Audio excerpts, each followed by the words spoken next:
ਸਾਰਿਆਂ ਨੂੰ ਸਤਿ ਸ਼੍ਰੀ ਅਕਾਲ। ਆਪਾਂ ਸ਼ੁਰੂ ਕਰਨ ਲੱਗੇ ਹਾਂ ਅੱਜ ਪੰਜਾਬ ਜੀਕੇ। ਪੰਜਾਬ ਜੀਕੇ ਦੇ ਵਿੱਚ ਆਪਾਂ ਜੀਓਗ੍ਰਾਫੀ ਪੋਰਸ਼ਨ ਨੂੰ ਲਿੱਤਾ ਹੈ।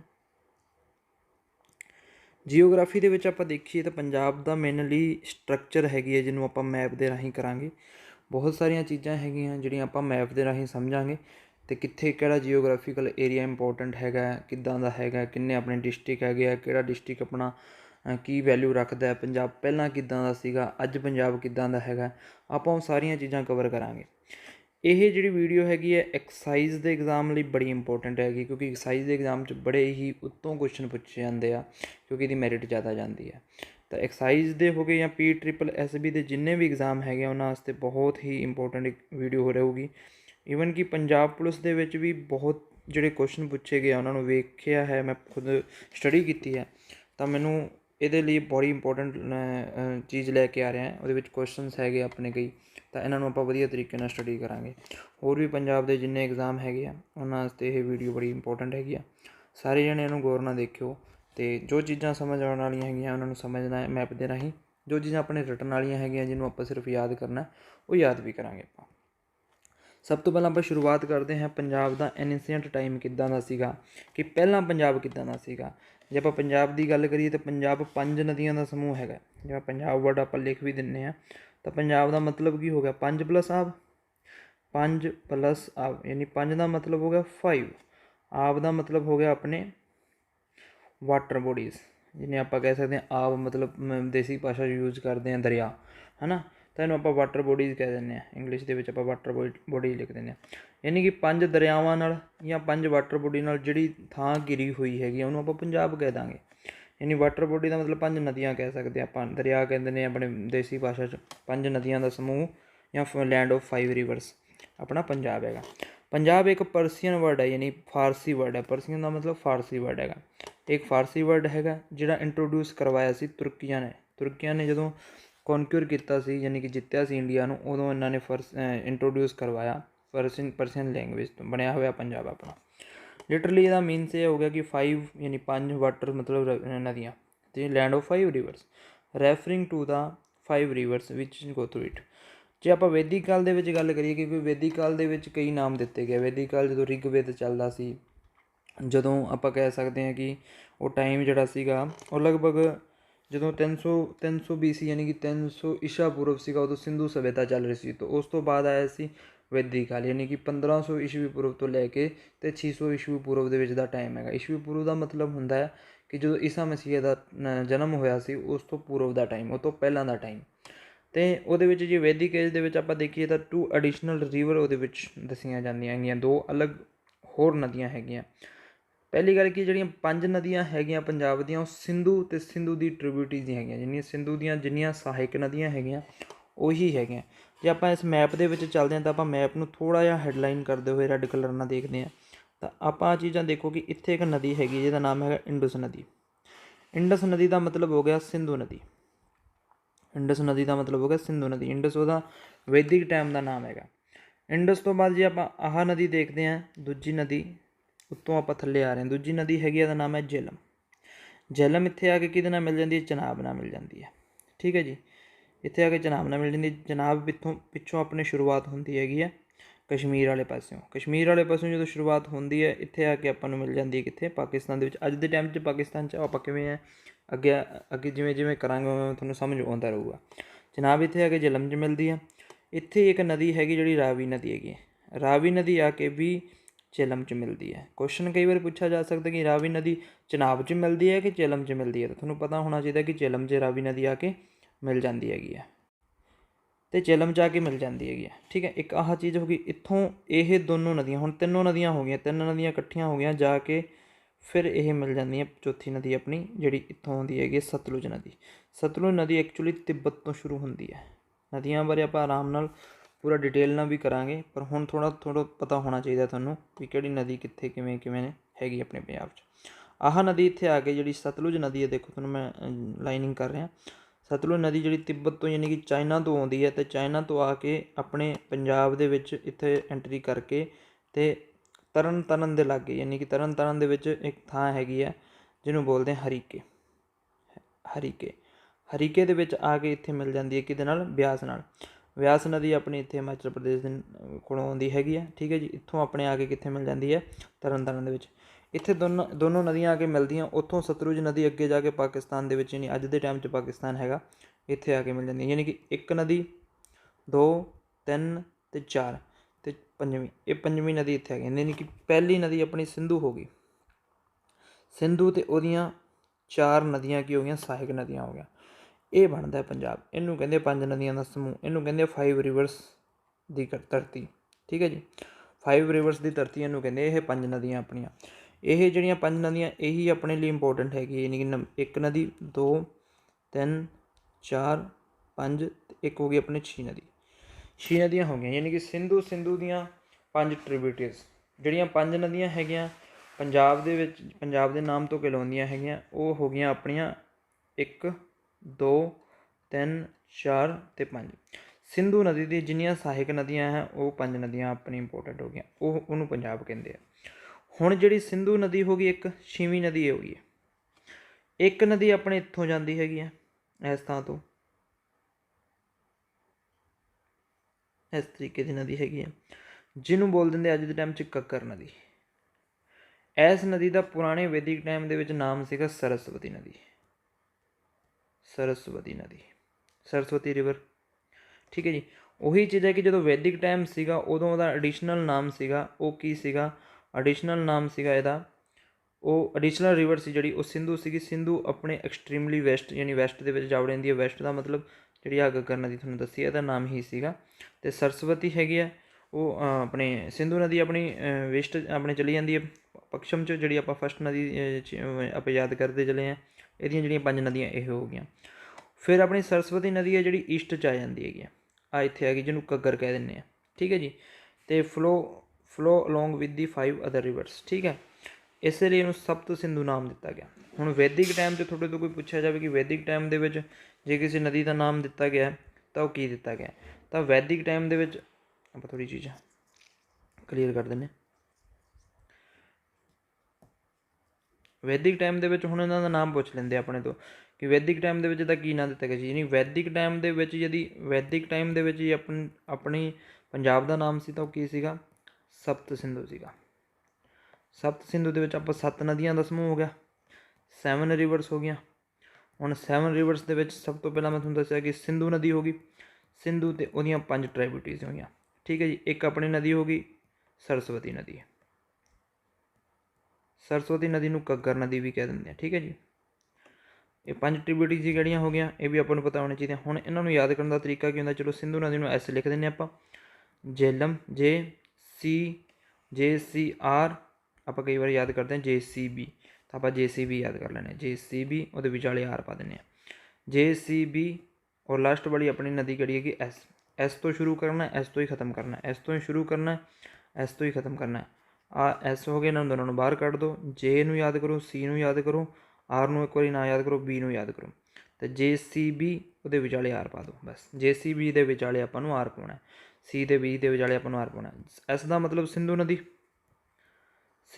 ਸਿੰਧੂ ਦੀਆਂ 5 ਸਹਾਇਕ ਕਿਹੜੀਆਂ ਹੋ ਗਈਆਂ, ਚੇਨਾਬ, ਰਾਵੀ, ਬਿਆਸ, ਸਤਲੁਜ। ਹੁਣ ਕੀ 5 ਨਦੀਆਂ ਆਪਣੀਆਂ ਇੰਪੋਰਟੈਂਟ ਕਿਹੜੀਆਂ ਹੈਗੀਆਂ, ਜੇਹਲਮ, ਚਨਾਬ, ਰਾਵੀ, ਬਿਆਸ ਅਤੇ ਸਤਲੁਜ। ਯਾਨੀ ਕਿ ਤੁਹਾਨੂੰ ਯਾਦ ਕੀ ਕਰਾਤਾ, JCBS, ਔਰ JCB ਦੇ ਵਿਚਾਲੇ ਆਪਾਂ ਨੂੰ ਆਰ ਪਾਉਣਾ ਹੈਗਾ। ਇਹ ਨਦੀਆਂ ਆਪਣੇ ਲਈ ਬਹੁਤ ਇੰਪੋਰਟੈਂਟ ਰਹਿਣਗੀਆਂ ਅੱਗੇ। ਇਹਨਾਂ ਨੂੰ ਆਪਾਂ ਕਿਵੇਂ ਯਾਦ ਕਰਦੇ ਹਾਂ, ਅੱਗੇ ਸਾਰੀਆਂ ਚੀਜ਼ਾਂ ਆਉਂਦੀਆਂ ਰਹਿਣਗੀਆਂ। ਫਿਰ ਆਪਣੀ ਜਿਹੜੀ ਮੇਨ ਟੋਪਿਕ ਚੱਲ ਰਿਹਾ ਸੀਗਾ ਇਹ ਸੀਗਾ ਕਿ ਸਪਤ ਸਿੰਧੂ ਨਾਮ ਇਹਦਾ ਵੈਦਿਕ ਕਾਲ 'ਚ ਦੇਤਾ। ਫਿਰ ਪੰਜਾਬ ਆ ਗਿਆ। ਪੰਜਾਬ ਆਲਸੋ ਮੈਂਸ਼ਨ ਕੀਤਾ ਗਿਆ ਪੰਚਨਾਦ ਦੁਆਰਾ, ਕਿ ਮਹਾਂਭਾਰਤ ਦੇ ਰਾਮਾਇਣ ਦੇ ਟਾਈਮ ਦੇ ਵਿੱਚ ਪੰਜਾਬ ਨੂੰ ਕੀ ਕਹਿੰਦੇ ਸੀਗੇ, ਅਤੇ ਮਹਾਂਭਾਰਤ ਦੇ ਰਾਮਾਇਣ ਦੇ ਟਾਈਮ ਦੇ ਵਿੱਚ ਪੰਜਾਬ ਨੂੰ ਪੰਚਨਾਦ ਦੇ ਨਾਮ ਤੋਂ ਜਾਣਿਆ ਜਾਂਦਾ ਸੀਗਾ। ਫਿਰ ਆ ਗਿਆ ਪੀਰੀਅਡ ਆਫ ਐਪਿਕ ਮਹਾਂਭਾਰਤ, ਤੁਹਾਨੂੰ ਦੱਸਦਾ ਜਿਹੜਾ 800 ਤੋਂ 400 BC, ਯਾਨੀ ਕਿ ਬਿਫੋਰ ਦਾ ਕ੍ਰਿਸ਼ਨ, ਯਾਨੀ ਕਿ ਜਿਹੜੇ ਕ੍ਰਿਸ਼ਨ ਦਾ ਜਿਹੜਾ ਆਪਣਾ ਸੀਗਾ ਈਸਾ ਮਸੀਹ, ਉਹਦੇ ਜਨਮ ਤੋਂ ਪਹਿਲਾਂ ਦੀ ਗੱਲ ਹੈ। 800 ਅਤੇ 400 ਸਾਲ ਪਹਿਲਾਂ, 800 ਤੋਂ ਲੈ ਕੇ 400 ਸਾਲ ਪਹਿਲਾਂ। ਇਹਦੇ ਵਿੱਚ ਕੀ ਟਾਈਮ ਮਾਈਨਸ ਹੁੰਦਾ, ਯਾਨੀ ਕਿ 400 ਸਾਲ ਪਹਿਲਾਂ ਯਾਨੀ ਕਿ ਨੇੜੇ, ਯਾਨੀ ਕਿ ਜਲਦੀ ਗੱਲ ਹੈ। 800 ਸਾਲ ਪਹਿਲਾਂ ਵੀ ਮੈਂ ਤੁਹਾਨੂੰ 20 ਸਾਲ ਪਹਿਲਾਂ ਮਿਲਿਆ ਸੀ, ਇਹਦਾ ਮਤਲਬ ਬਹੁਤ ਪੁਰਾਣੀ ਗੱਲ ਹੋ ਗਈ। ਮੈਂ ਤੁਹਾਨੂੰ 10 ਸਾਲ ਪਹਿਲਾਂ ਮਿਲਿਆ ਸੀ, ਯਾਨੀ ਕਿ ਨਵੀਂ ਗੱਲ ਹੋ ਗਈ। ਇਸ ਤਰੀਕੇ ਨਾਲ ਇਹਨੂੰ 800 ਤੋਂ 400 ਲਿਖਿਆ ਜਾਂਦਾ, ਇਹਨੂੰ ਕਦੇ 400 ਤੋਂ 800 ਨਹੀਂ ਲਿਖਿਆ ਜਾ ਸਕਦਾ, ਕਿਉਂਕਿ ਇਹ ਬੇਸ ਹੈ, ਯਾਨੀ ਬਿਫੋਰ, ਯਾਨੀ ਜੋ ਜਨਮ ਲਿੱਤਾ ਸੀ ਜਿਹਨੇ ਆਪਣੇ ਈਸਾ ਮਸੀਹ ਨੇ, ਉਸ ਤੋਂ 400 ਸਾਲ ਪਹਿਲਾਂ ਦੀ ਗੱਲ ਹੈ। ਤਾਂ ਯਾਨੀ ਇਹ ਪੁਰਾਣੀ ਗੱਲ ਹੋ ਗਈ, ਇਹ ਨਵੀਂ ਗੱਲ ਹੋ ਗਈ, ਇਹ ਪੁਰਾਣੀ ਗੱਲ ਹੋ ਗਈ। ਅਤੇ ਇਸ ਲਈ ਇਸ ਤਰੀਕੇ ਨੂੰ ਇਸ ਨਾਲ ਨਹੀਂ ਲਿਖਿਆ ਜਾ ਸਕਦਾ, ਇਹਨੂੰ 800 ਤੋਂ 400 BC ਲਿਖਿਆ ਜਾ ਸਕਦਾ ਹੈ। ਉਦੋਂ ਇਹਨੂੰ ਤ੍ਰਿਗਤਰਾ ਦੇ ਨਾਮ 'ਚ ਜਾਣਿਆ ਜਾਂਦਾ ਸੀ, ਜਦੋਂ ਇਹਨਾਂ ਨੇ ਕਟੋਚ ਕਿੰਗ ਰੂਲ ਕਰਦੇ ਸੀ। ਫਿਰ ਆ ਗਿਆ ਮਨੂ ਸਮਰਿਤੀ ਦੇ ਵਿੱਚ ਜੇ ਆਪਣੇ ਪੰਜਾਬ ਦਾ ਨਾਮ ਹੈਗਾ ਉਹ ਕੀ ਲਿਖਿਆ ਗਿਆ, ਉਹ ਬ੍ਰਹਮਵਰਤਾ ਲਿਖਿਆ ਗਿਆ। ਪੰਜਾਬ ਨੂੰ ਗਰੀਕ ਲੋਕਾਂ ਨੇ ਵੀ ਨਾਮ ਦਿੱਤਾ, ਠੀਕ ਹੈ, ਗਰੀਕ ਸਾਹਿਬ ਉਹਨਾਂ ਨੇ ਪੈਂਟੋਪਟਾਮੀਆ ਕਿਹਾ ਗਿਆ। ਪੈਂਟੋਪਟਾਮੀਆ ਦਾ ਮਤਲਬ ਵੀ ਆਪਣੇ 5 ਨਦੀਆਂ ਦਾ ਸਮੂਹ ਹੁੰਦਾ। ਇਹ ਸਾਰੀਆਂ ਚੀਜ਼ਾਂ ਹੋ ਗਈਆਂ। ਫਿਰ ਇੱਕ ਇਬਨ ਬਤੂਤਾ ਸੀਗਾ, ਇਬਨ ਬਤੂਤਾ ਉਹਦਾ ਨੇ ਇੱਕ ਬੁੱਕ ਲਿਖੀ ਸੀ, ਰਹਿਲਾ ਬੁੱਕ ਇਬਨ ਬਤੂਤਾ ਨੇ ਲਿਖੀ। ਅਤੇ ਇਹ ਜਿਹੜਾ ਇਬਨ ਬਤੂਤਾ ਸੀਗਾ ਇਹ ਮੋਰੱਕੋ ਦਾ ਰਹਿਣ ਵਾਲਾ ਸੀ, ਯਾਨੀ ਕਿ ਮੁਸਲਿਮ ਸੀਗਾ, ਮੋਰੱਕੋ ਦਾ ਰਹਿਣ ਵਾਲਾ ਇਬਨ ਬਤੂਤਾ। ਅਤੇ ਉਹਨੇ ਇੱਕ ਬੁੱਕ ਲਿਖੀ ਰਹਿਲਾ, ਉਹਦੇ ਵਿੱਚ ਵੀ ਜ਼ਿਕਰ ਕੀਤਾ ਗਿਆ ਪੰਜਾਬ ਦਾ ਪੂਰਾ ਜ਼ਿਕਰ ਕੀਤਾ ਗਿਆ ਕਿ ਪੰਜਾਬ ਕਿੱਦਾਂ ਦਾ ਸੀ, ਕਿਵੇਂ ਸੀਗਾ। ਅਤੇ ਇਹ ਜਿਹੜਾ ਇਬਨ ਬਤੂਤਾ ਸੀਗਾ ਕਿਹਦੇ ਟਾਈਮ 'ਚ ਆਇਆ ਸੀ, ਅਤੇ ਮੁਹੰਮਦ ਬਿਨ ਤੁਗਲਕ ਦੇ ਟਾਈਮ 'ਚ ਆਇਆ ਸੀ। ਹੁਣ ਤੁਹਾਨੂੰ ਮੁਹੰਮਦ ਬਿਨ ਤੁਗਲਕ ਕੌਣ ਹੁੰਦਾ ਇਹਦੇ ਬਾਰੇ ਆਪਾਂ ਦੱਸਦੇ ਹੈਗੇ। ਹੁਣ ਤੁਹਾਨੂੰ ਇਬਨ ਬਤੂਤਾ ਬਾਰੇ ਦੱਸਦੇ ਹੈਗੇ, ਇਬਨ ਬਤੂਤਾ ਕੌਣ ਸੀਗਾ। ਐਕਚੁਅਲੀ ਦੇ ਵਿੱਚ ਇੱਕ ਟਾਈਮ ਚੱਲ ਰਿਹਾ ਸੀ ਆਪਣੇ, ਤੁਹਾਨੂੰ ਪਤਾ ਹੋਊਗਾ ਦਿੱਲੀ ਦੇ ਉੱਤੇ ਜਦੋਂ ਵੰਸ਼ ਸ਼ੁਰੂ ਹੋਇਆ, ਉਹ ਕਦੋਂ ਹੋਇਆ, ਜਦੋਂ ਆਪਣੇ ਇੱਕ ਟਾਈਮ ਆਇਆ ਸੀ ਜਦੋਂ ਦਿੱਲੀ ਸਲਤਨਤ ਦਾ ਟਾਈਮ ਆਇਆ ਸੀ। ਦਿੱਲੀ ਸਲਤਨਤ ਨੂੰ ਵੀ ਯਾਦ ਕਰਨਾ ਜ਼ਰੂਰੀ ਹੈ, ਕਿਉਂਕਿ ਦਿੱਲੀ ਸਲਤਨਤ ਕਦੋਂ ਤੋਂ ਸ਼ੁਰੂ ਹੋਈ ਸੀ, ਉਹ 1206 ਤੋਂ ਸ਼ੁਰੂ ਹੋਈ ਸੀ ਅਤੇ 1526 ਤੱਕ ਚੱਲਦੀ ਰਹੀ ਸੀ। ਤੁਹਾਨੂੰ ਪਤਾ ਹੋਣਾ ਚਾਹੀਦਾ 1526 ਦੇ ਵਿੱਚ ਬਾਬਰ ਆ ਗਿਆ ਸੀਗਾ।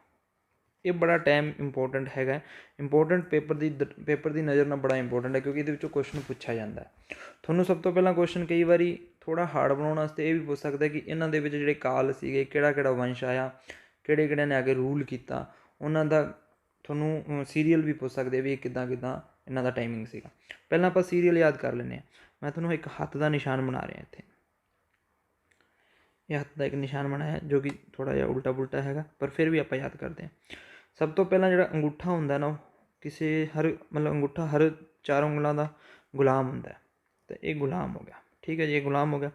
ਆਹ ਉਂਗਲ ਹਮੇਸ਼ਾ ਖੁਰਕ ਕਰਨ ਦੇ ਯਾਨੀ ਖੁਜਲੀ ਕਰਨ ਦੇ ਕੰਮ ਆਉਂਦੀ ਹੈ, ਅਤੇ ਇਹਨੂੰ ਆਪਾਂ ਖੁਜਲੀ ਤਾਂ ਨਹੀਂ ਲਿਖਾਂਗੇ, ਲੇਕਿਨ ਖਿਲਜੀ ਤਾਂ ਲਿਖ ਸਕਦੇ ਹਾਂ।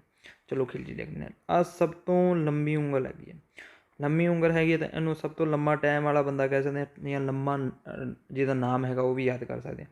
ਇਹ ਹੈਗਾ ਤੁਗਲਕ, ਇਹ ਹੈਗਾ ਸੈਯਦ, ਠੀਕ ਹੈ ਜੀ, ਸੈਯਦ ਵੰਸ਼। ਲਾਸਟ ਵਾਲਾ ਵੰਸ਼ ਹੈਗਾ ਜਿਹੜਾ ਉਹ ਲੋਧੀ ਵੰਸ਼ ਹੈ। ਲੋਧੀ ਵੰਸ਼ ਵੀ ਯਾਦ ਰੱਖਣ ਦਾ ਤਰੀਕਾ ਇਹ ਹੈ ਕਿ ਜਦੋਂ ਬਾਬਰ ਆਇਆ ਸੀ, ਬਾਬਰ ਨੇ ਜਿਹੜੀ ਲੜਾਈ ਕੀਤੀ ਸੀ ਉਹ ਇਬਰਾਹਿਮ ਲੋਧੀ ਨਾਲ ਕੀਤੀ ਸੀ। ਜਦੋਂ ਪਾਣੀਪਤ ਦਾ ਪਹਿਲਾ ਯੁੱਧ ਹੋਇਆ ਸੀ 1526 ਈਸਵੀ 'ਚ ਹੋਇਆ ਸੀ। ਪਾਣੀਪਤ ਦੀ ਜਿਹੜੀ ਲੜਾਈ ਹੋਈ ਸੀ ਉਹ 1526 ਈਸਵੀ 'ਚ ਹੋਈ ਸੀਗੀ। ਉਹ ਕਿਹਦੀ ਹੋਈ, ਬਾਬਰ ਅਤੇ ਇਬਰਾਹਿਮ ਲੋਧੀ ਦੀ, ਬਾਬਰ ਅਤੇ ਇਬਰਾਹਿਮ ਲੋਧੀ ਦੀ ਹੋਈ ਸੀਗੀ। ਉਦੋਂ ਲੋਧੀ ਵੰਸ਼ ਖਤਮ ਹੋ ਗਿਆ ਸੀ ਅਤੇ ਬਾਬਰ ਦਾ ਟਾਈਮ ਸ਼ੁਰੂ ਹੋ ਗਿਆ ਸੀ। ਬਾਬਰ ਤੋਂ ਬਾਅਦ ਹਮਾਯੂ ਆਇਆ, ਫਿਰ ਇੱਦਾਂ ਅੱਗੇ ਚੱਲਦਾ ਰਿਹਾ। ਤੁਹਾਨੂੰ ਸਭ ਤੋਂ ਇੰਪੋਰਟੈਂਟ ਇਹ ਹੈ ਕਿ 1206 ਦੇ ਵਿੱਚ ਗੁਲਾਮ ਵੰਸ਼ਾਂ ਨੇ ਸ਼ਾਸਨ ਸ਼ੁਰੂ ਕੀਤਾ। ਫਿਰ ਖਿਲਜੀ ਆਏ, ਉਂਗਲ ਜਿਹੜੀ ਹੈਗੀ ਖੁਜਲੀ ਕਰਨ ਦੇ ਕੰਮ ਆਉਂਦੀ ਹੈ। ਤੁਗਲਕ ਸਭ ਤੋਂ ਲੰਮਾ ਟਾਈਮ, ਯਾਨੀ ਸਭ ਤੋਂ ਜ਼ਿਆਦਾ ਸ਼ਾਸਨ ਲੰਮਾ ਇਹਨਾਂ ਨੇ ਕੀਤਾ, ਇਹਨਾਂ ਨੇ ਲਗਭਗ 70 ਸਾਲ ਤੋਂ ਉੱਤੇ ਸ਼ਾਸਨ ਕੀਤਾ ਹੈਗਾ। ਫਿਰ ਹੈਗਾ ਸੈਯਦ ਵੰਸ਼, ਇਸ ਤੋਂ ਸੈਯਦ ਵੰਸ਼ ਯਾਦ ਰੱਖ ਲਿਓ। ਲੋਧੀ ਵੰਸ਼ ਸਾਰਿਆਂ ਤੋਂ ਲਾਸਟ ਹੈਗਾ, ਠੀਕ ਹੈ ਜੀ। ਤਾਂ ਗੁਲਾਮ ਵੰਸ਼, ਖਿਲਜੀ ਵੰਸ਼, ਤੁਗਲਕ ਵੰਸ਼। ਆਹ ਤੁਗਲਕ ਵੰਸ਼ ਦੇ ਵਿੱਚ ਇੱਕ ਬੰਦਾ ਸੀ ਜਿਹਦਾ ਨਾਮ ਆਪਾਂ ਹੁਣੇ ਲਿੱਤਾ, ਮੁਹੰਮਦ ਬਿਨ ਤੁਗਲਕ। ਮੁਹੰਮਦ ਬਿਨ ਤੁਗਲਕ ਦੇ ਟਾਈਮ ਦੇ ਵਿੱਚ ਹੀ ਇੱਕ ਬੁੱਕ ਲਿਖੀ ਗਈ ਸੀ ਰਹਿਲਾ, ਠੀਕ ਹੈ, ਜਿਹਨੇ ਕਿਹਨੇ ਲਿਖਿਆ ਸੀ, ਇਬਨ ਬਤੂਤਾ ਨੇ, ਜਿਹਨੂੰ ਆਪਾਂ ਹੁਣੇ ਪੜ੍ਹੀ ਜਾਂਦੇ ਸੀਗੇ, ਇਬਨ ਬਤੂਤਾ। ਇਹੀ ਇਬਨ ਬਤੂਤਾ ਹੈਗਾ ਜਿਹਨੇ ਰਹਿਲਾ ਬੁੱਕ ਲਿਖੀ ਸੀ, ਮੁਹੰਮਦ ਬਿਨ ਤੁਗਲਕ ਦੇ ਟਾਈਮ 'ਚ ਆਇਆ ਸੀ। ਤੁਹਾਨੂੰ ਨਾਲ ਹੁਣ ਆਪਾਂ ਨੂੰ ਡਾਇਨੈਸਟੀ ਵੀ ਯਾਦ ਹੋ ਗਈ, ਕਿੱਦਾਂ ਆਪਣੇ ਸ਼ਾਸਨ ਚੱਲਿਆ ਸੀਗਾ ਦਿੱਲੀ ਸਲਤਨਤ 'ਤੇ। ਪਹਿਲਾਂ ਆਇਆ ਸਭ ਤੋਂ ਪਹਿਲਾਂ ਗੁਲਾਮ ਅੰਗੂਠਾ ਗੁਲਾਮ ਹੁੰਦਾ ਹੈਗਾ ਸਾਰਿਆਂ ਦਾ। ਫਿਰ ਆਇਆ ਜਿਹੜੀ ਆਹ ਉਂਗਲ ਹੁੰਦੀ ਹੈ, ਉਂਗਲਾਂ ਤੋਂ ਵੀ ਆਪਾਂ ਯਾਦ ਰੱਖ ਸਕਦੇ ਹਾਂ। ਫਿਰ ਆਇਆ ਖਿਲਜੀ ਵੰਸ਼, ਫਿਰ ਆਇਆ ਤੁਗਲਕ ਵੰਸ਼, ਫਿਰ ਆਇਆ ਆਪਣਾ ਸੈਯਦ ਵੰਸ਼, ਫਿਰ ਪੰਜਵਾਂ ਆਪਣਾ ਲਾਸਟ ਆਇਆ ਸੀਗਾ, ਉਹ ਸੀਗਾ ਲੋਧੀ ਵੰਸ਼, ਜਿਹਦੇ ਨਾਲ ਬਾਬਰ ਦੀ ਲੜਾਈ ਹੋਈ ਸੀ। ਪਾਣੀਪਤ ਦਾ ਯੁੱਧ ਜਿੱਤ ਕੇ ਉਹਨੇ ਆਪਣੇ ਇੰਡੀਆ ਦੇ ਦਿੱਲੀ ਦੇ ਉੱਤੇ ਸ਼ਾਸਨ ਸ਼ੁਰੂ ਕਰਤਾ ਸੀ। ਫਿਰ ਆ ਗਿਆ ਜਿਵੇਂ ਉਸੇ ਦੇ ਵਿੱਚ ਇੱਕ ਸ਼ੇਰਸ਼ਾਹ ਸੂਰੀ ਆਊਗਾ, ਜਦੋਂ ਬਾਬਰ ਤੋਂ ਬਾਅਦ ਹਮਾਯੂ ਤੋਂ ਬਾਅਦ ਸ਼ੇਰਸ਼ਾਹ ਸੂਰੀ ਆਉਂਦਾ। ਉਹੀ ਸ਼ੇਰਸ਼ਾਹ ਸੂਰੀ ਹੈ ਜਿਹਨੇ ਤਾਰੀਖ ਇਹ ਸ਼ੇਰ ਸ਼ਾਹ ਸੂਰੀ ਲਿਖੀ 1580 ਈਸਵੀ ਦੇ, ਕਿਉਂਕਿ 1526 ਦੇ ਵਿੱਚ ਬਾਬਰ ਆ ਗਿਆ ਸੀ, ਫਿਰ ਹਮਾਯੂ ਆਇਆ ਅਤੇ 1580 ਦੇ ਵਿੱਚ ਸ਼ੇਰ ਸ਼ਾਹ ਸੂਰੀ ਆਇਆ। ਇਹਨੇ ਹੀ ਗ੍ਰਾਂਡ ਟਰੱਕ ਰੋਡ ਯਾਨੀ ਕਿ GT ਰੋਡ ਬਣਾਈ ਸੀ। ਇਹਨੇ ਹੀ ਆਪਣੇ ਇੰਡੀਆ ਦੇ ਵਿੱਚ GT ਰੋਡ ਬਣਾਈ ਸੀਗੀ, ਜਿਹਦਾ ਨਾਮ ਹੈ ਸ਼ੇਰ ਸ਼ਾਹ ਸੂਰੀ। ਸ਼ੇਰ ਸ਼ਾਹ ਸੂਰੀ ਨੂੰ ਸ਼ੇਰ ਖਾਨ ਆਫ ਪੰਜਾਬ ਕਿਹਾ ਜਾਂਦਾ ਸੀ। ਇਹਨੇ ਵੀ ਆਪਣੀ ਬੁੱਕ ਦੇ ਵਿੱਚ ਪੰਜਾਬ ਦਾ ਚੰਗਾ ਭਲਾ ਜ਼ਿਕਰ ਕੀਤਾ ਹੈਗਾ। ਫਿਰ ਆਉਂਦੀ ਗੱਲ ਆਇਨੇ ਅਕਬਰੀ ਦੀ। ਅਕਬਰ ਆਇਆ, ਅਕਬਰ ਨੇ ਵੀ ਆਪਣੀ ਇੱਕ ਅਬੁਲ ਫਜ਼ਲ ਜਿਹੜਾ ਆਇਨੇ ਅਕਬਰੀ ਲਿਖੀ ਸੀ ਅਬੁਲ ਫਜ਼ਲ ਨੇ, ਉਹਦੇ ਵਿੱਚ ਵੀ ਇਹਨਾਂ ਨੇ ਜ਼ਿਕਰ ਕੀਤਾ ਹੈਗਾ। ਫਿਰ ਜਹਾਂਗੀਰ ਆਇਆ, ਜਹਾਂਗੀਰ ਨੇ ਵੀ ਆਪਣੀ ਤੁਰਕੇ ਜਹਾਂਗੀਰੀ ਦੇ ਵਿੱਚ ਵੀ ਜ਼ਿਕਰ ਕੀਤਾ। ਪੁੱਛ ਲੈਂਦੇ ਕੁਐਸਚਨ। ਮੇਨਲੀ ਆਪਣਾ ਮਕਸਦ ਇਹਨਾਂ ਤੋਂ ਜਿਹੜੇ ਰਹਿਲਾ ਦੀ ਬੁੱਕ ਇਬਨ ਬਤੂਤਾ ਤੋਂ ਯਾਦ ਕਰਨਾ ਇਹ ਸੀ ਕਿ ਇਬਨ ਬਤੂਤਾ ਮੋਰੋਕੋ ਦਾ ਹੈ। ਕਈ ਵਾਰੀ ਕੁਐਸਚਨ ਪੁੱਛਿਆ ਗਿਆ। SSC ਦਾ ਫੇਵਰੇਟ ਕੁਐਸਚਨ ਹੈਗੇ ਆ ਦਿੱਲੀ ਸਲਤਨਤ ਦੇ ਵਿੱਚੋਂ, ਜਿੰਨੇ ਕੁਐਸਚਨ SSC ਦੇ ਵਿੱਚ ਪੁੱਛੇ ਜਾਂਦੇ ਆ ਉਹਨੇ ਕਿੱਥੇ ਵੀ ਨਹੀਂ ਪੁੱਛੇ ਜਾਂਦੇ। ਠੀਕ ਹੈ ਜੀ। ਫਿਰ ਆਉਂਦੇ ਫਿਰ ਆਪਣੀ ਗੱਲ ਆਉਂਦੀ ਹੈ ਪੰਜਾਬ ਦੀ ਇੰਪੋਰਟੈਂਟ ਕਿ ਹੜੱਪਾ ਸਿਵਲਾਈਜੇਸ਼ਨ ਦੇ ਬਾਰੇ ਆਪਾਂ ਨੂੰ ਥੋੜ੍ਹਾ ਪਤਾ ਹੋਣਾ ਚਾਹੀਦਾ। ਹੜੱਪਾ ਸਿਵਲਾਈਜੇਸ਼ਨ ਦੀ ਜੇ ਆਪਾਂ ਗੱਲ ਕਰੀਏ ਤਾਂ ਹੜੱਪਾ ਸਿਵਲਾਈਜੇਸ਼ਨ ਦੇ ਵਿੱਚ ਸਿੰਧੂ ਸੱਭਿਅਤਾ ਆਉਂਦੀ ਹੈ। ਸਿੰਧੂ ਸੱਭਿਅਤਾ ਜਿਹੜੀ ਹੈਗੀ ਆ ਉਹ ਲਗਭਗ 3000 ਸਾਲ ਪੁਰਾਣੀ ਹੈ, ਈਸਾ ਪੂਰਵ ਹੈ। ਅਤੇ ਉਹਦੇ ਵਿੱਚ ਇੰਡਸ ਰਿਵਰ ਦਾ ਜਿਹੜਾ ਬੇਸਿਨ ਹੈ ਉੱਥੋਂ ਕੁਝ ਇੰਡਸ ਵੈਲੀ ਸਿਵਲਾਈਜੇਸ਼ਨਸ ਨਿਕਲੀਆਂ, ਉਹਨਾਂ ਦਾ ਕੋਈ ਨਾਮ ਆਪਾਂ ਨੂੰ ਯਾਦ ਕਰਨੇ ਪੈ ਸਕਦੇ ਆ। ਹੁਣ ਮੈਂ ਤੁਹਾਨੂੰ ਪੇਪਰ ਦੇ ਹਿਸਾਬ ਨਾਲ ਚੱਲਦਾ। ਜਿਹੜੀਆਂ ਚੀਜ਼ਾਂ ਡੀਪ ਹੈਗੀਆਂ ਉਹ ਡੀਪ ਆਪਾਂ ਕਰਾਂਗੇ, ਜਿਹੜੀਆਂ ਚੀਜ਼ਾਂ ਪੇਪਰ ਦੇ ਅਕੋਰਡਿੰਗ ਸਿੱਧੀਆਂ ਆਉਂਦੀਆਂ ਆਪਾਂ ਸਿੱਧੀਆਂ ਯਾਦ ਕਰ ਰਹੇ ਹਾਂ। ਜ਼ਿਆਦਾ ਲੰਮੀ ਥਿਊਰੀ ਪੜ੍ਹਦੇ ਹਾਂ ਤਾਂ ਆਪਣਾ ਬਹੁਤ ਜਿਹੜਾ ਮੈਟਰ ਹੈਗਾ ਉਹ ਰਹਿ ਜਾਊਗਾ। ਤਾਂ ਇੰਡਸ ਰਿਵਰ ਜਿਹੜਾ ਬੇਸਿਨ ਹੈ ਉਹ ਤੋਂ ਕਈ ਚੀਜ਼ਾਂ ਜਿਹੜੀਆਂ ਪੰਜਾਬ 'ਚ ਬਣੀਆਂ ਉਹ ਦੱਸਦੇ ਹਾਂ ਤੁਹਾਨੂੰ ਕਿਹੜੀ। ਜੈਸੇ ਰੋਪੜ ਹੈਗਾ, ਰੋਪੜ ਰੂਪਨਗਰ ਦੇ ਵਿੱਚ ਆ ਜਾਂਦਾ। ਪੁੱਛ ਲੈਂਦਾ ਕਿ ਰੋਪੜ ਜਿਹੜਾ ਸਿੰਧੂ ਸੱਭਿਅਤਾ ਵਿੱਚ ਪਾਇਆ ਜਾਣ ਵਾਲਾ ਇੱਕ ਸਥਲ ਹੈਗਾ, ਉਹਦੇ ਵਿੱਚ ਰੋਪੜ ਹੈ ਉਹ ਕਿੱਥੇ ਹੈਗਾ। ਵੈਸੇ ਤਾਂ ਰੋਪੜ 'ਚ ਹੀ ਹੈਗਾ, ਪਰ ਅੱਜ ਕੱਲ੍ਹ ਉਹਦਾ ਨਾਮ ਰੂਪਨਗਰ ਹੈ। ਆਹ ਬੜਾ ਪੁੱਛਿਆ ਜਾਂਦਾ। ਸੰਗੋਲ ਨੂੰ ਉੱਚਾ ਪਿੰਡ ਦਾ ਨਾਮ ਵੀ ਦਿੱਤਾ ਜਾਂਦਾ ਹੈਗਾ। ਤਾਂ ਪੁੱਛ ਲੈਂਦੇ ਕਿ ਸੰਗੋਲ ਕਿੱਥੇ ਹੈਗਾ। ਜਿਹਨੇ ਥੋੜ੍ਹਾ ਜਿਹਾ ਨਹੀਂ ਪੜ੍ਹਿਆ ਉਹ ਪੇਪਰ ਦੇ ਵਿੱਚ ਕੁਐਸਚਨ ਦੇ ਵਿੱਚ ਆਪਸ਼ਨ ਦੇ ਦੇਣਗੇ, ਰੂਪਨਗਰ ਦੇ ਤਾਂ ਹੁਸ਼ਿਆਰਪੁਰ ਦੇ ਤਾਂ ਬਠਿੰਡਾ ਦੇ ਤਾਂ ਜਾਂ ਕੋਈ ਹੋਰ ਥਾਂ ਦੇਤੀ। ਤਾਂ ਤੁਸੀਂ ਆਪਸ਼ਨ ਕਨਫਿਊਜ਼ ਨਾ ਹੋ, ਤੁਹਾਨੂੰ ਫਤਿਹਗੜ੍ਹ ਸਾਹਿਬ ਆਪਾਂ ਨੂੰ ਯਾਦ ਰਹਿਣਾ ਚਾਹੀਦਾ। ਫਿਰ ਦੋਲਾ ਬਾਹਾ ਵੀ ਪੁੱਛ ਲੈਂਦੇ ਆ। ਤਾਂ ਦੋਲਾ ਬਾਹਾ ਹੈਗਾ ਉਹ ਹੁਸ਼ਿਆਰਪੁਰ ਦੇ ਵਿੱਚ ਹੈ। ਠੀਕ ਹੈ ਜੀ, ਹੁਸ਼ਿਆਰਪੁਰ ਦੇ ਵਿੱਚ ਹੈ ਅਤੇ ਆਪਾਂ ਨੂੰ ਯਾਦ ਰਹਿਣੀ ਚਾਹੀਦੀਆਂ। ਫਿਰ ਵੈਦਿਕ ਟਾਈਮ ਦੇ ਵਿੱਚ ਕੀ ਸੀਗਾ, ਇਹ ਚੀਜ਼ਾਂ ਆਪਾਂ ਨੂੰ ਰਿਵਰਸ ਦੇ ਨਾਮ ਯਾਦ ਕਰਨੇ ਆ, ਕਿਉਂਕਿ ਵੈਦਿਕ ਟਾਈਮ ਦੇ ਵਿੱਚ ਨਦੀਆਂ ਦੇ ਕੀ ਨਾਮ ਸੀ ਇਹ ਬੜੇ ਇੰਪੋਰਟੈਂਟ ਹੋ ਜਾਂਦੇ ਆ। ਆਪਾਂ ਸਾਰੀਆਂ ਚੀਜ਼ਾਂ ਕਰ ਲਈਆਂ, ਤੁਹਾਨੂੰ ਯਾਦ ਹੋਣਾ ਚਾਹੀਦਾ ਗੁਲਾਮ ਵੰਸ਼, ਖਿਲਜੀ ਵੰਸ਼, ਤੁਗਲਕ ਵੰਸ਼, ਸਯੰਦ ਵੰਸ਼ ਔਰ ਲੋਧੀ ਵੰਸ਼। ਤੁਹਾਨੂੰ ਇਹਨਾਂ ਦਾ ਕਾਲ ਯਾਦ ਨਹੀਂ ਕਰਾਇਆ ਕਿਉਂਕਿ ਕਾਲ ਇੰਪੋਰਟੈਂਟ ਹੈਗਾ, ਬਟ ਹੁਣ ਇੱਕ ਵਾਰ ਤੁਸੀਂ ਸਾਰੀਆਂ ਚੀਜ਼ਾਂ ਯਾਦ ਕਰੋਗੇ ਤਾਂ ਬਹੁਤ ਚੀਜ਼ਾਂ ਤੋਂ ਭਰ ਜਾਵਾਂਗੇ। ਫਿਰ ਆਪਾਂ ਵੈਦਿਕ ਟਾਈਮ ਦੇ ਵਿੱਚ ਗੱਲਾਂ ਯਾਦ ਕਰ ਲਈਆਂ। ਆਪਣੀਆਂ ਨਦੀਆਂ ਕਿਹੜੀਆਂ ਹੋ ਗਈਆਂ ਦੇਖੋ। ਹੁਣ ਇਹਦੇ ਵਿੱਚ ਇੱਕ ਨਦੀ ਆਪਾਂ ਜਿਹੜੀ ਇੱਥੇ ਰਹਿ ਗਈ ਉਹਨੂੰ ਆਪਾਂ ਯਾਦ ਕਰ ਲੈਂਦੇ ਹਾਂ, ਸਰਸਵਤੀ ਨਦੀ। ਠੀਕ ਹੈ ਜੀ। ਐਸੇ ਕਰਕੇ ਵੈਦਿਕ ਟਾਈਮ ਦੇ ਵਿੱਚ 7 ਨਦੀਆਂ ਸੀਗੀਆਂ, 1 2 3 4 5 6 ਅਤੇ 7 ਨਦੀਆਂ। ਠੀਕ ਹੈ ਜੀ। ਫਿਰ ਆ ਗਿਆ ਆਪਣਾ ਇੰਡੀਆ ਦੇ ਵਿੱਚ ਆਪਾਂ ਕੀ ਥਾਂ ਰੱਖਦੇ ਹਾਂ ਉਹ ਦੇਖਦੇ ਹਾਂ। ਜੇ ਆਪਣੀ ਗੱਲ ਕਰੀ ਜਾਵੇ ਪੰਜਾਬ ਦੀ, ਹੁਣ ਦਾ ਪੰਜਾਬ ਦੀ ਗੱਲ ਕਰੀਏ ਤਾਂ ਪੰਜਾਬ ਇੰਡੀਆ ਦੇ ਵਿੱਚ ਕਿੱਥੇ ਹੁੰਦਾ। ਆਹ ਹਮੇਸ਼ਾ ਹੁੰਦਾ ਨੌਰਥ ਪਾਰਟ, ਇਹ ਹੁੰਦਾ ਸਾਊਥ। ਠੀਕ ਹੈ ਜੀ। ਇਹ ਹੁੰਦਾ ਈਸਟ, ਇਹ ਹੁੰਦਾ ਵੈਸਟ। ਠੀਕ ਹੈ ਜੀ। ਹੁਣ ਆਪਣਾ ਪੰਜਾਬ ਦੇਖੋ ਕਿੱਥੇ ਹੈਗਾ।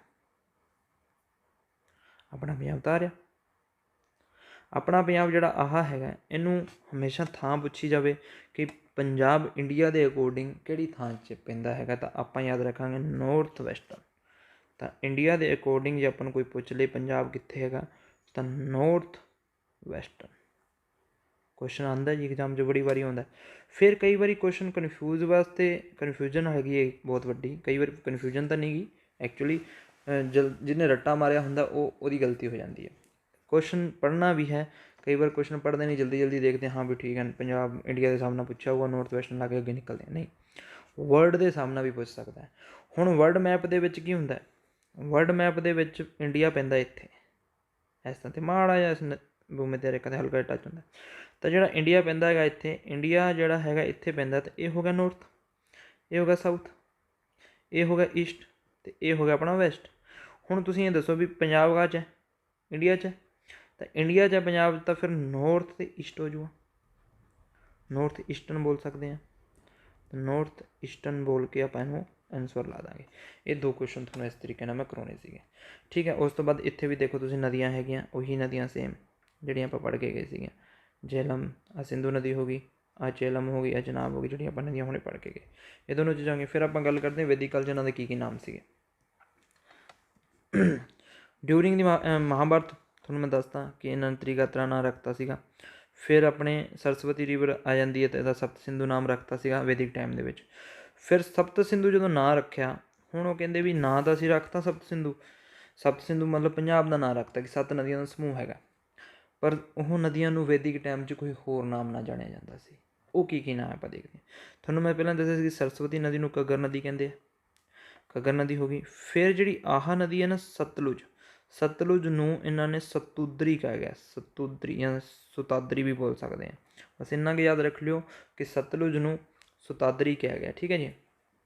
ਫਿਰ ਬੜਾ ਕਨਫਿਊਜ਼ਨ ਵਾਲਾ ਹੈਗਾ ਜਿਹੜੀ ਚੇਲਮ ਹੈਗਾ, ਚੇਲਮ ਨੂੰ ਵਿਤਸਤਾ ਬੋਲਦੇ ਆ, ਵਿਤਸਤਾ, ਚੇਲਮ ਨੂੰ ਵਿਤਸਤਾ ਬੋਲਦੇ ਆ। ਔਰ ਜੇ ਗ੍ਰੀਕ ਨਾਮ ਪੁੱਛਿਆ ਜਾਵੇ ਤਾਂ ਹਾਈਡਨ ਸਪੀਚ ਬੋਲਦੇ ਆ, ਹਾਈਡਨ ਸਪੀਡ, ਹਾਈਡਨ ਸਪੀਡ ਦਾ ਯੁੱਧ ਵੀ ਹੋਇਆ ਸੀ, ਉਹ ਤੁਹਾਨੂੰ ਦੱਸਦੇ ਹਾਂ। ਫਿਰ ਵਿਆਸ, ਵਿਆਸ ਨੂੰ ਵਿਪਾਸਾ ਬੋਲਦੇ ਆ। ਤਾਂ ਤੁਹਾਨੂੰ ਇੱਕ ਐਕਟਰਸ ਹੈਗੀ ਜਿਹਦਾ ਨਾਮ ਹੈ ਵਿਪਾਸਾ ਬਾਸੂ, ਵਿਪਾਸਾ ਬਾਸੂ ਵਿਆਸ ਵਾਲੇ ਮੇਲੇ 'ਤੇ ਜਾਂਦੀ ਸੀ, ਨਹੀਂ ਡੇਰੇ 'ਤੇ ਜਾਂਦੀ। ਵਿਆਸ ਦਾ ਇੱਕ ਡੇਰਾ ਵੀ ਹੈਗਾ ਪੰਜਾਬ 'ਚ, ਤਾਂ ਆਪਾਂ ਯਾਦ ਰੱਖਣਾ ਕਿ ਉਹ ਵਿਪਾਸਾ ਜਿਹੜੀ ਐਕਟਰਸ ਹੈ ਉਹ ਵਿਆਸ ਵਾਲੇ ਡੇਰੇ 'ਤੇ ਜਾਂਦੀ ਹੈ। ਉਹਦੇ ਨਾਲ ਆਪਾਂ ਨੂੰ ਨਾਮ ਯਾਦ ਰਹਿ ਜੂਗਾ ਵਿਪਾਸਾ ਵਿਆਸ ਜਾਂਦੀ ਹੈ, ਯਾਨੀ ਕਿ ਵਿਪਾਸਾ ਵਿਆਸ ਨਦੀ ਨੂੰ ਹੀ ਕਹਿੰਦੇ ਹੈਗੇ। ਫਿਰ ਅਸਕਣੀ ਚਨਾਬ ਨਦੀ ਨੂੰ ਕਹਿੰਦੇ ਆ। ਤਾਂ ਏ ਤੋਂ ਸੀ ਯਾਦ ਕਰ ਲਓ, ਏ ਸੀ ਆਪਾਂ ਗਰਮੀ 'ਚ ਯੂਜ਼ ਕਰਦੇ ਹਾਂ, ਏ ਤੋਂ ਅਸਕਣੀ, ਸੀ ਤੋਂ ਚਨਾਬ ਹੋ ਜੂਗਾ। ਫਿਰ ਇਰਾਵਤੀ ਨਦੀ ਕਹਿੰਦੇ ਹੈਗੇ, ਇਰਾਵਤੀ ਨਾਮ ਕਹਿੰਦੇ ਆ ਰਾਵੀ ਨਦੀ ਨੂੰ। ਰਾਵੀ ਵੈਸੇ ਇੱਕ ਬੰਦੇ ਦਾ ਨਾਮ ਹੁੰਦਾ ਰਵੀ, ਆਪਾਂ ਪਿੰਡ ਦੇ ਵਿੱਚ ਵੇਖਦੇ ਹਾਂ ਰਵੀ, ਆਪਣੇ ਮੁੰਡਿਆਂ ਦਾ ਕਈਆਂ ਦਾ ਨਾਮ ਹੁੰਦਾ ਰਵੀ। ਅਤੇ ਰਵੀ ਜਿਹੜਾ ਹੈਗਾ ਉਹਨੂੰ ਆਪਾਂ ਪੁਰਸ਼ ਵੀ ਕਹਿ ਸਕਦੇ ਹਾਂ, ਤਾਂ ਆਪਾਂ ਪੁਰਸ਼ਣੀ ਵੀ ਕਹਿ ਸਕਦੇ ਹਾਂ। ਤਾਂ ਪੁਰਸ਼ਨੀ ਨਦੀ ਹੀ ਕਹਿੰਦੇ ਸੀਗੇ, ਪੁਰਸ਼ਨੀ ਨਾਮ ਹੀ ਕਹਿੰਦੇ ਸੀਗੇ ਵੈਦਿਕ ਟਾਈਮ ਦੇ ਵਿੱਚ। ਤਾਂ ਰਾਵੀ ਦਾ ਪੁਰਸ਼ਨੀ ਹੋ ਗਿਆ। ਵਿਤਸਤਾ ਚੇਲਮ ਦਾ ਹੋ ਗਿਆ, ਹਾਈਡਨ ਸਪੀਚ ਬੋਲਦੇ ਆ, ਵਿਤਸਤਾ ਬੋਲ ਦਿੰਦੇ ਆ। ਇੱਥੇ ਹੀ ਕੀ ਹੋਇਆ ਸੀ ਤੁਹਾਨੂੰ ਇੱਕ ਸਿੰਧੂ ਤੁਹਾਨੂੰ ਪਤਾ ਚੱਲ ਗਿਆ, ਇੰਡਸ ਨੂੰ ਕਹਿੰਦੇ। ਵਿਤਸਤਾ ਦਾ ਯੁੱਧ, ਹਾਈਡਨ ਸਪੀਚ ਦਾ ਯੁੱਧ, ਚੇਲਮ ਦਾ ਯੁੱਧ ਬੜਾ ਇੰਪੋਰਟੈਂਟ ਹੈ। ਚੇਲਮ ਦਾ ਯੁੱਧ ਹੋਇਆ ਸੀ 3 ਦੂਣੀ 6, 3 ਦੂਣੀ 6 BC, ਯਾਨੀ ਕਿ 3 ਦੂਣੀ 6 ਮਤਲਬ BC ਮਤਲਬ ਈਸਾ ਪੂਰਵ। ਇੱਕ ਯੁੱਧ ਹੋਇਆ, ਕਿਹਦੇ ਵਿੱਚ ਹੋਇਆ? ਚੇਲਮ ਦਾ ਯੁੱਧ ਬੋਲ ਦਿੰਦੇ ਇਹਨੂੰ। ਚੇਲਮ ਦਾ ਬੋਲ ਸਕਦੇ ਹੋ, ਵਿਤਸਤਾ ਦਾ ਬੋਲ ਸਕਦੇ ਹੋ, ਹਾਈਡਨ ਸਪੀਚ ਦਾ ਬੋਲ ਸਕਦੇ ਹੋ, ਠੀਕ ਹੈ ਜੀ। ਹਾਈਡਨ ਸਪੀਚ ਦਾ ਯੁੱਧ ਬੋਲ ਸਕਦੇ ਹੋ। ਕਿਹਦੇ ਵਿੱਚ ਹੋਇਆ? ਰਾਜਾ ਪੋਰਸ ਅਤੇ ਅਲੈਗਜੈਂਡਰ ਦੇ ਵਿੱਚ, ਜਿਹਦੇ ਵਿੱਚ ਕੀ ਹੋਇਆ, ਅਲੈਗਜੈਂਡਰ ਜਿਹੜਾ ਸੀਗਾ, ਜਿਹਨੂੰ ਸਿਕੰਦਰ ਬੋਲ ਦਿੰਦੇ ਆ, ਉਹਨੇ ਕੀ ਕੀਤਾ, ਸਿੰਧੂ ਨਦੀ ਨੂੰ ਪਾਰ ਕਰਕੇ ਜਦੋਂ ਚੇਲਮ ਨੂੰ ਪਾਰ ਕਰਕੇ ਚਨਾਬ ਨਦੀ ਕੰਨੀ ਪਹੁੰਚਿਆ, ਤਾਂ ਆਪਣਾ ਚੇਲਮ ਨੂੰ ਪਾਰ ਕਰਨ ਦੀ ਕੋਸ਼ਿਸ਼ ਕੀਤੀ। ਤਾਂ ਚੇਲਮ ਨਦੀ 'ਤੇ ਉਹਨਾਂ ਦੋਨਾਂ ਦਾ ਯੁੱਧ ਹੋਇਆ, ਕਿਹਦਾ? ਰਾਜਾ ਪੋਰਸ ਦਾ ਅਤੇ ਅਲੈਗਜੈਂਡਰ ਦਾ। ਅਲੈਗਜੈਂਡਰ ਦਾ ਯੁੱਧ ਹੋਇਆ, ਜਿਹਨੂੰ ਆਪਾਂ ਬੋਲਦੇ ਨੇ ਚੇਲਮ ਦਾ ਯੁੱਧ, ਜਾਂ ਵਿਤਸਤਾ ਦਾ ਯੁੱਧ, ਜਾਂ ਹਾਈਡਨ ਸਪੇਸ ਦਾ ਯੁੱਧ। ਵਿਤਸਤਾ ਉਹਦਾ ਨਾਮ ਹੋ ਗਿਆ, ਅਤੇ ਆਪਣੇ ਵਿਤਸਤਾ ਉਹਦਾ ਗ੍ਰੀਕ ਨੇਮ ਹੋ ਗਿਆ, ਠੀਕ ਹੈ ਜੀ। ਵਿਤਸਤਾ ਆਪਣਾ ਵੈਦਿਕ ਟਾਈਮ ਦਾ ਨਾਮ ਹੋ ਗਿਆ, ਔਰ ਜੋ ਹਾਈਡਨ ਸਪੀਚ ਆ ਉਹ ਗ੍ਰੀਕ ਨਾਮ ਹੋ ਗਿਆ, ਠੀਕ ਹੈ ਜੀ। ਫਿਰ ਇਹ ਹੋ ਗਿਆ ਆਪਣਾ। ਹੁਣ ਇੱਕ ਫੇਮਸ ਗ੍ਰਾਮਰੀ ਜੋ ਜਿਹਨੇ ਗ੍ਰਾਮਰ ਲਿਖੀ ਸੀਗੀ, ਜਾਂ ਸੰਸਕ੍ਰਿਤ ਗ੍ਰਾਮਰ ਜਿਹਨੇ ਪੂਰੀ ਲਿਖੀ ਸੀਗੀ, ਉਹ ਬੰਦਾ ਹੈਗਾ, ਉਹਦੇ ਨਾਲ ਪਾਣਨੀ ਹੈ। ਪਾਣਨੀ ਜਿਹੜਾ ਸੀਗਾ ਅਸ਼ਟਾਧਿਆਇ ਲਿਖਿਆ ਉਹਨੇ, ਅਸ਼ਟਾਧਿਆਇ ਇੱਕ ਗ੍ਰੰਥ ਸੀਗਾ, ਉਹ ਲਿਖਿਆ, ਠੀਕ ਹੈ ਜੀ। ਇਹ ਜਿਹੜਾ ਪਾਣਨੀ ਸੀਗਾ, ਉਹਨੇ ਇੱਕ ਜਿਹੜੀ ਬੁੱਕ ਲਿਖੀ, ਇਹ ਆ ਗਿਆ ਸੀ ਆਪਣੇ ਉਹਨੇ ਜਿਹੜੀ ਬੁੱਕ ਲਿਖੀ ਸੀ, ਉਹਨੇ ਜਿਹੜਾ ਪ੍ਰੋਵਿੰਸ ਆਫ ਪਾਕਿਸਤਾਨ ਹੈਗਾ, ਜਾਂ ਜਿਹੜਾ ਲਾਹੌਰ ਦੇ ਏਰੀਆ, ਲਾਹੌਰ ਤੋਂ ਜਿਹੜਾ ਉੱਤਰ ਦੀ ਤਰਫ ਪੈ ਜਾਂਦਾ, ਉੱਤਰ ਤੋਂ ਜਿਹੜਾ ਪੱਛਮ ਵਾਲੀ ਸਾਈਡ ਪੈ ਜਾਂਦਾ, ਉਹਦੇ ਉੱਤੇ ਜਿੰਨਾ ਪ੍ਰੋਵਿੰਸ ਸੀਗਾ, ਉਹਦੇ ਉੱਤੇ ਜਿੰਨੀ ਆਪਣੀ ਬੁੱਕ ਸੀਗੀ ਅਸ਼ਟਾਧਿਆਇ, ਉਹਦੇ ਵਿੱਚ ਵੀ ਪੰਜਾਬ ਦਾ ਜ਼ਿਕਰ ਕੀਤਾ ਗਿਆ। ਫਿਰ ਆ ਗਈ ਆਪਣੀ ਅਰਥ ਸ਼ਾਸਤਰ ਤੁਹਾਨੂੰ ਪਤਾ ਹੈ ਕੋਟੇਲੀਅਨ ਲਿਖਿਆ।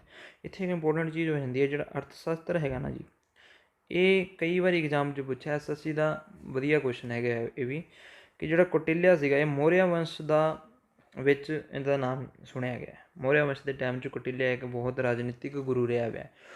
ਜਦੋਂ ਨੰਦ ਵੰਸ਼ ਚੱਲ ਰਿਹਾ ਸੀ ਨਾ, ਨੰਦ ਵੰਸ਼ ਦਾ ਜਿਹੜਾ ਟਾਈਮ ਸੀਗਾ, ਉਹਦੇ ਵਿੱਚ ਇੱਕ ਬੰਦਾ ਸੀਗਾ ਜਿਹਦਾ ਨਾਮ ਸੀ ਧਨਾਨੰਦ। ਧਨਾਨੰਦ ਨੇ ਕੀ ਕੀਤਾ, ਜਿਹੜਾ ਕੋਟਿਲਿਆ ਹੈਗਾ ਨਾ, ਕੋਟਿਲਿਆ, ਇਹਨੂੰ ਕੁਛ ਇਹੋ ਜਿਹੀ ਗੱਲ ਕਹਿਤੀ, ਜਿਵੇਂ ਕਿ ਇਹ ਪੰਡਤ ਸੀਗਾ, ਨੇ ਇੱਕ ਗੱਲ ਕਹੀ ਕਿ ਪੰਡਤਾਂ ਦਾ ਕੰਮ ਸਿਰਫ ਯਾਨੀ ਕਿ ਬਾਲ ਵਧਾਉਣਾ, ਯਾਨੀ ਚੋਟੀ ਵਧਾਉਣਾ ਹੈ। ਤਾਂ ਇਸ ਤਰੀਕੇ ਦੀ ਕੁਛ ਇੱਕ ਗੱਲ ਕਹੀ ਗਈ, ਜਿਹਦੇ ਕਰਕੇ ਆਪਸਰੀ ਇਹਨਾਂ ਦਾ ਵਿਵਾਦ ਹੋਇਆ, ਜਿਹੜੇ ਕਿ ਸ਼ਾਸਨ ਨਹੀਂ ਕਰ ਸਕਦੇ ਪੰਡਤ, ਇਸ ਤਰੀਕੇ ਦੀ ਗੱਲਾਂ ਬਾਤਾਂ ਹੋਈਆਂ, ਇਹ ਧਨਾਨੰਦ ਨੇ ਕਰੀਆਂ। ਉਸ ਤੋਂ ਬਾਅਦ ਕੋਟਿਲਿਆ ਨੇ ਗੁੱਸੇ 'ਚ ਆ ਕੇ ਇੱਕ ਬੰਦਾ ਤਿਆਰ ਕੀਤਾ, ਜਿਹਦਾ ਨਾਮ ਸੀਗਾ ਚੰਦਰਗੁਪਤ ਮੌਰਿਆ, ਚੰਦਰਗੁਪਤ ਮੌਰਿਆ ਨੇ ਉਹਨੇ ਤਿਆਰ ਕੀਤਾ। ਚੰਦਰਗੁਪਤ ਮੌਰਿਆ ਨੇ ਧਨਾਨੰਦ ਦਾ ਪਤਨ ਕੀਤਾ, ਇਹਨੂੰ ਹਰਾਇਆ, ਤਾਂ ਮੌਰਿਆ ਵੰਸ਼ ਦੀ ਨੀਂਹ ਰੱਖੀ। ਮੌਰਿਆ ਵੰਸ਼ ਸ਼ੁਰੂ ਹੋਇਆ। ਉਹਦੇ ਵਿੱਚ ਇਹ ਜਿਹੜਾ ਕੋਟਿਲਿਆ ਹੈਗਾ ਰਾਜਨੀਤਿਕ ਗੁਰੂ ਰਿਹਾ ਸਾਰਿਆਂ ਦਾ ਹੀ ਲਗਭਗ, ਅਸ਼ੋਕਾ ਤੱਕ। ਤੇ ਜਿਹੜਾ ਅਰਥ ਸ਼ਾਸਤਰ ਹੈ ਉਹ ਇਹਨੇ ਲਿਖਿਆ। ਹੁਣ ਕਈ ਵਾਰੀ ਐਗਜ਼ਾਮ 'ਚ ਕੁਐਸਚਨ ਪੁੱਛਦੇ ਕਿ ਅਰਥ ਸ਼ਾਸਤਰ ਕਿਸ ਪ੍ਰਕਾਰ ਦਾ ਗ੍ਰੰਥ ਹੈ। ਹੁਣ ਅਰਥ ਸ਼ਾਸਤਰ ਤਾਂ ਅੱਜ ਕੱਲ੍ਹ ਆਪਾਂ ਬੁੱਕ ਵੀ ਪੜ੍ਹਦੇ ਹਾਂ, ਤਾਂ ਉਹਦੇ ਵਿੱਚ ਅਰਥ ਸ਼ਾਸਤਰ ਕੀ ਹੁੰਦਾ ਹੈਗਾ, ਲੇਖੇ ਜੋਖੇ ਤੋਂ ਉੱਤੇ ਡਿਪੈਂਡ ਕਰਦਾ ਹੈਗਾ ਜੀ। ਜੋਖੇ ਦਾ ਜਿੰਨਾ ਕੰਮ ਹੈਗਾ ਉਹਨੂੰ ਅਰਥ ਸ਼ਾਸਤਰ ਕਹਿ ਦਿੰਦੇ ਆਪਾਂ। ਲੇਕਿਨ ਐਕਚੁਅਲੀ ਇਹਦੇ ਵਿੱਚ ਕੌਟਿਲਿਆ ਨੇ ਜਿਹੜਾ ਅਰਥ ਸ਼ਾਸਤਰ ਲਿਖਿਆ ਸੀ ਉਹ ਇੱਕ ਰਾਜਨੀਤਿਕ ਗ੍ਰੰਥ ਸੀਗਾ, ਇੱਕ ਪੋਲੀਟੀਕਲ ਗ੍ਰੰਥ ਸੀਗਾ। ਆਪਾਂ ਗੱਲ ਯਾਦ ਰੱਖਣੀ ਹੈ, ਇੱਕ ਪੋਲੀਟੀਕਲ ਬੁੱਕ ਹੈਗੀ ਹੈ। ਅਤੇ ਇੱਕ ਇੰਪੋਰਟੈਂਟ ਕੁਐਸਚਨ ਬਣ ਗਿਆ ਆਪਣਾ।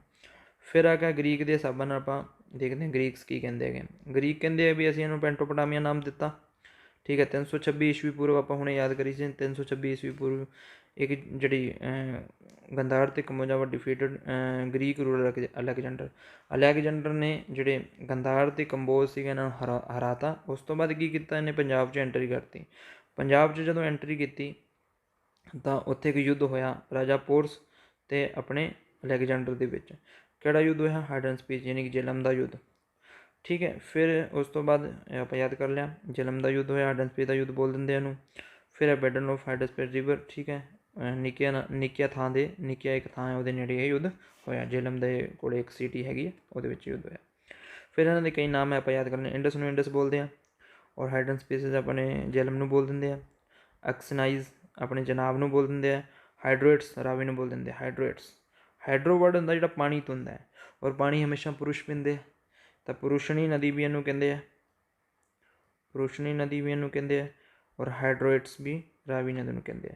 ਫਿਰ ਹੈਜ਼ੀਟਰੋਜ਼ ਯਾਦ ਕਰ ਲਿਓ, ਸਤਲੁਜ ਨੂੰ ਕਹਿੰਦੇ ਆ। ਔਰ ਹੈਫਾਇਸਿਸ ਬਿਆਸ ਨਦੀ ਨੂੰ ਕਹਿੰਦੇ ਆ। ਇਹ ਗ੍ਰੀਕ ਨੇਮਸ ਹੈ।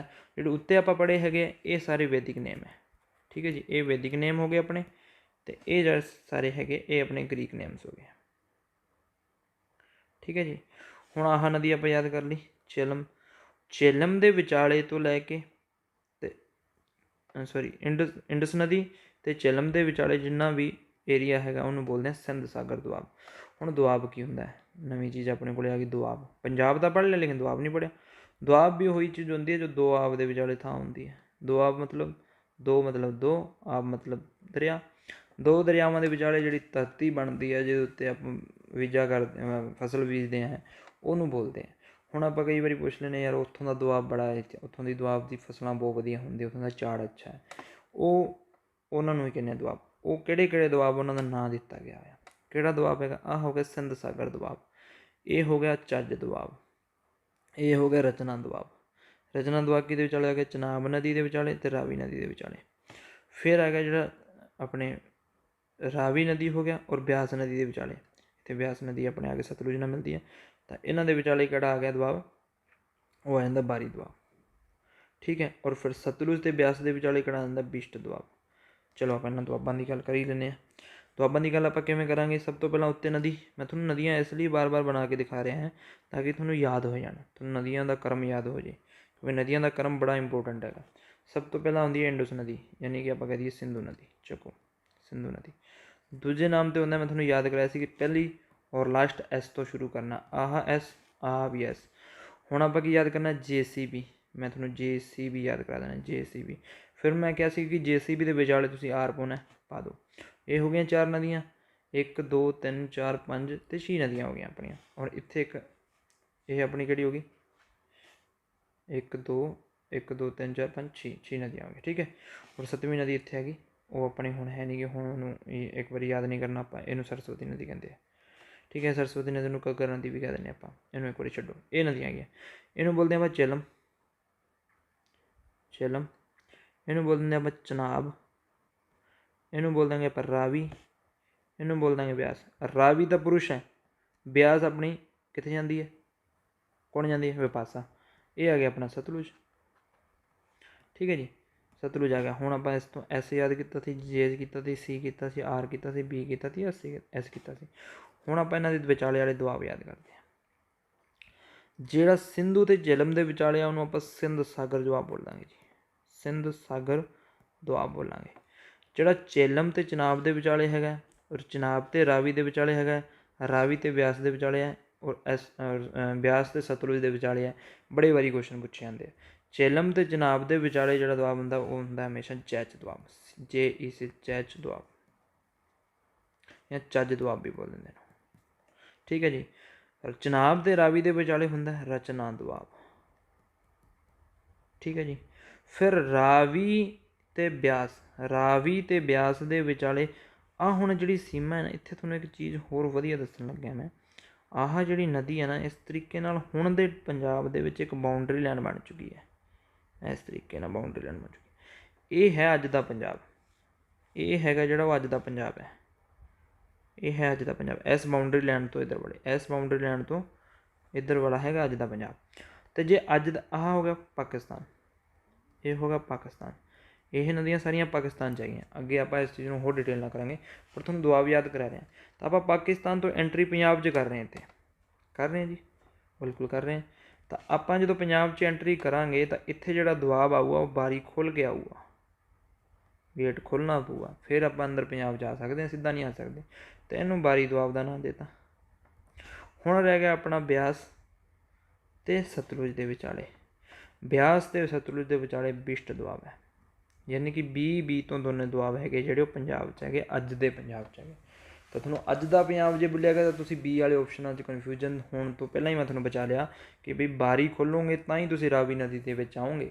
ਅਤੇ ਰਾਵੀ ਅਤੇ ਬਿਆਸ ਨਦੀ ਦੀ ਜੇ ਤੁਹਾਨੂੰ ਗੱਲ ਕੀਤੀ ਜਾਊਗੀ ਤਾਂ ਤੁਸੀਂ ਉੱਥੇ ਬਾਰੀ ਦੁਆਬ ਹੀ ਲਾਓਗੇ। ਔਰ ਜਿਵੇਂ ਬਿਆਸ ਨਦੀ ਤੋਂ ਅੱਗੇ ਤੁਸੀਂ ਸਤਲੁਜ ਐਂਟਰੀ ਕਰਨੀ ਹੈ, ਤੁਸੀਂ ਬਿਸ਼ਟ ਦੁਆਬ ਲਗਾਓਗੇ। ਪਹਿਲਾਂ ਆਪਣਾ ਸਿੰਧ ਸਾਗਰ ਸਿੰਧੂ ਨਦੀ ਨਾਲ ਯਾਦ ਰਹਿ ਜੂਗਾ। ਫਿਰ ਚੱਜ ਦੁਆਬ ਅਤੇ ਜੇਜ ਦੁਆਬ, ਇਹ ਦੋਨੋਂ ਜੇਹਲਮ ਨਦੀ ਦੇ ਵਿਚਾਲੇ ਆਪਾਂ ਨੂੰ ਯਾਦ ਕਰਨੇ ਆ। ਔਰ ਰਚਨਾ ਦੁਆਬ ਬਾਰੀ ਤੋਂ ਪਹਿਲਾਂ ਹੈ, ਕਿਉਂਕਿ ਬਾਰੀ ਤੋਂ ਪਹਿਲਾਂ ਰਚਨਾ ਖੜੀ ਹੈ, ਆਹ ਖੜੀ। ਇਹਨੂੰ ਐਂਟਰੀ ਲੈਣੀ ਹੈ ਕਾਹਦੇ ਵਿੱਚ, ਪੰਜਾਬ 'ਚ ਲੈਣੀ ਹੈ। ਹੁਣ ਆਹ ਰਚਨਾ ਜਿਹੜੀ ਉਹ ਪੰਜਾਬ 'ਚ ਆਉਣਾ ਚਾਹੁੰਦੀ ਤਾਂ ਬਾਰੀ ਖੋਲ੍ਹ ਕੇ ਆਊਗੀ। ਤਾਂ ਰਚਨਾ ਦੁਆਬ ਰਾਵੀ ਅਤੇ ਚਨਾਬ ਦੇ ਵਿਚਾਲੇ ਅਤੇ ਰਾਵੀ ਅਤੇ ਬਿਆਸ ਦੇ ਵਿਚਾਲੇ ਬਾਰੀ ਦੁਆਬ ਹੈ। ਇਹ ਦੋਨੋਂ ਦੁਆਬ ਤੁਹਾਨੂੰ ਯਾਦ ਹੋ ਜਾਣਗੇ। ਸਿੰਧ ਸਾਗਰ ਦੁਆਬ ਤੁਸੀਂ ਅੱਡ ਹੈਗਾ, ਉਵੇਂ ਵੀ ਨਹੀਂ ਭੁੱਲੋਗੇ। ਬਿਸ਼ਟ ਆਪਣਾ ਸਭ ਤੋਂ ਥੱਲੇ ਆ ਗਿਆ। ਚੱਜ ਅਤੇ ਜੇਜ ਤੁਹਾਨੂੰ ਪੁੱਛੋਗੇ ਤਾਂ ਇਹ ਤੁਹਾਨੂੰ ਇੱਕ ਵਾਰੀ ਪੜ੍ਹਨਾ ਪਊਗਾ। ਔਰ ਕਨਫਿਊਜ਼ਨ ਦੀ ਗੱਲ ਰਹਿਣੀ ਨਹੀਂ ਗੀ, ਕਿਉਂਕਿ ਤੁਹਾਨੂੰ ਬਾਕੀ ਸਾਰੇ ਯਾਦ ਹੋ ਗਏ। ਠੀਕ ਹੈ ਜੀ। ਹੁਣ ਆਪਾਂ ਅੱਗੇ ਚੱਲਦੇ ਹਾਂ। ਫਿਰ ਕੀ ਆਇਆ, ਫਿਰ ਇੱਕ ਚੀਜ਼ ਹੈਗੀ ਹੈ। ਫਿਰ ਆਪਾਂ ਸਾਰੀਆਂ ਚੀਜ਼ਾਂ ਯਾਦ ਕਰ ਲਈਆਂ, ਉਸ ਤੋਂ ਬਾਅਦ ਦੁਆਬ ਆਪਣੇ ਸਾਰੇ ਯਾਦ ਹੋ ਗਏ। ਫਿਰ ਕੀ ਹੋਇਆ, ਬਾਊਂਡਰੀ ਕਮਿਸ਼ਨ ਆਇਆ। ਹੁਣ ਕੀ ਹੋਇਆ ਆਪਣੇ, ਫਿਰ ਕੁਛ ਟਾਈਮ ਬਾਅਦ ਜਿਵੇਂ ਇਸਲਾਮ ਆਇਆ। ਇਸਲਾਮ ਧਰਮ ਦੇ ਯਦੀ ਤੁਹਾਨੂੰ ਕੋਈ ਜਨਮ ਪੁੱਛ ਲਏ ਤਾਂ 6ਵੀਂ ਸ਼ਤਾਬਦੀ 'ਚ ਹੋਇਆ ਸੀਗਾ। ਔਰ 7ਵੀਂ ਸ਼ਤਾਬਦੀ ਵਿੱਚ ਉਹਨੇ ਇੰਡੀਆ 'ਚ ਆਕਰਮਣ ਸ਼ੁਰੂ ਕਰਤਾ ਸੀ। ਇੰਡੀਆ ਦੇ ਵਿੱਚ ਉਹਨੇ ਇਨਵੈਜਨ ਸ਼ੁਰੂ ਕਰਤੇ ਸੀਗੇ। ਜੇ ਇੰਡੀਆ ਦੇ ਵਿੱਚ ਇਨਵੈਜਨ ਦੀ ਗੱਲ ਕਰੀਏ ਤਾਂ ਇੰਡੀਆ ਦੇ ਵਿੱਚ ਸਭ ਤੋਂ ਪਹਿਲਾਂ ਆਇਆ ਸੀ ਤਾਂ ਮੁਹੰਮਦ ਬਿਨ ਕਾਸਿਮ ਆਇਆ ਸੀ। ਮੁਹੰਮਦ ਬਿਨ ਕਾਸਿਮ ਆਇਆ ਸੀ। ਇਹ ਮੁਹੰਮਦ ਬਿਨ ਜਿਹੜਾ ਕਾਸਿਮ ਹੈਗਾ, ਇਹ ਬੰਦੇ ਨੇ ਐਂਟਰੀ ਕੀਤੀ ਸੀ ਸਭ ਤੋਂ ਪਹਿਲਾਂ ਇੰਡੀਆ ਦੇ ਵਿੱਚ। ਠੀਕ ਹੈ, ਤੁਹਾਨੂੰ ਕਈ ਵਾਰ ਪੁੱਛ ਸਕਦਾ ਕਿ ਸਭ ਤੋਂ ਪਹਿਲਾਂ ਮੁਸਲਮਾਨ, ਅਰਬ ਬੋਲ ਦਿੰਦੇ ਹਨ, ਅਰਬ ਆਕਰਮਣ। ਔਰ ਇਸਲਾਮ ਧਰਮ ਦਾ ਯਦੀ ਕੋਈ ਪੁੱਛ ਲੇ ਕਿ ਕਦੋਂ ਕਿਹੜੀ ਸੈਂਚੁਰੀ ਦੇ ਵਿੱਚ ਜਾਂ ਕਿਹੜੀ ਸ਼ਤਾਬਦੀ ਦੇ ਵਿੱਚ ਜਨਮ ਹੋਇਆ, ਇਸ ਟਾਈਮ ਇਹਨਾਂ ਦਾ ਜਨਮ ਹੋਇਆ ਸੀ, ਯਾਨੀ ਕਿ ਸ਼ੁਰੂਆਤ ਹੋਈ ਸੀਗੀ। ਔਰ ਸਭ ਤੋਂ ਪਹਿਲਾਂ ਇੰਡੀਆ ਦੇ ਵਿੱਚ 7ਵੀਂ ਸ਼ਤਾਬਦੀ ਵਿੱਚ ਆਪਣੇ ਆ ਗਏ ਸੀਗੇ। ਅਤੇ ਮੁਹੰਮਦ ਬਿਨ ਕਾਸਿਮ ਪਹਿਲਾ ਬੰਦਾ ਸੀ ਜਿਹਨੇ ਆ ਕੇ ਸ਼ੁਰੂਆਤ ਕੀਤੀ ਸੀਗੀ, ਇਨਵੈਜਨ ਸ਼ੁਰੂ ਕੀਤੇ ਸੀਗੇ ਇੰਡੀਆ ਦੇ ਵਿੱਚ। ਠੀਕ ਹੈ ਜੀ। ਉਸ ਤੋਂ ਬਾਅਦ ਆਪਣੇ ਬਾਊਂਡਰੀ ਕਮਿਸ਼ਨ ਆਇਆ। ਤੁਹਾਨੂੰ ਹੁਣ ਮੈਂ ਸ਼ੋਰਟਕਟ ਲੈ ਕੇ ਚੱਲਣਾ ਅੱਜ ਦੇ ਪੰਜਾਬ ਦੀ ਥੋੜ੍ਹੀਆਂ ਚੀਜ਼ਾਂ ਜਿਹੜੀਆਂ ਹੈਗੀਆਂ ਅੱਜ ਦੇ ਪੰਜਾਬ ਤੱਕ ਲੈ ਕੇ। ਫਿਰ 1947 ਦੇ ਵਿੱਚ ਬਾਊਂਡਰੀ ਕਮਿਸ਼ਨ ਆਇਆ। ਬਾਊਂਡਰੀ ਕਮਿਸ਼ਨ ਜਿਹੜਾ ਆਇਆ ਉਹਦੇ ਵਿੱਚ ਚੇਅਰਮੈਨ ਸੀਗਾ, ਉਹ ਸੀਗਾ ਜੌਨ ਰੈੱਡਕਲਿਫ ਨੇ ਕੀ ਕੀਤਾ, ਇੱਕ ਬਾਊਂਡਰੀ ਕਮਿਸ਼ਨ ਕੀਤਾ। ਉਸ ਤੋਂ ਪਹਿਲਾਂ ਭਗਤ ਸਿੰਘ ਹੋਰਾਂ ਨੇ ਲੜਾਈਆਂ ਕੀਤੀਆਂ, ਲੜਾਈਆਂ ਕਰਕੇ ਫਾਂਸੀ ਦੀ ਸਜ਼ਾ ਦਿੱਤੀ ਗਈ 23 ਮਾਰਚ ਨੂੰ। ਠੀਕ ਹੈ ਜੀ, 23 ਮਾਰਚ ਨੂੰ ਆਪਾਂ ਸ਼ਹੀਦੀ ਦਿਵਸ ਵੀ ਮਨਾਉਂਦੇ ਹਾਂ। ਉਹਨਾਂ ਦੇ ਕਰਕੇ ਆਪਣਾ ਦੇਸ਼ ਅੰਗਰੇਜ਼ਾਂ ਤੋਂ ਬਚਿਆ। ਠੀਕ ਹੈ। ਹੁਣ ਇੱਕ ਚੀਜ਼ ਤੁਹਾਨੂੰ ਫਿਰ ਵਿਚਾਲੇ ਥੋੜ੍ਹੀ ਜਿਹੀ ਦੱਸ ਦਿੰਦਾ। ਵੈਸੇ ਆਪਣੇ ਇਸਲਾਮ ਆਇਆ, ਇਸਲਾਮ ਨੇ ਬੜੇ ਅਟੈਕ ਕੀਤੇ। ਬਾਬਰ ਆਇਆ, ਹੈ ਨਾ, ਬਾਬਰ ਦਾ ਟਾਈਮ ਰਿਹਾ। ਫਿਰ ਬਾਬਰ ਤੋਂ ਬਾਅਦ ਆਪਣੇ ਸਾਰੇ ਆਈ ਗਏ ਅੱਗੇ ਜੋ ਮੁਸਲਿਮ ਸ਼ਾਸਕ ਸੀ, ਉਹਨਾਂ ਨੇ ਬੜਾ, ਔਰੰਗਜ਼ੇਬਾਂ ਨੇ ਆਪਣੇ ਗੁਰੂਆਂ 'ਤੇ ਬੜਾ ਅਤਿਆਚਾਰ ਕੀਤਾ। ਕਰਦੇ ਕਰਾਉਂਦੇ ਅੰਗਰੇਜ਼ ਆ ਗਏ। ਅੰਗਰੇਜ਼ ਆਏ ਆਪਣੇ ਇੰਡੀਆ ਦੇ ਵਿੱਚ 1757 ਈਸਵੀ ਦੇ ਵਿੱਚ। ਉੱਥੇ ਯੁੱਧ ਹੋਇਆ ਸੀ ਪਲਾਸੀ ਦਾ। ਪਲਾਸੀ ਦੀ ਲੜਾਈ ਲਿਖਦੇ ਨੇ ਆਪਾਂ ਪੰਜਾਬੀ 'ਚ। ਪਲਾਸੀ ਦੀ ਲੜਾਈ ਹੋਈ। ਪਲਾਸੀ ਦੀ ਲੜਾਈ ਦੇ ਵਿੱਚ ਇਹਨਾਂ ਨੇ ਕੀ ਕੀਤਾ, ਇੱਕ ਆਪਣੇ ਜੋ ਹਿੰਦੁਸਤਾਨ ਦੇ ਬੰਦੇ ਨੂੰ ਇੱਕ ਵਾਰੀ ਰਾਜਾ ਬਣਾ ਤਾ। ਐਕਚੁਅਲੀ ਜੀ ਰੂਲ ਖੁਦ ਹੀ ਕਰਦੇ ਰਹੇ। ਉਹਨਾਂ ਨੂੰ ਐਂ ਲੱਗਿਆ ਕਿ ਅਫਸਰੀ 'ਚ ਦੋ ਬੰਦਿਆਂ ਨੂੰ ਪਹਿਲਾਂ ਲੜਾਇਆ ਇਹਨਾਂ ਨੇ, ਸਿਰਾਜੂਦੌਲਾ ਨੂੰ ਅਤੇ ਉਹਦਾ ਇੱਕ ਵਜ਼ੀਰ ਸੀਗਾ। ਉਹਨਾਂ ਨੂੰ ਅਫਸਰੀ 'ਚ ਲੜਾ ਕੇ ਇਹਨਾਂ ਨੇ ਕੀ ਕੀਤਾ, ਉਹਨੂੰ ਵਜ਼ੀਰ ਨੂੰ ਉਹਦਾ ਨਾਮ ਸੀ ਮੀਰ ਕਾਸਿਮ ਨੂੰ ਬਣਾ ਤਾ। ਠੀਕ ਹੈ, ਹਿੰਦੁਸਤਾਨ ਦਾ ਰਾਜਾ ਬਣਾ ਤਾ ਇੱਕ ਤਰ੍ਹਾਂ ਤੁਸੀਂ ਇਹ ਸਮਝ ਲਓ। ਬੰਗਾਲ ਦੇ ਵਿੱਚ ਸਭ ਤੋਂ ਪਹਿਲਾਂ ਇਹਨਾਂ ਨੇ ਅਟੈਕ ਕੀਤੇ ਸੀਗੇ। 1757 ਦੇ ਵਿੱਚ ਪਲਾਸੀ ਦਾ ਯੁੱਧ ਹੋਇਆ। ਪਲਾਸੀ ਦੇ ਯੁੱਧ ਦੇ ਵਿੱਚ ਉਹਨੂੰ ਮੀਰ ਕਾਸਿਮ ਨੂੰ ਰਾਜਾ ਬਣਾ ਤਾ। 1764 ਦੇ ਵਿੱਚ ਇਹਨਾਂ ਨੇ ਕੀ ਕੀਤਾ, ਫਿਰ ਲੜਾਈ ਕੀਤੀ ਖੁਦ ਆ ਕੇ ਮੀਰ ਕਾਸਿਮ ਨਾਲ। ਮੀਰ ਕਾਸਿਮ ਨੂੰ ਹਰਾ ਤਾ। ਉਹ ਯੁੱਧ ਹੋਇਆ, ਉਹਦਾ ਨਾਮ ਪੁੱਛ ਲੈਂਦੇ ਕਈ ਵਾਰ, ਬਕਸਰ ਦੀ ਲੜਾਈ। ਬਕਸਰ ਦੀ ਜਿਹੜੀ ਲੜਾਈ ਹੋਈ, ਇਹਦੇ ਵਿੱਚ ਪੱਕਾ ਇਹਨਾਂ ਨੇ ਰੂਲ ਕਰਨਾ ਸ਼ੁਰੂ ਕਰਤਾ। ਇਹਦੇ ਵਿੱਚ ਵੀ ਰੂਲ ਦੀ ਨੀਂਹ ਰੱਖਤੀ। ਕਈ ਵਾਰ ਕੁਐਸਚਨ ਪੁੱਛਿਆ ਜਾਂਦਾ ਕਿ ਅੰਗਰੇਜ਼ਾਂ ਨੇ ਸਭ ਤੋਂ ਪਹਿਲਾਂ ਰੂਲ ਦੀ ਨੀਂਹ ਕਦੋਂ ਰੱਖੀ? ਤਾਂ 1757 'ਚ। 1764 ਦੇ ਵਿੱਚ ਇਹਨਾਂ ਨੇ ਬਕਸਰ ਦਾ ਯੁੱਧ ਕਰਕੇ ਕੀ ਕਰਤਾ, ਆਪਣੇ ਇੰਡੀਆ ਦੇ ਵਿੱਚ ਓਫੀਸ਼ੀਅਲੀ ਲੈਟਰ ਛਾਪਤਾ ਵੀ ਹਾਂਜੀ ਹੁਣ ਤੋਂ ਅਸੀਂ ਰਾਜੇ ਹੈਗੇ ਹਾਂ, ਕੋਈ ਹੈ ਨਹੀਂ ਗਾ ਬਾਕੀ ਰਾਜਾ। ਇਹਨਾਂ ਨੇ ਬੰਗਾਲ ਦੇ ਵਿੱਚ ਸਭ ਤੋਂ ਪਹਿਲਾਂ ਸ਼ਾਸਨ ਕੀਤਾ ਸੀ। ਠੀਕ ਹੈ ਜੀ, ਇਹ ਇੰਡੀਆ 'ਤੇ ਨਹੀਂ ਹੋਇਆ ਸੀ, ਬੰਗਾਲ 'ਚ ਸੀ। ਅਤੇ ਫਿਰ ਧੀਰੇ ਐਂਟਰੀ ਕਰਦੇ ਰਹੇ, ਫਿਰ ਮੈਸੂਰ ਲੈਂਦੇ ਗਏ। ਇਹਨਾਂ ਨੇ ਇਸ ਟਾਈਮ ਦੇ ਵਿੱਚ ਹੀ ਇਹਨਾਂ ਨੇ ਸ਼ੁਰੂਆਤ ਕਰਤੀ ਸੀਗੀ 1700, ਫਿਰ ਅੱਗੇ ਇਹਨਾਂ ਨੇ ਬਣਾਉਂਦੇ ਗਏ। ਅਤੇ 1764 ਦੇ ਵਿੱਚ ਇਹਨਾਂ ਨੇ ਆਪਣੇ ਇੰਡੀਆ ਦੇ ਵਿੱਚ ਪੂਰੀ ਤਰ੍ਹਾਂ ਲੀਗਲ ਤਰੀਕੇ ਨਾਲ ਇਹਨਾਂ ਨੇ ਓਫੀਸ਼ੀਅਲੀ ਆਪਣਾ ਰੂਲ ਸ਼ੁਰੂ ਕਰਤਾ ਸੀਗਾ। ਫਿਰ ਗੱਲ ਆਉਂਦੀ ਹੈਗੀ ਆ ਪੰਜਾਬ ਦੇ ਵਿੱਚ। ਤਾਂ ਪੰਜਾਬ ਦੇ ਵਿੱਚ ਇਹ ਕਦੋਂ ਪਹੁੰਚੇ? ਅਤੇ ਇਹ ਕੁਐਸਚਨ ਬੜਾ ਇੰਪੋਰਟੈਂਟ ਹੈ। ਪੰਜਾਬ ਦੇ ਵਿੱਚ ਇਹਨਾਂ ਨੇ 100 ਸਾਲ ਵੀ ਲੱਗ ਗਏ ਨਾ, ਲਗਭਗ 100 ਸਾਲ ਲੱਗ ਗਏ, ਪੂਰੇ ਨਹੀਂ 100 ਸਾਲ ਲੱਗੇ। 1849 ਈਸਵੀ ਦੇ ਵਿੱਚ ਇਹਨਾਂ ਨੇ ਸੈਕਿੰਡ ਐਂਗਲੋ ਸਿੱਖ ਵਾਰ ਕੀਤਾ। ਇਹਨਾਂ ਨੇ ਐਂਗਲੋ ਸਿੱਖ ਵਾਰ ਜਿਹੜਾ ਹੋਇਆ ਸੈਕਿੰਡ ਵਾਲਾ, ਉਹਦੇ ਵਿੱਚ ਜਾ ਕੇ ਇਹਨਾਂ ਨੇ ਸਭ ਤੋਂ ਪਹਿਲਾਂ ਪੰਜਾਬ ਦੇ ਵਿੱਚ ਜਾ ਕੇ ਰੂਲ ਕਰਨਾ ਸ਼ੁਰੂ ਕੀਤਾ। ਉਦੋਂ ਤੱਕ ਪੰਜਾਬ ਦੇ ਵਿੱਚ ਰੂਲ ਕਰਨ ਦੀ ਇਹਨਾਂ ਦੀ ਹਿੰਮਤ ਹੀ ਨਹੀਂ ਹੋਈ। ਪੂਰੇ ਇੰਡੀਆ 'ਤੇ ਰੂਲ ਕਰ ਲਿਆ, ਬਟ ਪੰਜਾਬ 'ਤੇ 1849 ਦੇ ਵਿੱਚ ਆ ਕੇ ਰੂਲ ਇਹਨਾਂ ਨੇ ਸ਼ੁਰੂ ਕੀਤਾ। ਠੀਕ ਹੈ ਜੀ, ਐਂਗਲੋ ਸਿੱਖ ਵਾਰ ਹੋ ਗਿਆ ਆਪਣਾ 1849 'ਚ। ਫਿਰ ਆਪਣੀ ਚੀਜ਼ਾਂ ਹੋ ਗਈਆਂ ਨੈਕਸਟ। ਹੁਣ ਆ ਗਿਆ ਬਾਊਂਡਰੀ ਕਮਿਸ਼ਨ। 1947 ਦੇ ਵਿੱਚ ਬਾਊਂਡਰੀ ਕਮਿਸ਼ਨ ਬਣਿਆ। 1947 ਦੇ ਵਿੱਚ ਅੰਗਰੇਜ਼ਾਂ ਤੋਂ ਬਾਅਦ ਜਾਨ ਛੁਡਾਈ, ਯਾਨੀ ਪੂਰੇ ਇੰਡੀਆ ਨੇ ਛੁਡਾਈ। ਉਦੋਂ ਕੀ ਕੀਤਾ, ਇੰਡੀਆ ਅਤੇ ਪਾਕਿਸਤਾਨ ਦੋ ਦੇਸ਼ ਅੱਡ ਬਣ ਗਏ। ਇੰਡੀਆ ਅਤੇ ਪਾਕਿਸਤਾਨ ਦੋ ਦੇਸ਼ ਅੱਡ ਬਣ ਗਏ। ਹੁਣ ਗੱਲ ਇਹ ਹੋ ਗਈ ਕਿ ਇੰਡੀਆ ਅਤੇ ਪਾਕਿਸਤਾਨ ਤਾਂ ਕਹਿਣ ਦਾ ਨਾਂ ਹੈਗਾ, ਐਕਚੁਅਲੀ ਤਾਂ ਇੰਡੀਆ ਨਹੀਂ, ਐਕਚੁਅਲੀ ਇੱਥੇ ਪੰਜਾਬ ਲਿਖੋ। ਇੱਥੇ ਪੰਜਾਬ ਇਹ ਹੋ ਗਿਆ, ਇਹ ਪੰਜਾਬ ਜਿਹੜਾ ਹੋ ਗਿਆ ਇੰਡੀਆ ਵਾਲਾ ਹੋ ਗਿਆ ਈਸਟ ਪੰਜਾਬ। ਇਹ ਜਿਹੜਾ ਪੰਜਾਬ ਹੋ ਗਿਆ ਪਾਕਿਸਤਾਨ ਵਾਲਾ, ਇਹ ਹੋ ਗਿਆ ਵੈਸਟ ਪੰਜਾਬ। ਬਸ ਇਹਨਾਂ ਦੋਨਾਂ ਨੂੰ ਅੱਡ ਕਰਤਾ। ਇਹਨਾਂ ਨੂੰ ਬੋਲਤਾ ਕਿ ਤੁਸੀਂ ਇੰਡੀਆ ਔਰ ਪਾਕਿਸਤਾਨ ਅੱਡ ਹੋ ਗਏ। ਐਕਚੁਅਲੀ ਜੀ ਈਸਟ ਪੰਜਾਬ ਔਰ ਵੈਸਟ ਪੰਜਾਬ ਜ਼ਿਆਦਾ ਖਤਰੇ 'ਚ ਗਿਆ, ਜ਼ਿਆਦਾ ਇਹਨਾਂ ਨੂੰ ਨੁਕਸਾਨ ਹੋਇਆ। 3 ਜੂਨ 1947 ਦੇ ਵਿੱਚ ਇੱਕ ਬੰਦਾ ਸੀ ਲੋਰਡ ਮਾਊਂਟਬੈਟਨ। ਲੋਰਡ ਮਾਊਂਟਬੈਟਨ ਨੇ ਇੱਕ ਪਲਾਨ ਬਣਾਇਆ। ਉਸ ਪਲਾਨ ਦੇ ਅਕੋਰਡਿੰਗ ਪੰਜਾਬ ਨੂੰ ਅੱਡ ਕਰਤਾ। ਇੱਕ ਇੰਡੀਆ 'ਚ ਰਹਿ ਗਿਆ, ਇੱਕ ਪਾਕਿਸਤਾਨ 'ਚ ਰਹਿ ਗਿਆ। ਮੈਂ ਹੁਣ ਇਸ ਚੀਜ਼ ਨੂੰ ਮੈਪ ਦੇ ਰਾਹੀਂ ਥੋੜ੍ਹਾ ਲੈ ਕੇ ਆਇਆ, ਕਿਉਂਕਿ ਆਪਾਂ ਨੂੰ ਮੈਪ ਬਹੁਤ ਕੁਝ ਚੀਜ਼ਾਂ ਦੱਸਦਾ। ਆਪਾਂ ਜਦੋਂ ਤੱਕ ਮੈਪ ਨਹੀਂ ਪੜ੍ਹਾਂਗੇ ਉਦੋਂ ਤੱਕ ਆਪਾਂ ਨੂੰ ਚੀਜ਼ਾਂ ਨਹੀਂ ਪਤਾ ਚੱਲਣਗੀਆਂ। ਆਪਾਂ ਕਹਿੰਦਾ ਕਿੱਥੇ ਪੰਜਾਬ ਹੈ, ਕਿਹੜੀ ਥਾਂ ਕਿੱਥੇ ਚਲੀ ਗਈ। ਹੁਣ ਤੱਕ ਆਪਾਂ ਜਿਹੜੀਆਂ ਪੜ੍ਹਦੇ ਆਏ ਉਹ ਨਦੀਆਂ, 5 ਨਦੀਆਂ ਪੜ੍ਹਦੇ ਆਏ ਹਾਂ। ਆਪਾਂ ਬੋਲਦੇ ਆਏ ਕਿ ਬਈ 5 ਰਿਵਰ ਦੀ ਇੱਕ ਜਿਹੜੀ ਥਾਂ ਹੈਗੀ ਹੈ, ਲੈਂਡ ਹੈਗੀ ਆ, ਉਹਨੂੰ ਆਪਾਂ ਪੰਜਾਬ ਕਹਿ ਦਿੰਦੇ ਹਾਂ। ਐਕਚੁਅਲੀ 'ਚ ਹੁਣ ਕੀ ਹੈਗਾ ਆਪਣੇ ਕੋਲ ਪਤਾ ਤਾਂ ਹੋਣਾ ਚਾਹੀਦਾ। 1947 ਦੇ ਬਾਅਦ ਜਦੋਂ ਆਪਣਾ ਬਾਊਂਡਰੀ ਕਮਿਸ਼ਨ ਆਇਆ, ਬਾਊਂਡਰੀ ਕਮਿਸ਼ਨ ਲੋਰਡ ਮਾਊਂਟਬੈਟਨ ਲੈ ਕੇ ਆਇਆ। 3 ਜੂਨੀ ਯੋਜਨਾ ਬੋਲ ਦਿੰਦੇ ਆ ਕਈ ਵਾਰੀ ਐਗਜ਼ਾਮ 'ਚ। 3 ਜੂਨੀ ਯੋਜਨਾ ਕਦੋਂ ਹੋਈ ਸੀ? 1947 'ਚ ਹੋਈ ਸੀ। ਉਹ 3 ਜੂਨੀ ਯੋਜਨਾ ਨੇ ਹੀ ਲੋਰਡ ਮਾਊਂਟਬੈਟਨ ਨੇ ਹੀ ਜਾ ਕੇ ਕੀ ਕੀਤਾ, ਪੰਜਾਬ ਨੂੰ ਅੱਡ ਕਰਤਾ। ਉਸ ਦੇ ਵਿੱਚ ਕੀ ਹੋਇਆ ਆ ਦੇਖੋ ਤੁਸੀਂ। ਆਹ ਰਹੀ ਤੁਹਾਡੀ ਜਿਹੜੀ ਇੰਡਸ ਨਦੀ, ਆਪਾਂ ਅੱਧੇ ਪੌਣੇ ਘੰਟੇ ਤੋਂ ਮੱਥਾ ਮਾਰੀ ਜਾਂਦੇ ਹਾਂ, ਉਹ ਆਹ ਇੰਡਸ ਨਦੀ ਹੈਗੀ ਹੈ। ਆਹ ਜਿਹੜੀ ਨਦੀ ਹੈਗੀ ਆ ਉਹੀ ਚੇਲਮ ਨਦੀ ਹੈ ਜੀ। ਆਹ ਉਹੀ ਨਦੀ ਹੈਗੀ ਹੈ ਜਿਹੜੀ ਚਨਾਬ ਹੈਗੀ, ਜਿਹੜੀ ਆਪਾਂ ਨੂੰ ਹੁਣੇ ਬਾਰ ਆਪਾਂ ਪੜ੍ਹੀ ਨਾ JCB ਦੇ ਵਿਚਾਲੇ ਮੈਂ ਤੁਹਾਨੂੰ ਕਿਹਾ ਆਰ ਰੱਖੋ। ਇਹ ਉਹੀ ਨਦੀਆਂ ਹੈਗੀਆਂ। ਇਹ ਬਿਆਸ ਹੋ ਜੂਗੀ, ਰਾਵੀ ਹੋ ਜੂਗੀ, ਚਨਾਬ ਹੋ ਜੂਗੀ, ਜੇਹਲਮ ਹੋ ਜੂਗੀ, ਇਹ ਸਤਲੁਜ ਨਦੀ ਆਪਣੇ ਸਿੰਧੂ ਨਦੀ ਹੋ ਜੂਗੀ। ਆਹੀ ਆਪਣੀ ਚੇਲਮ ਨਦੀ ਹੋ ਗਈ, ਆਹੀ ਚਨਾਬ ਨਦੀ ਹੋ ਗਈ, ਆਹੀ ਰਾਵੀ ਨਦੀ ਆ ਦੇਖਦੇ ਜਾਓ ਤੁਸੀਂ ਕਿਨਾਰੇ 'ਤੇ। ਹੁਣ ਤੁਹਾਨੂੰ ਪੈਨ ਚੇਂਜ ਕਰਨਾ ਪੈਣਾ। ਆਹੀ ਨਦੀ ਹੈ ਜਿਹੜੀ ਨੀਲੇ ਵਾਲੀ ਨਦੀ, ਇਹ ਹੈਗੀ ਰਾਵੀ। ਇਹ ਫਿਰ ਇੱਥੇ ਆ ਕੇ ਮਿਲ ਜਾਂਦੀ। ਫਿਰ ਅੱਗੇ ਆਹ ਜਿਹੜਾ ਜਿੰਨਾ ਵੀ ਹਰਾ ਪਾਰਟ ਦਿਖੀ ਜਾਂਦਾ, ਇਹ ਸਾਰਾ ਪਾਕਿਸਤਾਨ ਦਾ ਹੈਗਾ, ਯਾਨੀ ਕਿ ਇਹ ਵੰਡ ਹੈਗੀ ਹੈ। ਇਹਨੂੰ ਬੋਲਿਆ ਗਿਆ ਹੈ ਬਾਊਂਡਰੀ ਕਮਿਸ਼ਨ। ਆਹ ਰਾਵੀ ਨਦੀ ਨੂੰ ਬਾਊਂਡਰੀ ਬਣਾਤਾ ਇਹਨਾਂ ਨੇ। ਇਹ ਕਹਿੰਦਾ ਵੀ ਆਹ ਰਾਵੀ ਨਦੀ ਤੋਂ ਪਰਲਾ ਵਾਲਾ ਏਰੀਆ ਤੁਹਾਡਾ ਹੈਗਾ, ਰਾਵੀ ਨਦੀ ਤੋਂ ਇੱਧਰਲੇ ਪਾਸੇ ਵਾਲਾ ਏਰੀਆ ਕਿਹਦਾ ਹੈ? ਇਹ ਵੀ ਪੰਜਾਬ ਦਾ ਹੈਗਾ, ਭਾਰਤ ਦੇ ਪੰਜਾਬ ਦਾ, ਇੰਡੀਆ ਦੇ ਪੰਜਾਬ ਦਾ। ਮੈਂ ਕਿਹਾ ਠੀਕ ਹੈ ਜੀ। ਆਹ ਰਾਵੀ ਨਦੀ ਕਿੱਥੇ ਨਾ ਕਿਤੇ ਭਾਰਤ ਦੇ ਵਿੱਚ ਹੀ ਜ਼ਿਆਦਾਤਰ ਆਉਂਦੀ ਇੱਥੋਂ, ਕਿਉਂਕਿ ਸ਼ੁਰੂਆਤੀ ਇੱਥੋਂ ਨਿਕਲਦੀ ਹੈ ਪਠਾਨਕੋਟ ਤੋਂ। ਤਾਂ ਪਠਾਨਕੋਟ ਵਾਲੇ ਏਰੀਆ 'ਚ ਆ ਗਈ, ਫਿਰ ਅੱਗੇ ਜਾ ਕੇ ਪਾਕਿਸਤਾਨ 'ਚ ਚਲੀ ਜਾਂਦੀ ਹੈ। ਠੀਕ ਹੈ, ਆਪਾਂ ਪਾਣੀ ਦੇ ਰਹੇ ਹਾਂ ਪਾਕਿਸਤਾਨ ਨੂੰ, ਕੋਈ ਦਿੱਕਤ ਨਹੀਂ, ਆਪਾਂ ਰੋਕ ਹੀ ਨਹੀਂ ਰਹੇ ਪਾਣੀ। ਫਿਰ ਇੱਥੇ ਆ ਗਈ ਆਪਣੀ ਬਿਆਸ ਨਦੀ, ਫਿਰ ਆ ਗਈ ਸਤਲੁਜ ਨਦੀ। ਠੀਕ ਹੈ ਜੀ, ਫਿਰ ਇੱਥੇ ਬਿਆਸ ਨਦੀ ਆ ਗਈ, ਇਹ ਜੋ ਕਿ ਹਰੀਕੇ ਪਤਨ 'ਚ ਮਿਲ ਜਾਂਦੀ ਹੈਗੀ। ਅਤੇ ਇਹ ਜਿਹੜੀ ਹੈਗੀ ਬਿਆਸ ਨਦੀ, ਇਹ ਆ ਗਈ ਆਪਣੀ ਸਤਲੁਜ ਨਦੀ, ਇਹ ਆ ਗਈ ਆਪਣੀ ਰਾਵੀ ਨਦੀ। ਹੁਣ ਤੁਹਾਨੂੰ ਕੋਈ ਪੁੱਛੇ ਕਿ ਪੰਜਾਬ ਨੂੰ ਪੰਜਾਬ ਕਹੋਗੇ ਕਿ ਦਰਿਆਬ ਕਹੋਗੇ? ਹੁਣ ਤਾਂ ਤਿੰਨ ਨਦੀਆਂ ਦਾ ਸਮੂਹ ਰਹਿ ਗਿਆ, ਯਾਨੀ 3 ਰਿਵਰਸ ਰਹਿ ਗਈਆਂ ਓਨਲੀ।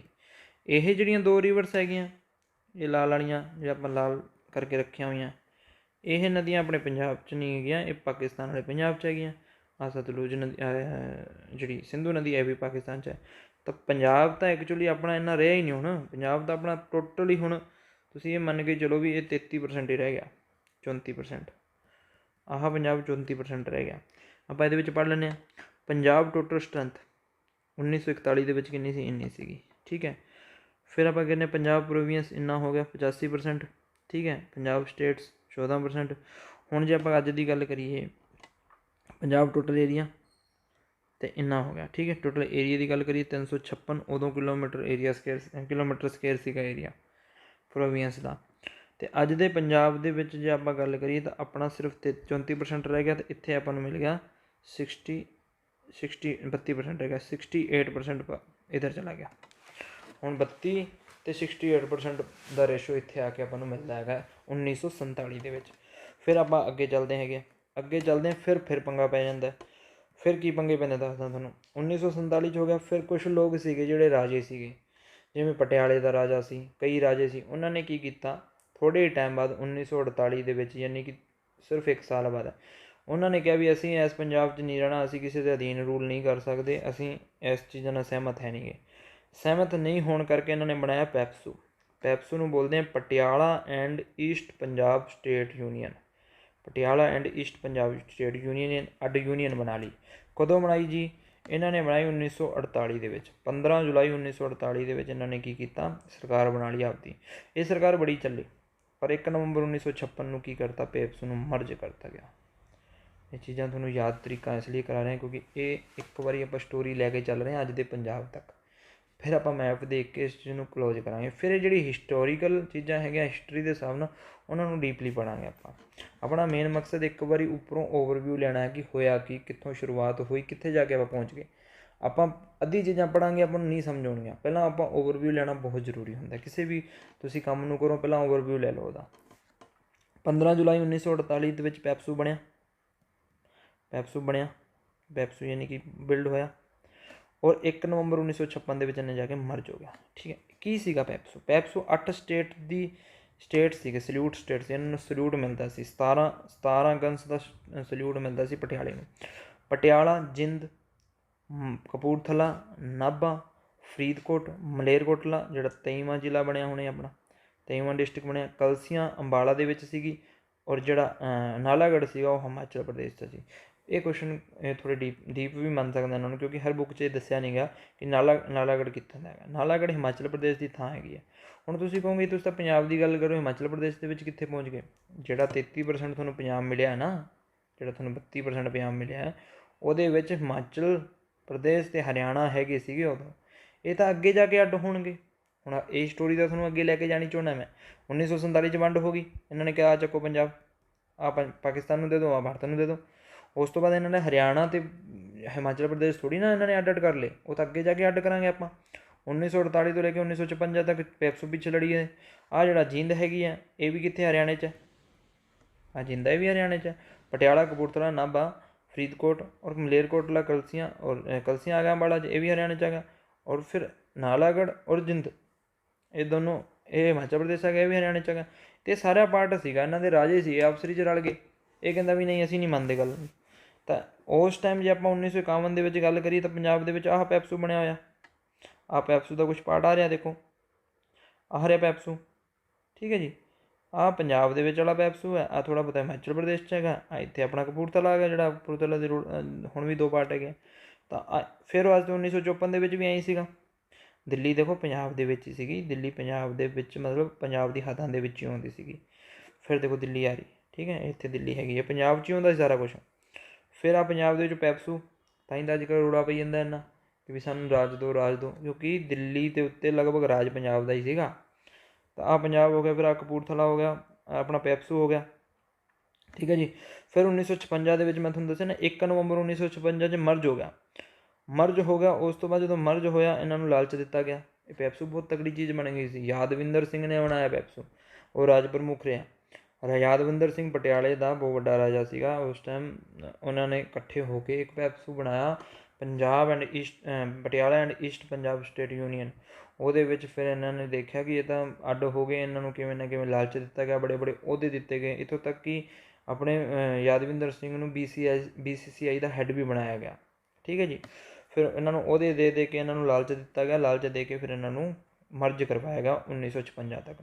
ਯਾਨੀ ਕਿ 48 ਤੋਂ 56 8 ਸਾਲ ਤੱਕ ਇਹਨਾਂ ਨੇ ਪੈਪਸੂ ਬਣਾ ਕੇ ਰੱਖਿਆ। ਲੜਾਈਆਂ ਚੱਲਦੀਆਂ ਰਹੀਆਂ, ਲੜਾਈਆਂ ਤਾਂ ਨਹੀਂ ਚੱਲਦੀਆਂ ਰਹੀਆਂ, ਅੰਦਰੋਂ ਅੰਦਰ ਹੀ ਚੀਜ਼ਾਂ ਨੂੰ ਖਤਮ ਕਰਨ ਵਾਸਤੇ ਵਿਰੋਧ ਚੱਲਦਾ ਰਿਹਾ। ਫਿਰ ਹੌਲੀ ਲਾਲਚ ਦੇ ਕੇ ਇਹਨਾਂ ਨੂੰ ਮਰਜ ਕਰ ਦਿੱਤਾ ਗਿਆ। ਮਰਜ ਕਰਨ ਤੋਂ ਬਾਅਦ ਵੀ ਪੰਜਾਬ ਆਪਣਾ ਦੇਖੋ ਕਿੱਥੇ ਹੈ, ਹਮ ਮਰਜ ਹੋ ਚੁੱਕਿਆ। ਅਜੇ ਵੀ ਪੰਜਾਬ ਇਹੀ ਹੈ। ਆਹ ਦੇਖੋ ਤੁਸੀਂ, ਇਹ ਆਪਣਾ ਜੰਮੂ ਕਸ਼ਮੀਰ ਦਾ ਪਾਰਟ ਆ ਜਾਂਦਾ, ਇਹ ਹੈਗਾ ਪੰਜਾਬ। ਫਿਰ 1966 ਦੇ ਵਿੱਚ ਫਿਰ ਇੱਕ ਆਉਂਦਾ ਹੈਗਾ ਕਮਿਸ਼ਨ ਆਉਂਦਾ। ਕਿਹੜਾ ਕਮਿਸ਼ਨ ਹੁੰਦਾ? ਚਲੋ ਪੈਪਸੂ ਬਾਰੇ ਪਹਿਲਾਂ ਥੋੜ੍ਹਾ ਜਿਹਾ ਪੜ੍ਹ ਲਈਏ। ਪੈਪਸੂ ਦਾ ਰਾਜ ਪ੍ਰਮੁੱਖ ਪੁੱਛ ਸਕਦਾ ਸਿੱਧਾ ਤੁਹਾਨੂੰ ਇੱਕ ਵਾਰੀ ਯਾਦ ਕਰਾਉਣਾ। ਇਹ ਹਿਸਟਰੀ ਹੈ। ਹਿਸਟਰੀ ਆਪਾਂ ਆਰਾਮ ਨਾਲ ਡੀਪਲੀ ਨਾਲ ਪੜ੍ਹਾਂਗੇ, ਕਿਉਂਕਿ ਇਹਦੇ ਵਿੱਚ ਪੈਪਸੂ ਕਿਵੇਂ ਬਣਿਆ, ਕੀ ਉਹਨਾਂ ਵਿੱਚ ਲੜਾਈ ਹੋਈ, ਨਾਭੇ ਦਾ ਕੌਣ ਸੀ, ਕਿੰਨੇ ਇਹਦੇ ਵਿੱਚ ਸੀਗੇ, ਉਹ ਸਾਰੇ ਆਪਾਂ ਯਾਦ ਕਰਾਂਗੇ। ਫਿਰ ਜੇ ਆਪਾਂ ਹਜੇ ਵੀ ਥੋੜ੍ਹਾ ਯਾਦ ਕਰ ਸਕਦੇ ਹਾਂ, ਅਟਕੜ ਸੀ, ਪਟਿਆਲਾ ਸੀ, ਜਿੰਦ ਸੀ, ਕਪੂਰਥਲਾ ਸੀ, ਨਾਭਾ ਸੀ, ਫਰੀਦਕੋਟ ਸੀਗਾ, ਮਲੇਰਕੋਟਲਾ, ਕਲਸੀਆਂ, ਨਾਲਾਗੜ੍ਹ। 8 ਹੈਗੇ, 8 ਮਤਲਬ ਉੱਥੇ ਸਟੇਟ 8 ਜਿਹੜੇ ਜ਼ਿਲ੍ਹੇ ਸੀਗੇ, ਇੱਕ ਥਾਵਾਂ ਸੀ, ਏਰੀਆ ਸੀਗਾ, ਉਹਨਾਂ ਨੂੰ ਆਪਣੇ ਇਕੱਠੇ ਕਰਕੇ ਪਟਿਆਲਾ ਵਾਲਾ ਪੈਪਸੂ ਬਣਾਇਆ ਗਿਆ। ਠੀਕ ਹੈ। ਪੈਪਸੂ ਦੇ ਵਿੱਚ ਰਾਜ ਪ੍ਰਮੁੱਖ ਯਾਦਵਿੰਦਰ ਸਿੰਘ ਸੀ। ਇਹ ਯਾਦਵਿੰਦਰ ਸਿੰਘ ਕੌਣ ਸੀਗਾ? ਅਮਰਿੰਦਰ ਸਿੰਘ ਦਾ ਪਾਪਾ। ਅਮਰਿੰਦਰ ਸਿੰਘ ਆਪਣਾ ਹੁਣੇ ਜਿਹੜਾ CM ਰਿਹਾ ਹੋਇਆ ਸੀ। ਠੀਕ ਹੈ। ਅਮਰਿੰਦਰ ਸਿੰਘ ਦਾ ਫਾਦਰ ਸਾਹਿਬ ਸੀਗੇ ਯਾਦਵਿੰਦਰ ਸਿੰਘ। Yadavindra CM of PEPSU. ਫਿਰ ਇੱਕ CM ਵੀ ਬਣਾਇਆ ਗਿਆ। ਪੂਰੀ ਇਹਨਾਂ ਦੀ 60 ਮੈਂਬਰਸ ਦੀ ਯੂਨਿਟ ਸੀ। 60 ਮੈਂਬਰ ਸੀ ਟੋਟਲ ਪੈਪਸੂ ਦੇ ਵਿੱਚ। ਪੈਪਸੂ ਦੇ ਵਿੱਚ ਇਹਦੀ ਮੈਂਬਰ ਪੁੱਛ ਲੈਣਗੇ, 60 ਸੀਗੇ। ਗਿਆਨ ਸਿੰਘ ਰਾੜੇਵਾਲਾ ਨੂੰ ਕੀ ਕੀਤਾ ਗਿਆ? CM ਬਣਾਇਆ ਗਿਆ। ਉਪ ਰਾਜ ਪ੍ਰਮੁੱਖ ਵੀ ਬਣਾਇਆ ਗਿਆ ਜਗਤਜੀਤ ਸਿੰਘ ਨੂੰ। ਕਿਹਨੂੰ ਬਣਾਇਆ ਗਿਆ ਜੀ? ਜਗਤਜੀਤ ਸਿੰਘ ਨੂੰ। ਇਹ ਕੁਐਸਚਨ ਥੋੜ੍ਹਾ ਪੁੱਛ ਲੈਂਦੇ ਕਈ ਵਾਰ ਜਗਤਜੀਤ ਸਿੰਘ ਨੂੰ। ਆਹ ਤਾਂ ਸਾਰਿਆਂ ਦਾ ਪੜ੍ਹਿਆ ਹੋਊਗਾ। ਠੀਕ ਹੈ ਜੀ। ਫਿਰ ਆ ਗਿਆ ਆਪਣਾ, ਹੁਣ ਆ ਗਿਆ ਪੰਜਾਬ ਰੀਓਰਗਨਾਈਜ਼ ਕਰਤਾ ਇਹਨਾਂ ਨੇ, ਰੀਓਰਗਨਾਈਜੇਸ਼ਨ ਐਕਟ ਲੈ ਕੇ 1966 ਦੇ ਵਿੱਚ। 1966 'ਚ ਕੀ ਕੀਤਾ? 23 ਅਪ੍ਰੈਲ ਨੂੰ ਆਇਆ ਸ਼ਾਹ ਕਮਿਸ਼ਨ ਆਇਆ। ਸ਼ਾਹ ਬੰਦਾ ਸੀਗਾ ਇੱਕ, ਇਹਦੇ 2 ਮੈਂਬਰ ਹੋਰ ਸੀਗੇ। ਸ਼ਾਹ ਕਮਿਸ਼ਨ ਆਇਆ 1966 ਦੇ ਵਿੱਚ। ਇਹਨੇ ਆ ਕੇ ਕੀ ਕੀਤਾ? ਇੱਕ ਐਕਟ ਲੈ ਕੇ ਆਇਆ। ਕਿਹੜਾ ਐਕਟ ਲੈ ਕੇ ਆਇਆ? ਪੰਜਾਬ ਰੀਓਰਗਨਾਈਜੇਸ਼ਨ ਐਕਟ। ਪੰਜਾਬ ਰੀਓਰਗਨਾਈਜੇਸ਼ਨ ਐਕਟ ਜਿਹੜਾ ਲੈ ਕੇ ਆਇਆ, ਉਹ 18 ਸਤੰਬਰ 1966 'ਚ ਪਾਸ ਵੀ ਕਰਵਾਤਾ। ਕੀ 'ਚ ਕਰਵਾਤਾ? ਪਾਰਲੀਮੈਂਟ 'ਚ। ਪਾਰਲੀਮੈਂਟ 'ਚ ਜੋ ਐਕਟ ਪਾਸ ਹੋ ਜਾਂਦਾ, ਉਹ ਨੋਰਮਲੀ ਗੱਲ ਹੈ, ਉਹ ਤੁਹਾਨੂੰ ਫਿਰ ਲਾਗੂ ਹੋ ਜਾਂਦਾ। ਲਾਗੂ ਹੋ ਗਿਆ। ਫਿਰ ਪੰਜਾਬ ਹੋ ਗਿਆ। ਪੰਜਾਬ ਤੋਂ ਇੱਕ ਅੱਡ ਥਾਂ ਬਣਾਤੀ ਹਰਿਆਣਾ। ਇਹ ਸਾਰਾ ਕੀ ਲੈਂਗੁਏਜ ਦੇ ਆਧਾਰ 'ਤੇ ਬਣਾਇਆ ਗਿਆ, ਕਿ ਜਿਹੜੇ ਜੋ ਲੈਂਗੁਏਜ ਬੋਲਦੇ ਆ ਉਸ ਹਿਸਾਬ ਨਾਲ ਉਹਨਾਂ ਨੂੰ ਅੱਡ ਕੀਤਾ ਜਾਵੇ, ਅੱਡ ਸਟੇਟ ਦਿੱਤਾ ਜਾਵੇ। ਪੰਜਾਬ 'ਚ ਕੌਣ ਬੋਲਦਾ? ਪੰਜਾਬੀ ਬੋਲਦਾ। ਪੰਜਾਬੀ 'ਚ ਜੋ ਬੋਲਦੇ ਸੀਗੇ ਉਹਨਾਂ ਨੂੰ ਪੰਜਾਬ ਦੇ ਦਿੱਤਾ। ਹਰਿਆਣਾ ਦੇ ਵਿੱਚ ਜੋ ਹਰਿਆਣਵੀ ਬੋਲਦੇ ਸੀ, ਔਰ ਇਹਦੇ ਵਿੱਚ ਜੋ ਹਿੰਦੀ ਬੋਲਦੇ ਸੀ, ਜਾਂ ਆਪਾਂ ਪਹਾੜੀ ਬੋਲ ਸਕਦੇ ਹਾਂ, ਪਹਾੜੀ ਬੋਲਦੇ ਸੀ। ਉਸ ਟਾਈਮ ਇਹਨਾਂ ਨੇ HP ਯਾਨੀ HP ਮਤਲਬ ਹਿਮਾਚਲ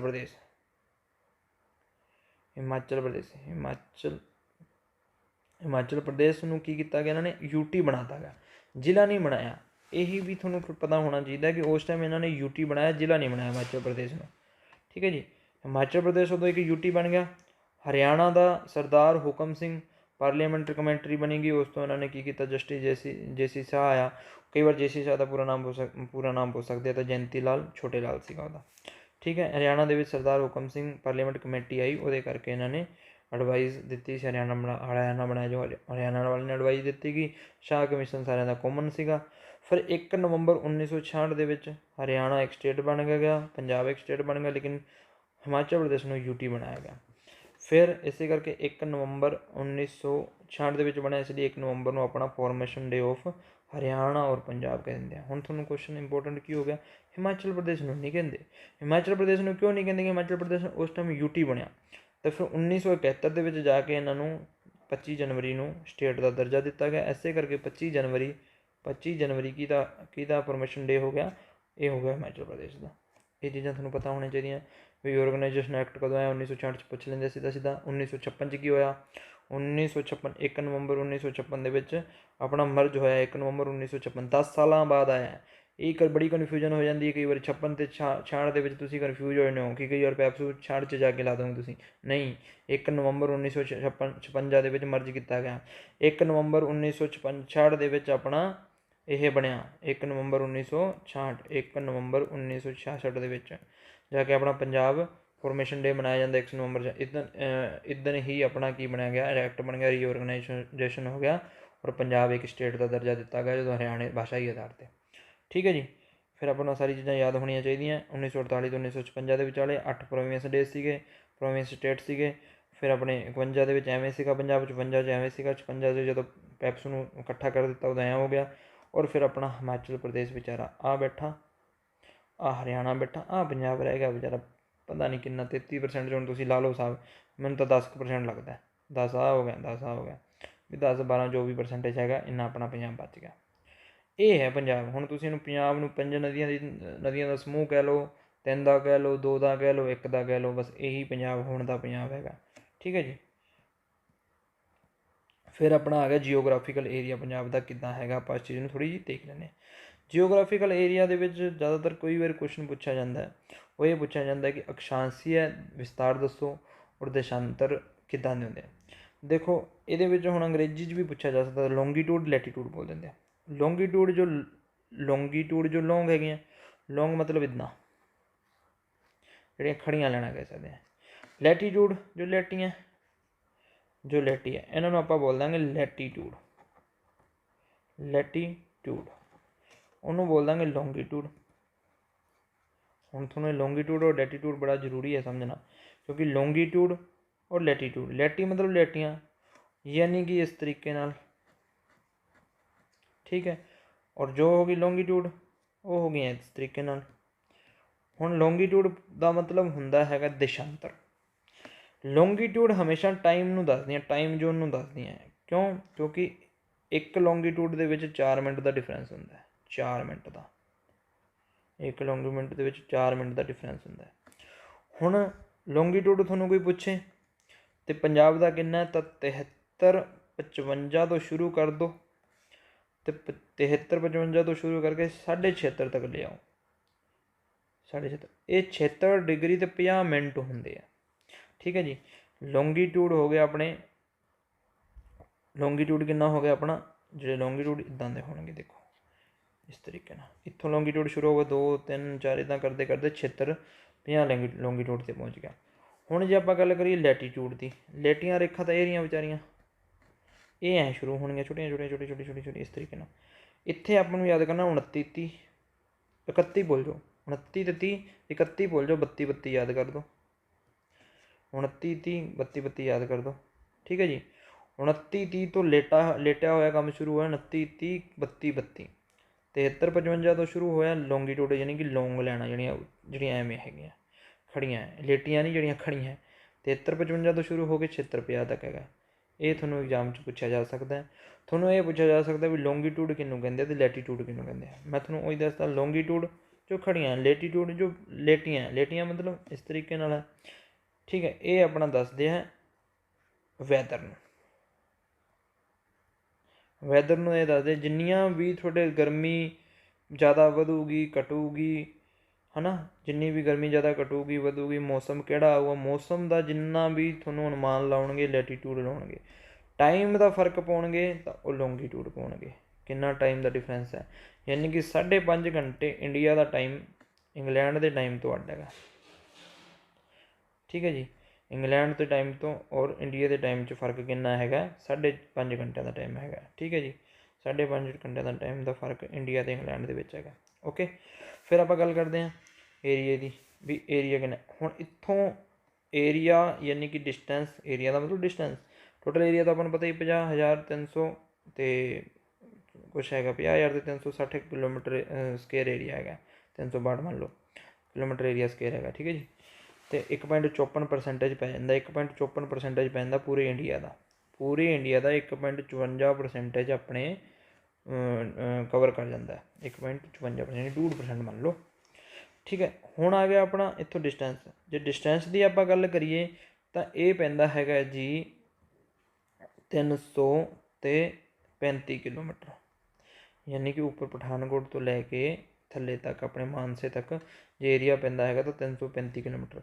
ਮੰਨ ਲਓ ਕੋਈ ਮਾਨਸੇ ਦਾ ਮੁੰਡਾ ਹੈ, ਉਹਦੀ ਪੋਸਟਿੰਗ ਹੋ ਗਈ ਕਿੱਥੇ, ਪਠਾਨਕੋਟ, ਤਾਂ ਇਹ ਸਮਝ ਲਓ ਵੀ 350 ਕਿਲੋਮੀਟਰ ਉਹਨੂੰ ਡਿਸਟੈਂਸ ਕਵਰ ਕਰਨੀ ਪਿਆ ਕਰੂਗੀ ਜਦੋਂ ਛੁੱਟੀ ਆਊਗਾ। ਲੇਕਿਨ ਜ਼ਿਆਦਾਤਰ ਇੱਦਾਂ ਨਹੀਂ ਹੁੰਦਾ, ਨੇੜੇ ਤੇੜੇ ਪੋਸਟਿੰਗ ਆਊਗੀ, ਟੈਨਸ਼ਨ ਨਹੀਂ ਲੈਣੀ। ਫਿਰ ਇੱਧਰੋਂ ਆਪਣੇ ਆ ਗਈ ਆਹ ਡਿਸਟੈਂਸ ਹੈਗੀ, ਇਹ ਥੋੜ੍ਹੀ ਘੱਟ ਹੈਗੀ, ਇਹ ਹੈਗੀ 300 ਕਿਲੋਮੀਟਰ, ਯਾਨੀ ਕਿ ਈਸਟ ਤੋਂ ਵੈਸਟ ਦੀ ਜਿਹੜੀ ਦੂਰੀ ਹੈਗੀ ਆ ਉਹ 300 ਕਿਲੋਮੀਟਰ ਹੈ। ਨੌਰਥ ਤੋਂ ਸਾਊਥ ਦੀ 350 ਨਹੀਂ ਹੈਗੀ, ਬਲਕਿ 335 ਹੈਗੀ ਹੈ। 350 ਮੈਂ ਉਵੇਂ ਰਫ ਆਈਡੀਆ ਦਿੱਤਾ ਹੈ। ਠੀਕ ਹੈ। ਚਲੋ ਆਪਾਂ ਦੇਖਦੇ ਹਾਂ, ਇਹਦੇ ਵਿੱਚ ਵੀ ਸੇਮ ਇੰਟਰੋਡਕਸ਼ਨ ਦਿੱਤੀ ਹੋਈ ਹੈ ਜੀਓਗ੍ਰਾਫੀ ਪੰਜਾਬ। ਆਪਾਂ ਸਾਡਾ ਪੰਜਾਬ ਬੁੱਕ ਦਾ ਥੋੜ੍ਹਾ ਜਿਹਾ ਚੈਪਟਰ ਚੱਕਿਆ ਇਹਨਾਂ 335 ਕਿਲੋਮੀਟਰ, 300 ਕਿਲੋਮੀਟਰ ਆਹ ਤੁਹਾਨੂੰ ਸਾਰੇ ਦੱਸਦਾ, 29 30 32 32 73 55 76 50, ਇਹ ਲੌਂਗੀਟਿਊਡ ਹੈ। ਠੀਕ ਹੈ। ਇਹ ਲੈਟੀਟਿਊਡ ਹੈ। ਸਾਰੀਆਂ ਚੀਜ਼ਾਂ ਹੋ ਗਈਆਂ। ਇੰਟਰਨੈਸ਼ਨਲ ਬਾਰਡਰ ਆਪਣਾ ਕਿਹਦੇ ਨਾਲ ਲੱਗਦਾ, ਉਹ ਪਾਕਿਸਤਾਨ ਨਾਲ ਲੱਗਦਾ। ਪਾਕਿਸਤਾਨ ਨਾਲ ਅੱਡ ਹੋਏ ਤਾਂ ਪਾਕਿਸਤਾਨ ਨਾਲ ਲੱਗੂਗਾ ਹੀ, ਆਹ ਬਾਰਡਰ ਆਪਣਾ ਪਾਕਿਸਤਾਨ ਨਾਲ ਲੱਗਦਾ। ਫਿਰ ਆਪਣਾ ਆ ਗਿਆ ਇੰਟਰਨੈਸ਼ਨਲ ਬਾਰਡਰ ਆਪਣਾ ਪਾਕਿਸਤਾਨ ਨਾਲ ਸ਼ੇਅਰ ਹੁੰਦਾ ਵੈਸਟ ਦੇ ਵਿੱਚ। ਫਿਰ ਆਪਣਾ ਜੰਮੂ ਕਸ਼ਮੀਰ ਨਾਲ ਵੀ ਡਿਸਟੈਂਸ ਸ਼ੇਅਰ ਹੁੰਦੀ ਇੱਥੇ ਪਠਾਨਕੋਟ ਵਾਲੀ, ਠੀਕ ਹੈ ਜੀ। ਅਤੇ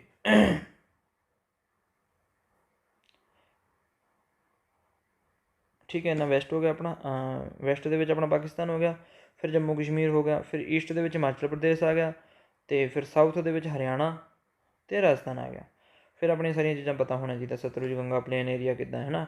ਹੁਣ ਕਈ ਵਾਰੀ ਐਗਜ਼ਾਮ 'ਚ ਪੁੱਛਿਆ ਜਾਂਦਾ ਕਿ ਇਹਦੀ ਜਿਹੜੀ ਸ਼ੇਪ ਆ ਉਹ ਕਿੱਦਾਂ ਦੀ ਹੈ, ਅਤੇ ਟਰਾਇੰਗੂਲਰ ਸ਼ੇਪ ਹੈ। ਟਰਾਇੰਗੂਲਰ ਦਾ ਮਤਲਬ ਦੇਖੋ ਤੁਸੀਂ, ਟਰਾਇੰਗੂਲਰ ਸ਼ੇਪ ਲੱਗ ਰਹੀ ਹੈ ਨਾ, ਬਿਲਕੁਲ ਟਰਾਇੰਗੂਲਰ ਸ਼ੇਪ ਹੈ ਪੰਜਾਬ ਦੀ ਆਪਣੀ। ਫਿਰ ਹਿਮਾਚਲ ਪ੍ਰਦੇਸ਼ ਬਾਰਡਰ ਦੇ ਹਿਸਾਬ ਨਾਲ ਲੱਗਦਾ ਸਾਰੀਆਂ ਚੀਜ਼ਾਂ। ਫਿਰ ਜਿਓਗ੍ਰਾਫੀਕਲ ਏਰੀਆ ਆਪਾਂ ਦੇਖੀਏ, ਜਿਹੜੀ ਫਿਜੀਓਗ੍ਰਾਫੀ ਆ ਉਹ ਕਿੱਦਾਂ ਹੈਗੀ ਆ। ਸ਼ਿਵਾਲਿਕ ਹਿਲਸ ਹੈਗੀਆਂ ਇੱਧਰ ਵਾਲੀ ਸਾਡੀ, ਸਾਰੀ ਸ਼ਿਵਾਲਿਕ ਹਿਲਸ ਹੈਗੀਆਂ। ਫਿਰ ਕੰਢੀ ਏਰੀਆ ਹੋ ਗਿਆ, ਇਹ ਕੰਢੀ ਏਰੀਆ ਪੈ ਜਾਂਦਾ ਇੰਨਾ, ਠੀਕ ਹੈ, ਕੰਢੀ ਏਰੀਆ ਪੈ ਜਾਂਦਾ। ਫਿਰ ਆਪਣਾ ਅਲੂਵੀਅਲ ਪਲੇਨਸ ਹੋ ਗਿਆ। ਅਲੂਵੀਅਲ ਪਲੇਨਸ ਦਾ ਮਤਲਬ ਇੱਥੇ ਗੰਗਾ ਨਦੀ ਸੀਗੀ, ਅਤੇ ਗੰਗਾ ਨਦੀ ਦੇ ਜਿਹੜੇ ਬੇਸਿਨਸ ਹੈਗੇ ਉਹਦੇ ਕਰਕੇ ਅਲੂਵੀਅਲਸ ਪਲੇਨ ਬੁਲਾਇਆ ਜਾਂਦਾ ਉਹਨਾਂ ਨੂੰ। ਫਿਰ ਹੈਗਾ ਡਿਊਡਸਟਨ ਪਲੇਨਸ। ਡਿਊਡਸਟਨ ਪਲੇਨਸ ਆਪਣਾ ਇੱਧਰ ਆ ਜਾਂਦਾ। ਮੈਂ ਤੁਹਾਨੂੰ ਥੋੜ੍ਹਾ ਦੁਬਾਰਾ ਦੱਸ ਦੇਣਾ, ਜਿਹੜਾ ਡਿਊਡਸ ਪਲੇਨ ਏਰੀਆ ਹੈਗਾ ਸਾਰਾ ਇੱਧਰ ਆ ਜਾਂਦਾ। ਇਹ ਸਾਰਾ ਡਿਊਡਸ ਪਲੇਨਸ ਏਰੀਆ ਆ ਜਾਂਦਾ, ਯਾਨੀ ਕਿ ਇੱਥੇ ਸਾਰੀ ਟਿੱਬੇ ਆ ਜਾਂਦੇ। ਸਿੱਧੀ ਜਿਹੀ ਗੱਲ ਹੈ, ਤੁਹਾਨੂੰ ਟਿੱਬਾ ਕਹਿ ਦਿੰਦੇ, ਟਿੱਬਾ। ਇੱਥੇ ਟਿੱਬੇ ਆ ਜਾਂਦੇ ਆ। ਆਹ ਜਿਹੜਾ ਏਰੀਆ ਸਾਰਾ ਇਹ ਆਪਣਾ ਆ ਜਾਂਦਾ ਹੈਗਾ ਸ਼ਿਵਾਲਿਕ ਹਿਲ ਵਾਲਾ ਏਰੀਆ ਆ ਜਾਂਦਾ, ਕਿਉਂਕਿ ਹਿਮਾਚਲ ਪ੍ਰਦੇਸ਼ ਵਾਲਾ ਏਰੀਆ ਹੈਗਾ। ਇਹ ਆਪਣਾ ਕੰਢੀ ਏਰੀਆ ਆ ਜਾਂਦਾ। ਬਾਕੀ ਜਿਹੜੇ ਅਲੂਵੀਅਲ ਪਲੇਨਸ ਹੈਗਾ ਉਹਦੇ ਅਕੋਰਡਿੰਗ ਕਿ ਜਿਹੜਾ ਬੈਲਟ ਪੈਂਦਾ, ਜਿਵੇਂ ਕਿ ਆਪਾਂ ਕਹਿ ਸਕਦੇ ਹਾਂ ਕਿ ਬਿਆਸ ਦੇ ਸਤਲੁਜ ਦੇ ਵਿਚਾਲੇ ਜਿਹੜਾ ਏਰੀਆ ਹੈਗਾ, ਅਤੇ ਜੇ ਸਤਲੁਜ ਅਤੇ ਰਾਵੀ ਦੇ ਵਿਚਾਲੇ ਏਰੀਆ ਐਲੂਵੀਅਲਸ ਪਲੇਨਸ ਦੇ ਕਰਕੇ ਹੈ ਵੀ ਉਹਨਾਂ ਦੀ ਜਿਹੜੀ ਮਿੱਟੀ ਹੁੰਦੀ ਹੈਗੀ, ਗੰਗਾ ਨਦੀ ਦਾ ਬੇਸਿਨ ਬਣਦਾ, ਉਹਦੇ ਕਰਕੇ ਜਿਹੜੇ ਡਿਵਾਈਜੇਸ਼ਨ ਕੀਤੀ ਹੈਗੀ ਆ ਉਹਨਾਂ ਨੂੰ ਬੋਲ ਦਿੰਦੇ ਆ, ਠੀਕ ਹੈ ਜੀ। ਫਿਰ ਆਪਣੀ ਗੱਲ ਕਰੋ ਜਿਵੇਂ ਸ਼ਿਵਾਲਿਕ ਹਿਲ ਦਾ ਹਿਲ ਟਰੈਕ 5 ਤੋਂ 12 ਕਿਲੋਮੀਟਰ ਹੈ ਨਾ, ਵਿਡਥ ਰਨਸ ਅਲੋਂਗ ਦਾ ਐਕਸਟਰੀਮ ਨੌਰਥ ਈਸਟ ਦੀ ਸਾਈਡ ਦੇ ਵਿੱਚ ਪੈ ਜਾਂਦਾ ਜਿਹੜਾ। ਅਗਲਾ ਆਪਾਂ ਦੇਖ ਦਿੰਦੇ ਹਾਂ ਜਿਵੇਂ ਕਿ ਕੰਢੀ ਏਰੀਆ। ਕੰਢੀ ਏਰੀਆ ਕਿਹਨੂੰ ਕਹਿ ਦਿੰਦੇ ਆ, ਜੋ Nurpur Bedi block of Rupnagar district ਦਾ ਜਿਹੜਾ ਏਰੀਆ ਉਹਨੂੰ ਆਪਾਂ ਕੰਢੀ ਏਰੀਆ ਬੋਲ ਦਿੰਦੇ ਆ। ਕੰਢੀ ਏਰੀਆ ਦੇ ਵਿੱਚ 3 ਹੁੰਦੇ ਆ, ਠੀਕ ਹੈ। ਇੱਕ ਰੂਪਨਗਰ 'ਚ ਆ ਗਿਆ, ਫਿਰ ਚੰਗਰ ਆ ਗਿਆ। ਚੰਗਰ ਵੀ ਆਪਣੇ ਰੂਪਨਗਰ ਡਿਸਟ੍ਰਿਕਟ ਦੇ ਜਿਹੜਾ ਬਲੋਕ ਹੈਗਾ ਅਨੰਦਪੁਰ ਸਾਹਿਬ ਹੈ ਨਾ, ਅਨੰਦਪੁਰ ਸਾਹਿਬ ਦੇ ਬਲੋਕ ਨੂੰ ਇਹਨਾਂ ਨੇ ਚੰਗਰ ਬੋਲਤਾ। ਕਰ ਬੋਲ ਦਿੰਦੇ ਆ ਜਿਹੜਾ ਰੋਪੜ ਡਿਸਟ੍ਰਿਕਟ ਦੇ ਸਾਊਥ ਆਫ ਸਿਰਸਾ ਨਦੀ ਹੈ ਨਾ, ਉਹਨੂੰ ਕਰ ਬੋਲ ਦਿੰਦੇ ਆ। ਅਲੂਵੀਅਲ ਪਲੇਨਸ ਦਾ ਮਤਲਬ ਇਹ ਹੋ ਗਿਆ, ਅਲੂਵੀਅਲ ਪਲੇਨਸ 'ਤੇ ਬੜਾ ਕੁਐਸਚਨ ਹੁੰਦਾ ਹੈ ਕਈ ਵਾਰ ਪੁੱਛਦੇ ਕਿ ਮਾਝਾ, ਦੁਆਬਾ, ਮਾਲਵਾ, ਇਹ 3 ਜਿਹੜੇ ਨਾਮ ਦਿੱਤੇ ਗਏ ਕਿਸ ਬੇਸਿਸ 'ਤੇ ਦਿੱਤੇ ਗਏ। ਤਾਂ ਉੱਥੇ ਸ਼ਿਵਾਲਿਕ ਹਿਲ ਵੀ ਲਿਖਿਆ ਹੋਊਗਾ, ਕੰਢੀ ਏਰੀਆ ਵੀ ਲਿਖਿਆ ਹੋਊਗਾ, ਉੱਥੇ ਤੁਹਾਨੂੰ ਟਿੱਬੇ ਵਾਲਾ ਏਰੀਆ ਵੀ ਲਿਖਿਆ ਹੋਊਗਾ। ਫਿਰ ਉੱਥੇ ਤੁਹਾਨੂੰ ਆ ਵੀ ਆਪਸ਼ਨ ਦਿੱਤਾ ਹੋਊਗਾ ਵੀ ਅਲੂਵੀਅਲ ਪਲੇਨਸ। ਤਾਂ ਅਲੂਵੀਅਲਸ ਪਲੇਨ, ਸ਼ਿਵਾਲਿਕ ਹਿਲਸ, ਇਹਨਾਂ 'ਚ ਆਪਸ਼ਨ ਆਪਾਂ ਕਿਹੜਾ ਚੱਕਾਂਗੇ, ਅਲੂਵੀਅਲਸ ਪਲੇਨਸ। ਅਲੂਵੀਅਲ ਪਲੇਨ ਦਾ ਮਤਲਬ ਹੁੰਦਾ ਹੈ ਇੰਡੋ ਗੰਗਾ, ਯਾਨੀ ਕਿ ਇੰਡੋ ਗੰਗਾਨੈਟਿਕ ਪਲੇਨਸ ਦੈਟ ਇਜ਼ ਜਿਹੜਾ ਉਹਦਾ ਬੇਸਿਨ ਹੈ, ਹਿੰਦੀ 'ਚ ਪੰਜਾਬੀ 'ਚ ਦੱਸਦਾ, ਬੇਸਿਨ ਹੈਗਾ ਉਹ ਜਿਹੜਾ ਹਿਮਾਲਿਆ ਤੋਂ ਆਉਂਦਾ ਹੈ, ਨਦੀਆਂ ਆਉਂਦੀਆਂ ਉਹਦਾ ਹਿਮਾਲਿਆ ਤੋਂ ਜਿਹੜਾ ਬੇਸਿਨ ਲੈ ਕੇ ਆਉਂਦੀ ਹੈ, ਜੋ ਬਚਿਆ ਹੋਇਆ ਜੋ ਪਾਣੀ ਨਿਕਲਣ ਤੋਂ ਬਾਅਦ ਜੋ ਬੇਸਿਨ ਬਣਦਾ ਉਸ ਤੋਂ ਜੋ ਬਣੀ ਹੋਈ ਧਰਤੀ ਹੈ ਉਹਨੂੰ ਜਿਹੜਾ ਬੋਲਦੇ ਨੇ ਅਲੂਵੀਅਲ ਪਲੇਨਸ, ਠੀਕ ਹੈ। ਜਿਵੇਂ ਜਲੋੜ ਮਿੱਟੀ ਹੁੰਦੀ ਹੈ, ਆਪਾਂ ਜਲੋੜ ਮਿੱਟੀ ਦੇ ਰੂਪ 'ਚ ਬੋਲ ਦਿੰਦੇ ਹਾਂ ਉਹਨਾਂ ਨੂੰ, ਉਸ ਤਰੀਕੇ ਦੀ ਹੈਗੀ ਆ, ਠੀਕ ਹੈ ਜੀ। ਉਸ ਤਰੀਕੇ ਦੇ ਵਿੱਚ ਕਿਹੜੇ ਕਿਹੜੇ ਜ਼ਿਲ੍ਹੇ ਹੁੰਦੇ ਹੈਗੇ, ਉਹ ਕਿਹੜੇ ਕਿਹੜੇ ਜ਼ਿਲ੍ਹੇ ਪੈਂਦੇ ਹੈਗੇ ਆ, ਔਰ ਕਿਹੜੇ ਕਿਹੜੇ ਜ਼ਿਲ੍ਹੇ ਕਿਹੜੇ ਏਰੀਏ 'ਚ ਪੈਂਦੇ ਆ, ਉਹ 3 ਪ੍ਰਕਾਰ ਦੇ ਆਪਾਂ ਨੂੰ ਦੁਆਬ ਬਣਾਤੇ ਇਹਨਾਂ ਨੇ। ਇੱਕ ਤਾਂ ਹੋ ਗਿਆ ਮਾਝਾ, ਇੱਕ ਹੋ ਗਿਆ ਦੁਆਬਾ, ਇੱਕ ਹੋ ਗਿਆ ਮਾਲਵਾ, ਠੀਕ ਹੈ। ਟੋਟਲ ਆਪਾਂ ਨੂੰ ਪਤਾ ਹੋਣਾ ਚਾਹੀਦਾ ਕਿੰਨੇ ਜ਼ਿਲ੍ਹੇ ਹੈ, 23 ਡਿਸਟ੍ਰਿਕਟ ਹੈਗੇ। ਮਾਝੇ 'ਚ ਕਿੰਨੇ ਆਉਂਦੇ ਆ, 4 ਡਿਸਟ੍ਰਿਕਟ ਹੁੰਦੇ ਆ। ਦੁਆਬੇ 'ਚ ਕਿੰਨੇ ਆਉਂਦੇ ਆ, 4 ਡਿਸਟ੍ਰਿਕਟ ਹੁੰਦੇ ਆ। ਬਚੇ ਕਿੰਨੇ, 15 ਡਿਸਟ੍ਰਿਕਟ ਹੁੰਦੇ ਇੱਥੇ। ਆਹ ਜਿਹੜਾ ਸੰਗਰੂਰ ਵਾਲਾ ਪਾਰਟ ਹੈਗਾ, ਹੁਣ ਆਹ ਵਾਲਾ ਇਹ ਹੈਗਾ ਮਲੇਰਕੋਟਲਾ, ਠੀਕ ਹੈ। ਹੁਣ ਆਪਾਂ ਦੇਖੋ ਤੁਹਾਨੂੰ ਜ਼ਿਲ੍ਹੇ ਕਿਹੜੇ ਕਿਹੜੇ ਹੁੰਦੇ, ਪਠਾਨਕੋਟ ਆ ਗਿਆ, ਗੁਰਦਾਸਪੁਰ ਆ ਗਿਆ, ਅੰਮ੍ਰਿਤਸਰ ਆ ਗਿਆ, ਤਰਨਤਾਰਨ ਆ ਗਿਆ। ਇਹ 4 ਜ਼ਿਲ੍ਹੇ ਆ ਗਏ ਆਪਣੇ ਰਾਵੀ ਨਦੀ ਦੇ ਕੰਢੇ ਹੋ ਗਏ। ਆਹ ਇੱਥੇ ਬਿਆਸ ਨਦੀ ਦੇ ਕੰਢੇ ਹੋ ਗਏ। ਬਿਆਸ ਨਦੀ ਅਤੇ ਰਾਵੀ ਨਦੀ ਦੇ ਵਿਚਾਲੇ 4 ਆ ਗਿਆ ਮਾਝਾ ਏਰੀਆ। ਦੁਆਬਾ ਏਰੀਆ ਕਾਹਦੇ ਵਿਚਾਲੇ ਆ ਗਿਆ, ਸਤਲੁਜ ਦੇ ਅਤੇ ਬਿਆਸ ਦੇ ਵਿਚਾਲੇ ਆ ਗਿਆ। ਉਹਦੇ ਵਿੱਚ ਨਾ ਇੱਕ ਤੁਹਾਨੂੰ ਆਹ ਰੋਪੜ ਯਾਦ ਕਰਨਾ ਪਊਗਾ। ਰੋਪੜ ਜਿਹੜਾ ਹੈਗਾ ਉਹ ਨਦੀ ਦਾ ਬੜਾ ਜ਼ਿਕਰ ਹੋਊਗਾ ਇਹਦੇ ਵਿੱਚ, ਬਿਆਸ ਨਦੀ ਦਾ ਬੜਾ ਜ਼ਿਕਰ ਪੈਂਦਾ ਹੈ, ਅਤੇ ਜਿਹੜੀ ਸਤਲੁਜ ਨਦੀ ਉਹਦਾ ਵੀ ਪੈਂਦਾ ਹੈ। ਪਰ ਇਹ ਏਰੀਆ ਕਦੇ ਵੀ ਦੁਆਬੇ 'ਚ ਨਹੀਂ ਆਉਂਦਾ, ਇਹ ਦੁਆਬੇ 'ਚ ਨਹੀਂ ਆਉਂਦਾ। ਦੁਆਬੇ 'ਚ ਨਵਾਂਸ਼ਹਿਰ, ਕਪੂਰਥਲਾ, ਜਲੰਧਰ ਅਤੇ ਹੁਸ਼ਿਆਰਪੁਰ ਆਉਂਦਾ। ਬਾਕੀ ਜਿੰਨੇ ਵੀ ਜ਼ਿਲ੍ਹੇ ਬਚ ਗਏ ਉਹ ਆਪਣੇ ਮਾਲਵੇ 'ਚ ਆ ਜਾਂਦੇ ਆ। ਅਤੇ ਇਹ ਮੈਪ ਥੋੜ੍ਹਾ ਜਿਹਾ ਰੀਡਿੰਗ ਤੁਸੀਂ ਹੋਰ ਕਰ ਲਿਓ, ਕਿਉਂਕਿ ਮੈਂ ਤੁਹਾਨੂੰ ਯਾਦ ਕਰਵਾਤਾ ਕਿ ਪਠਾਨਕੋਟ, ਗੁਰਦਾਸਪੁਰ, ਅੰਮ੍ਰਿਤਸਰ ਅਤੇ ਤਰਨਤਾਰਨ ਇਹ ਆਪਣੇ ਮਾਝੇ 'ਚ ਹੋ ਜਾਂਦੇ ਆ। ਹੁਸ਼ਿਆਰਪੁਰ, ਕਪੂਰਥਲਾ, ਜਲੰਧਰ ਅਤੇ ਨਵਾਂ ਸ਼ਹਿਰ, ਰੋਪੜ ਨਹੀਂ ਆਉਂਦਾ। ਬਸ ਇਹ ਯਾਦ ਰੱਖਿਓ ਕਿ ਰੋਪੜ ਨਹੀਂ ਆਉਂਦਾ। ਅਤੇ ਲੁਧਿਆਣਾ ਤਾਂ ਨੋਰਮਲ ਜੀ ਗੱਲ ਥੱਲੇ ਆ ਗਿਆ। ਰੋਪੜ ਤੁਹਾਨੂੰ ਕਈ ਵਾਰੀ ਕਨਫਿਊਜ਼ ਕਰ ਸਕਦਾ ਕਿ ਰੋਪੜ ਓਪਸ਼ਨ 'ਚ ਦੇ ਕੇ, ਔਰ ਕਈ ਵਾਰੀ ਐਗਜ਼ਾਮ 'ਚ ਟਾਈਮ ਘੱਟ ਹੁੰਦਾ ਹੈ, ਉਦੋਂ ਤੁਸੀਂ ਜਲਦੀ ਜਲਦੀ 'ਚ ਗਲਤ ਕਰੇ ਹੁੰਦੇ ਹੋ। ਤਾਂ ਰੋਪੜ ਤੁਹਾਡਾ ਦੁਆਬੇ 'ਚ ਨਹੀਂ ਆਉਂਦਾ, ਮਾਲਵੇ 'ਚ ਆਉਂਦਾ ਹੈਗਾ। ਠੀਕ ਹੈ ਜੀ। ਫਿਰ ਆਪਾਂ ਤੁਹਾਨੂੰ ਜ਼ਿਲ੍ਹੇ ਯਾਦ ਕਰਾਉਂਦੇ ਅੱਜ। ਠੀਕ ਹੈ। ਹੁਣ ਆਹ ਜਿਹੜਾ ਮੈਪ ਹੈਗਾ ਇਹ ਮਲੇਰਕੋਟਲਾ ਹੁਣੇ ਨਵਾਂ ਬਣਿਆ। ਠੀਕ ਹੈ, 2021 'ਚ ਅਮਰਿੰਦਰ ਸਾਹਿਬ ਜੀ ਬਣਾ ਕੇ ਗਏ ਨੂੰ। ਅਤੇ ਆਪਾਂ ਹੁਣ ਜ਼ਿਲ੍ਹੇ ਯਾਦ ਕਰ ਲਈਏ ਨਾ, ਕਿਉਂਕਿ ਜ਼ਿਲ੍ਹੇ ਕਿਸੇ ਦੇ ਮੈਨੂੰ ਲੱਗਦਾ ਪੂਰੇ ਡੀਪ ਯਾਦ ਨਹੀਂ ਹੁੰਦੇ, ਉਹਦੇ ਕਰਕੇ ਕਈ ਵਾਰੀ ਆਪਣੇ ਕੁਐਸਚਨ ਗਲਤ ਹੁੰਦੇ ਆ। ਆਪਾਂ ਉੱਤੋਂ ਚੀਜ਼ਾਂ ਜਲਦੀ ਪੜ੍ਹਦੇ ਹਾਂ ਪੇਪਰ ਦੇ ਕੋਲੇ ਜਾ ਕੇ। ਆਪਾਂ ਜਲਦੀ ਚੀਜ਼ਾਂ ਹਰ ਵਾਰ ਹੀ ਪੜ੍ਹੀ ਜਾਵਾਂਗੇ ਜਦੋਂ ਤੱਕ ਪੇਪਰ ਆਪਣਾ ਕਲੀਅਰ ਨਹੀਂ ਹੋਊਗਾ। ਕਿਉਂ ਨਾ ਆਪਾਂ ਇੱਕ ਵਾਰੀ ਚੀਜ਼ਾਂ ਨੂੰ ਵਧੀਆ ਤਰੀਕੇ ਨਾਲ ਪੜ੍ਹ ਲਈਏ। ਇਹ ਹੈਗਾ ਜੀ ਪਠਾਨਕੋਟ। ਇਹ ਹੈਗਾ ਪਠਾਨਕੋਟ। ਮੈਂ ਤੁਹਾਨੂੰ ਬਾਰਡਰ ਏਰੀਆ ਯਾਦ ਕਰਾ ਰਿਹਾ ਸਾਰਾ। ਠੀਕ ਹੈ ਜੀ, ਬਾਰਡਰ ਏਰੀਆ ਤੁਹਾਨੂੰ ਸਾਰਾ ਯਾਦ ਕਰਾ ਰਿਹਾ। ਆਹ ਜਿਹੜਾ ਹੈਗਾ ਇੱਥੋਂ ਤੱਕ ਆਹ ਚੀਜ਼ ਤੁਸੀਂ ਦੇਖੋ, ਆਹ ਏਰੀਆ ਜਿੰਨਾ ਇੱਥੋਂ ਤੱਕ ਪਾਕਿਸਤਾਨ ਬਾਰਡਰ ਲੱਗਦਾ। ਆਹ ਪਾਕਿਸਤਾਨ ਨਾਲ ਬਾਰਡਰ ਲੱਗਦਾ ਆਪਣਾ। ਪਾਕਿਸਤਾਨ ਦੇ ਬਾਰਡਰ ਨਾਲ ਲੱਗਣ ਵਾਲੇ ਜ਼ਿਲ੍ਹੇ ਕਿਹੜੇ? ਇੱਕ ਤਾਂ ਆਪਾਂ ਨੂੰ ਕਈ ਵਾਰੀ ਕੁਐਸਚਨ ਇਹ ਪੁੱਛਿਆ ਜਾ ਸਕਦਾ, ਵਧੀਆ ਕੁਐਸਚਨ ਹੈਗਾ। ਫਿਰ ਆਪਣੀ ਬਾਊਂਡਰੀ ਲਾਈਨ 'ਤੇ ਜ਼ਿਲ੍ਹੇ ਇੱਕ ਵਾਰੀ ਜੇ ਆਪਾਂ ਯਾਦ ਕਰ ਲਈਏ ਤਾਂ ਮੈਨੂੰ ਲੱਗਦਾ ਫਿਰ ਸਾਰੀਆਂ ਚੀਜ਼ਾਂ ਯਾਦ ਹੋ ਜਾਣਗੀਆਂ। ਆਪਾਂ ਪਠਾਨਕੋਟ ਯਾਦ ਕਰਦੇ ਹਾਂ। ਪਠਾਨਕੋਟ, ਪਠਾਨ ਸੀ ਨਾ ਜਿਹੜਾ ਪਠਾਨ, ਉਹ ਗਿਆ ਗੁਰਦੁਆਰੇ। ਕਿੱਥੇ ਗਿਆ? ਗੁਰਦਾਸਪੁਰ, ਯਾਨੀ ਗੁਰਦੁਆਰੇ ਗਿਆ। ਗੁਰਦੁਆਰੇ ਜਾ ਕੇ ਉਹਨੇ ਅੰਮ੍ਰਿਤ ਛਕ ਲਿਆ। ਕੀ ਛਕ ਲਿਆ ਜੀ? ਅੰਮ੍ਰਿਤ ਛਕ ਲਿਆ। ਅੰਮ੍ਰਿਤ ਜਿਹੜਾ ਛਕੂ ਉਹ ਤਰ ਜੂਗਾ, ਉਹ ਤਾਂ ਪਤਾ ਹੀ ਹੈ। ਅੰਮ੍ਰਿਤ ਛਕਣ ਤੋਂ ਬਾਅਦ ਉਹ ਤਰ ਗਿਆ ਮਤਲਬ ਤਰਨ ਤਾਰਨ ਚਲਾ ਗਿਆ। ਤਰਨ ਤਾਰਨ ਤੋਂ ਬਾਅਦ ਉਹ ਜਿਹੜਾ ਪਠਾਨ ਸੀ ਉਹ ਫਿਰੋਜ਼ ਬਣ ਗਿਆ। ਫਿਰੋਜ਼ ਬਣਨ ਤੋਂ ਬਾਅਦ ਉਹ ਫਾਜ਼ਿਲਕਾ ਪਹੁੰਚ ਗਿਆ। ਫਿਰੋਜ਼ ਤੋਂ ਫਾਜ਼ਿਲਕਾ ਯਾਦ ਰੱਖਣਾ, ਕਿਉਂਕਿ ਇਹ ਜ਼ਿਲ੍ਹੇ ਵੀ ਕਈ ਵਾਰੀ ਤੁਹਾਨੂੰ ਕਨਫਿਊਜ਼ ਕਰ ਜਾਣਗੇ ਕਿ ਕहीं ਨਾ ਕहीं ਫਰੀਦਕੋਟ ਬਾਊਂਡਰੀ 'ਤੇ ਤਾਂ ਨਹੀਂ ਆਉਂਦਾ। ਨਹੀਂ ਆਉਂਦਾ ਜੀ, ਬਿਲਕੁਲ ਨਹੀਂ ਆਉਂਦਾ ਬਾਊਂਡਰੀ 'ਤੇ। ਉਹ ਤੁਹਾਨੂੰ ਬਸ ਫਿਰੋਜ਼ ਬਣਨ ਤੋਂ ਬਾਅਦ ਸਿੱਧਾ ਫਾਜ਼ਿਲਕਾ ਪਹੁੰਚਣਾ। ਫਿਰੋਜ਼ ਬਣੂਗਾ ਤਰਨ ਤੋਂ ਬਾਅਦ। ਤਰੂਗਾ ਕਦੋਂ? ਜਦੋਂ ਅੰਮ੍ਰਿਤ ਛਕੂਗਾ। ਅੰਮ੍ਰਿਤ ਕਦੋਂ ਛਕੂ? ਜਦੋਂ ਗੁਰਦੁਆਰੇ ਜਾਊਗਾ। ਪਠਾਨ ਆਇਆ ਗੁਰਦੁਆਰੇ ਅੰਮ੍ਰਿਤ ਛਕਿਆ, ਅੰਮ੍ਰਿਤ ਛਕ ਕੇ ਤਰਨ ਤਾਰਨ ਗਿਆ, ਤਰਨ ਤਾਰਨ ਤੋਂ ਬਾਅਦ ਫਿਰੋਜ਼ ਹੋ ਗਿਆ, ਫਿਰੋਜ਼ ਤੋਂ ਬਾਅਦ ਆਪਣੇ ਫਾਜ਼ਿਲਕਾ ਪਹੁੰਚ ਗਿਆ। ਠੀਕ ਹੈ ਜੀ। ਕਿੰਨੇ ਜ਼ਿਲ੍ਹੇ ਹੋ ਗਏ ਦੇਖੋ ਹੁਣ ਤੁਸੀਂ? 1 ਜ਼ਿਲ੍ਹਾ, 2 ਜ਼ਿਲ੍ਹੇ, 3 ਜ਼ਿਲ੍ਹੇ, 4 ਜ਼ਿਲ੍ਹੇ, 5 ਜ਼ਿਲ੍ਹੇ, 6 ਜ਼ਿਲ੍ਹੇ। ਠੀਕ ਹੈ ਜੀ। 6 ਜ਼ਿਲ੍ਹੇ ਆਪਣੇ ਕਾਹਦੇ ਨਾਲ ਲੱਗ ਗਏ? ਪਾਕਿਸਤਾਨ ਨਾਲ। ਤੁਹਾਨੂੰ ਸਾਰੇ ਜ਼ਿਲ੍ਹੇ ਯਾਦ ਕਰਾ ਦਾਂਗੇ ਅੱਜ। ਪਾਕਿਸਤਾਨ ਨਾਲ 6 ਡਿਸਟ੍ਰਿਕਟ ਲੱਗ ਗਏ ਜੀ। ਇਹ ਆਪਾਂ ਨੂੰ ਕਿਵੇਂ ਯਾਦ ਰਹਿਣਗੇ? ਪਹਿਲਾਂ ਆਪਣੇ ਪਠਾਨ ਤੋਂ ਗਿਆ ਗੁਰਦੁਆਰੇ ਜਾ ਕੇ ਉਹਨੇ ਅੰਮ੍ਰਿਤ ਛਕ ਕੇ ਤਰ ਗਿਆ, ਤਰਨ ਤੋਂ ਬਾਅਦ ਫਿਰੋਜ਼ ਫਿਰੋਜ਼ ਤੋਂ ਸਿੱਧਾ ਫਾਜ਼ਿਲਕਾ ਪਹੁੰਚ ਗਿਆ। ਅਬੋਹਰ, ਬਸ ਅਬੋਹਰ ਪਹੁੰਚ ਗਿਆ, ਸਿੱਧਾ ਯਾਦ ਕਰ ਲਿਓ, ਅਬੋਹਰ ਪਹੁੰਚ ਗਿਆ। ਅਬੋਹਰ ਫਾਜ਼ਿਲਕਾ 'ਚ ਆਉਂਦਾ। ਇੰਨੀਆਂ ਚੀਜ਼ਾਂ ਯਾਦ ਹੋ ਗਈਆਂ। ਹੁਣ ਆ ਜਾਓ ਆਪਣੇ ਹਿਮਾਚਲ ਪ੍ਰਦੇਸ਼ ਨਾਲ। ਪਠਾਨ ਇੱਥੇ ਆ ਗਏ। ਹਿਮਾਚਲ ਪ੍ਰਦੇਸ਼ ਵਾਲੇ ਪਾਸੇ ਕੀ ਹੋ ਗਿਆ? ਪਹਾੜੀ ਏਰੀਏ ਦੇ ਹਿਸਾਬ ਨਾਲ ਚੱਲਦਾ ਪਠਾਨ ਵੀ। ਪਠਾਨ ਇੱਧਰਲੇ ਪਾਸੇ ਬਾਬਿਆਂ ਵਾਲੇ ਪਾਸੇ ਗਿਆ ਤਾਂ ਉਹਨੇ ਅੰਮ੍ਰਿਤ ਛਕਿਆ। ਹੁਣ ਇੱਧਰਲੇ ਪਾਸੇ ਹੁਸ਼ਿਆਰ ਹੋ ਗਿਆ, ਤੇਜ਼ ਹੋ ਗਿਆ, ਦਿਮਾਗ ਤੇਜ਼ ਹੋ ਗਿਆ। ਤਾਂ ਦਿਮਾਗ ਤੇਜ਼ ਹੋਇਆ, ਹੁਸ਼ਿਆਰ ਹੋ ਗਿਆ। ਹੁਸ਼ਿਆਰ ਹੁੰਦੇ ਹੀ ਇਹਨੇ ਰੂਪ ਬਦਲ ਲਿਆ। ਰੂਪ ਬਦਲਦੇ ਹੀ ਮਾਹੌਲ ਬਦਲ ਗਿਆ। ਤੁਹਾਨੂੰ ਬਸ ਇੰਨਾ ਯਾਦ ਰੱਖਣਾ। ਬਾਕੀ ਆ ਤੁਹਾਨੂੰ ਲੱਗੂਗਾ, ਕਨਫਿਊਜ਼ਨ ਕਰੂਗਾ ਕਿਤੇ ਨਾ ਕਿਤੇ, ਪਰ ਕਨਫਿਊਜ਼ ਨਹੀਂ ਹੋਣਾ। ਮੈਂ ਤੁਹਾਨੂੰ ਟ੍ਰਿਕ ਦੱਸਤੀ ਵੀ ਪਠਾਨ ਹੈਗਾ, ਪਠਾਨ ਨੇ ਹੁਸ਼ਿਆਰ ਹੋਇਆ, ਹੁਸ਼ਿਆਰ ਹੋ ਕੇ ਉਹਨੇ ਰੂਪ ਬਦਲ ਕੇ ਉਹਨੇ ਮਾਹੌਲ ਬਦਲ ਲਿਆ, ਮੋਹਾਲੀ ਪਹੁੰਚ ਗਿਆ। ਇਹੀ 4 ਜ਼ਿਲ੍ਹੇ ਆਪਣੇ ਹਿਮਾਚਲ ਪ੍ਰਦੇਸ਼ ਨਾਲ ਲੱਗਦੇ ਆ। ਹਿਮਾਚਲ ਪ੍ਰਦੇਸ਼ ਨਾਲ ਕਿੰਨੇ ਲੱਗੇ? 4 ਜ਼ਿਲ੍ਹੇ। ਇੱਥੇ ਆਪਣੇ ਲੱਗੇ 6 ਜ਼ਿਲ੍ਹੇ। ਹੁਣ ਆਪਣਾ ਆ ਗਿਆ ਹਰਿਆਣਾ। ਹੁਣ ਹਰਿਆਣਾ ਇੱਥੋਂ ਕੱਟ ਹੋ ਜਾਂਦਾ, ਇਹ ਹੈਗਾ ਹਰਿਆਣਾ। ਇਹ ਜਿਹੜਾ ਹਰਿਆਣੇ ਦਾ ਪਾਰਟ ਆ ਗਿਆ, ਹਰਿਆਣਾ ਕਿੱਥੇ ਲੱਗਦਾ ਆਪਣਾ? ਇੱਥੋਂ ਤੱਕ ਲੱਗਦਾ ਹਰਿਆਣਾ ਆਪਣਾ ਇੱਥੋਂ ਸ਼ੁਰੂ ਹੁੰਦਾ, ਇੱਥੋਂ ਤੱਕ ਲੱਗਦਾ। ਸਭ ਤੋਂ ਪਹਿਲਾਂ ਹਰਿਆਣਾ ਨਾਲ ਲੱਗਿਆ ਮੋਹਾਲੀ।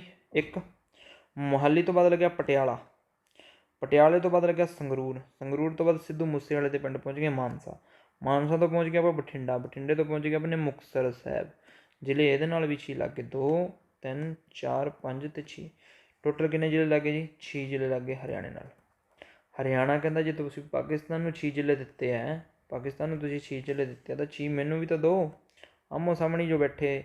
ਤਾਂ ਆਹ ਜਿਹੜੀ ਜਿੰਨੀ ਹੋ ਗਈ, ਆਹ ਜਿਹੜੀ ਬਾਊਂਡਰੀ ਹੋ ਗਈ, ਆਹ ਵਾਲੀ ਬਾਊਂਡਰੀ ਹੋ ਗਈ, ਇਹ ਸਾਰੀ ਕਿਹਨੇ ਲੈ ਲਈ? ਹਰਿਆਣੇ ਲੈ ਲਈ। ਮੋਹਾਲੀ ਤੋਂ ਬਾਅਦ ਪਟਿਆਲੇ ਤੋਂ ਬਾਅਦ ਸੰਗਰੂਰ ਤੋਂ ਬਾਅਦ ਮਾਨਸਾ ਤੋਂ ਬਾਅਦ ਬਠਿੰਡਾ ਤੋਂ ਬਾਅਦ ਸ੍ਰੀ ਮੁਕਤਸਰ ਸਾਹਿਬ।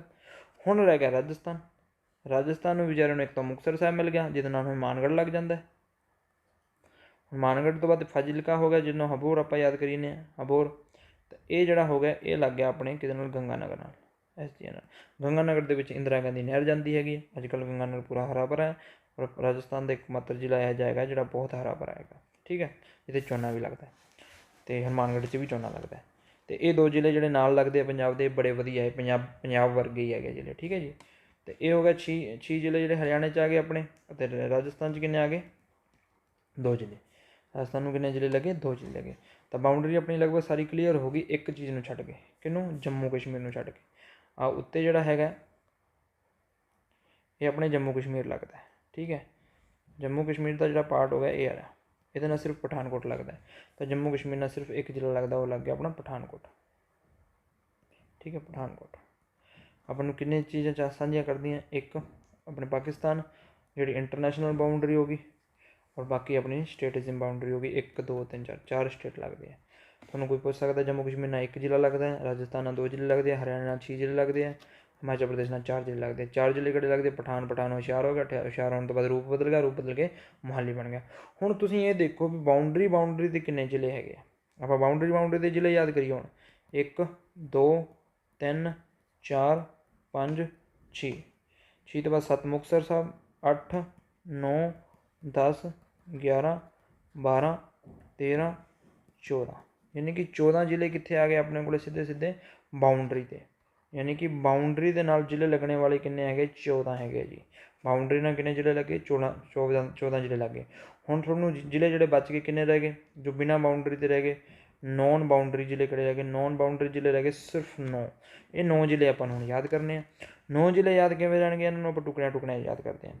सब तो पहला फरीदकोट और मोगे नूं याद करो, फरीदकोट और मोगा याद करो, बरनाला मलेरकोटला और संगरूर 3 याद कर लो, ठीक है, लुधियाना और फतेहगढ़ साहब याद कर लो, ठीक है, जलंधर और कपूरथला याद कर लो। 2 जिले ये याद हो गए, 2 जिले ये याद हो गए, 2 जिले ये याद हो गए, 6 तो 3 जिले ये याद हो गए।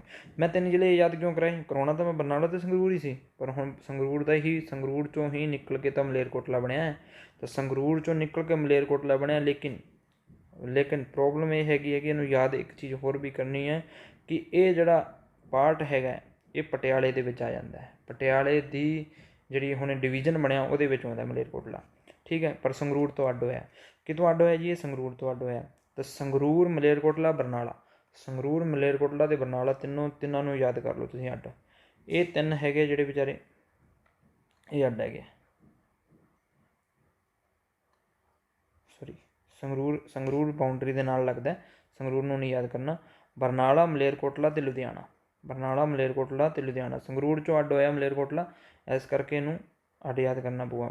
बरनाला मलेरकोटला ते लुधियाना ये 3 डिस्ट्रिक्ट अड्ड याद करो, फरीदकोट ते मोगा ये अड्ड याद करो, तो कपूरथला ते अपने जलंधर ये अड्ड याद करो।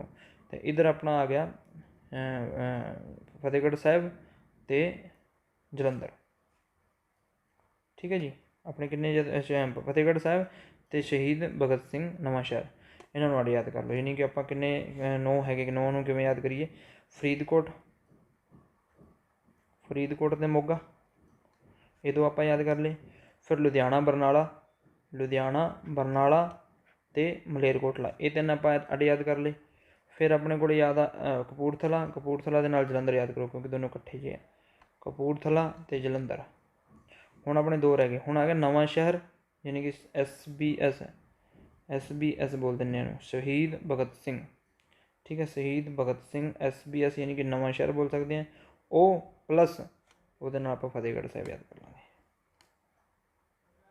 ठीक है, फतेहगढ़ साहब शहीद भगत सिंह नगर, कपूरथला जलंधर, तो अपने इधर आ गया ठीक है मोगा तो फरीदकोट, तो इधर आ गया अपने लुधियाने के नाल बरनाला के नाल अपने मलेरकोटला। थोड़ा याद कर लो इन्हों, ठीक है जी।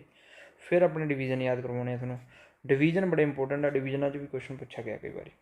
फरीदकोट डिवीजन कित्थे पैंदा है, फरीदकोट डिवीजन के किहड़े जिले पैंदे आपां याद करते हैं। फरीदकोट डिवीजन कित्थे है, फरीदकोट डिवीजन आ रहा, इन्होंने रंग पा के पहले ही अड्ड कर रखे। फरीदकोट डिवीजन के सिर्फ इन्ने जिले पैंदे हैं, किन्ने पैंदे जी 3 जिले पैंदे हैं।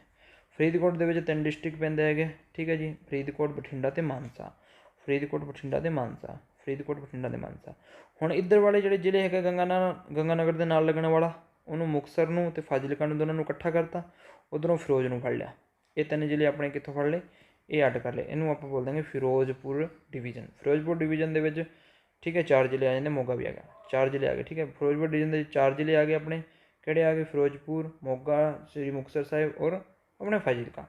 इन्नियां चीज़ां अपने याद हो गई। फिर जलंधर डिस्ट्रिक्ट ਦੇ ਵਿੱਚ, जलंधर डिस्ट्रिक्ट ਦੇ ਵਿੱਚ 7 ਹੈਗੇ ਆ। ਜਲੰਧਰ ਡਿਸਟ੍ਰਿਕਟ ਦੇ ਵਿੱਚ 7 ਹੈਗੇ ਆ। ਜਲੰਧਰ ਡਿਸਟ੍ਰਿਕਟ ਦੇ ਵਿੱਚ 7 ਕਿਹੜੇ ਹੈਗੇ ਆ, ਆਹ ਦੇਖ ਲਓ। ਸਾਰਾ ਦਾ ਸਾਰਾ ਇਹਨੂੰ ਬੜਾ ਸੌਖਾ ਯਾਦ ਕਰਨਾ, ਲੇਕਿਨ ਤੁਸੀਂ ਕਹੋਗੇ 7 ਹੈਗੇ ਯਾਦ ਕਿਵੇਂ ਕਰੋਗੇ। ਮੈਂ ਤੁਹਾਨੂੰ ਮਾਝਾ ਯਾਦ ਕਰਾ ਕੇ ਆਇਆ, ਮੈਂ ਤੁਹਾਨੂੰ ਦੁਆਬਾ ਯਾਦ ਕਰਾ ਕੇ ਆਇਆ। ਹੁਣ ਦੁਆਬੇ 'ਚ ਕੀ ਰੋਪੜ ਆਉਂਦਾ, ਨਹੀਂ ਆਉਂਦਾ, ਤਾਂ ਠੀਕ ਹੈ ਫਿਰ ਕਰੋ ਯਾਦ। ਹੁਣ 7 ਤੁਸੀਂ ਕਹੋਗੇ ਜੀ ਇਹ ਤਾਂ ਮਾਝਾ ਅਤੇ ਦੁਆਬਾ ਦੋਨੋਂ 8 ਹੋ ਗਏ, ਕਿਉਂਕਿ 4 ਜ਼ਿਲ੍ਹੇ 'ਚ ਆਉਂਦੇ ਆ ਅਤੇ 4 ਜ਼ਿਲ੍ਹੇ ਇਹ 'ਚ ਆਉਂਦੇ ਆ। ਮੈਂ ਕਹਾਂ ਜੀ ਹਾਂਜੀ ਬਿਲਕੁਲ ਸਹੀ ਗੱਲ ਹੈ, ਪਰ ਤੁਸੀਂ ਦੁਆਬੇ ਦਾ ਇੱਕ ਜ਼ਿਲ੍ਹਾ ਮਾਈਨਸ ਕਰ ਦਿਓ ਨਾ, ਕਿਹੜਾ, ਨਵਾਂਸ਼ਹਿਰ। ਨਵਾਂਸ਼ਹਿਰ ਦਾ ਮਤਲਬ SBS ਨਗਰ, SBS ਨਗਰ ਨੂੰ ਤੁਸੀਂ ਅੱਡ ਕਰ ਦਿਓ। ਠੀਕ ਹੈ ਜੀ, ਮਾਝੇ ਦੇ 4 ਜ਼ਿਲ੍ਹੇ, ਦੁਆਬੇ ਦੇ 4 ਜ਼ਿਲ੍ਹੇ, SBS ਨਗਰ ਮਾਈਨਸ ਕਰ ਦਿਓ। 7 ਜ਼ਿਲ੍ਹੇ ਦੇ ਜਲੰਧਰ ਦੇ ਵਿੱਚ ਆ ਗਏ। ਅੰਬਰ ਦੇਖੋ, ਮਾਝਾਪੁਰ ਆ ਗਿਆ, 1 2 3 4 ਮਾਝਾਪੁਰ ਆ ਗਿਆ, ਹੁਸ਼ਿਆਰ, ਕਪੂਰਥਲਾ, ਜਲੰਧਰ, ਅਤੇ ਇਹਦੇ ਵਿੱਚੋਂ ਨਵਾਂਸ਼ਹਿਰ ਆਪਾਂ ਮਾਈਨਸ ਕਰਤਾ। ਹੁਣ ਇਹ ਮਾਈਨਸ ਕਰਕੇ ਜਾਊਗਾ ਕਿਹਦੇ ਕੋਲ, ਇਹ ਰੋਪੜ 'ਚ ਜਾਊਗਾ, ਕਿਉਂਕਿ ਰੋਪੜ ਨੂੰ ਤੁਸੀਂ ਉਸ ਟਾਈਮ ਤਾਂ ਦੁਆਬੇ 'ਚ ਲਿੱਤਾ ਨਹੀਂ, ਲੇਕਿਨ ਹੁਣ ਉਹਨੂੰ ਅੱਡ ਤੁਸੀਂ ਡਿਵੀਜ਼ਨ ਤਾਂ ਦਿਓ। ਤਾਂ 3 ਦੇ ਦਿੱਤੇ ਆਪਾਂ, ਰੋਪੜ ਦੇਤਾ। ਰੋਪੜ ਦੇ ਵਿੱਚ ਅਜੀਤ ਨਗਰ ਬੋਲ ਦਿੰਦੇ ਆ। ਮੋਹਾਲੀ ਨੂੰ ਆਪਾਂ ਸਾਹਿਬਜ਼ਾਦਾ ਅਜੀਤ ਸਿੰਘ ਨਗਰ ਬੋਲਦੇ ਹਾਂ। ਠੀਕ ਹੈ, ਔਰ ਫਿਰ ਆਪਣੇ ਭਗਤ ਸਿੰਘ ਨਗਰ, ਯਾਨੀ ਕਿ SAS ਨਗਰ ਔਰ SBS ਨਗਰ ਔਰ ਰੋਪੜ, ਇਹ 3 ਅੱਡ ਆਪਦਾ ਡਿਵੀਜ਼ਨ ਬਣਾ ਕੇ। ਪਟਿਆਲੇ ਡਿਵੀਜ਼ਨ ਦੇ ਵਿੱਚ ਮਲੇਰਕੋਟਲਾ ਆ ਗਿਆ। ਪਟਿਆਲਾ ਡਿਵੀਜ਼ਨ 'ਚ ਪਟਿਆਲਾ, ਸੰਗਰੂਰ, ਮਲੇਰਕੋਟਲਾ, ਬਰਨਾਲਾ, ਫਤਿਹਗੜ੍ਹ ਸਾਹਿਬ ਔਰ ਲੁਧਿਆਣਾ, ਇਹਦੇ ਵਿੱਚ 6 ਜ਼ਿਲ੍ਹੇ ਆ ਗਏ। ਇਹ ਜਿਹੜੇ ਇੱਧਰ ਬਚ ਗਏ, ਮੋਹਾਲੀ ਅਤੇ ਰੋਪੜ ਨੂੰ ਛੱਡ ਕੇ ਜਿਹੜਾ ਬਚ ਗਿਆ, ਉਧਰ ਜਲੰਧਰੋਂ ਜਿਹੜਾ ਬਚ ਗਿਆ, ਫਤਿਹਗੜ੍ਹ ਸਾਹਿਬ, ਪਟਿਆਲਾ, ਸੰਗਰੂਰ, ਬਰਨਾਲਾ ਅਤੇ ਲੁਧਿਆਣਾ, ਇਹ ਸਾਰੇ ਆਪਾਂ ਯਾਦ ਕਰ ਲਾਂਗੇ। ਇੰਨੀਆਂ ਚੀਜ਼ਾਂ ਇੱਕ ਵਾਰ ਤੁਸੀਂ ਹੋਰ ਰਿਵਾਈਜ਼ ਕਰੋਗੇ, ਤੁਹਾਨੂੰ ਵਧੀਆ ਯਾਦ ਹੋ ਜਾਊਗਾ। ਮगर ਮੈਪ ਰੀਡਿੰਗ ਪੱਕਾ ਕਰਨੀ ਹੈ, ਮੈਪ ਰੀਡਿੰਗ ਬਿਨਾਂ ਕੁਛ ਨਹੀਂ ਹੋਣਾ। ਹੁਣ ਆਪਾਂ ਕੁਐਸਚਨ ਕਰਦੇ ਹਾਂ।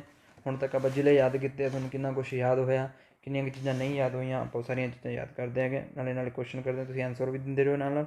ਠੀਕ ਹੈ ਜੀ, ਪਹਿਲਾ ਕੁਐਸਚਨ ਆਪਣਾ ਬਣਦਾ ਹੈ ਜੀ, in which year battle of Hydaspes was fought between Alexander and king Porus. ਬਹੁਤ ਵਧੀਆ ਤਰੀਕੇ ਨਾਲ ਤੁਹਾਨੂੰ ਕਰਾਇਆ ਸੀਗਾ ਕਿ 3 ਦੂਣੀ 6 ਕਰਦਾ ਹੋਇਆ ਅਲੈਗਜੈਂਡਰ ਆਇਆ ਸੀ, ਯਾਨੀ ਕਿ ਸਿਕੰਦਰ ਆਇਆ ਸੀ, ਸਿਕੰਦਰ ਅਲੈਗਜੈਂਡਰ।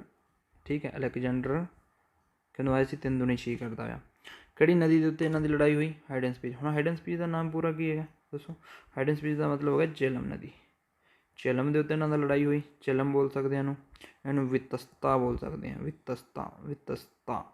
ਵਿਤਸਤਾ ਰਿਵਰ ਬੋਲ ਸਕਦੇ ਹਾਂ। ਵਿਤਸਤਾ ਇਹਦਾ ਕੀ ਸੀਗਾ, ਇਹਦਾ ਠੀਕ ਹੈ, ਇਹਦਾ ਵੈਦਿਕ ਨਾਮ ਸੀਗਾ, ਔਰ ਜੇਹਲਮ ਇਹਦਾ ਨਾਮ ਹੈਗਾ, ਅਤੇ ਹਾਈਡਨ ਸਪੀਚ ਇਹਦਾ ਕੀ ਸੀਗਾ, ਗ੍ਰੀਕ ਨੇਮ ਸੀ।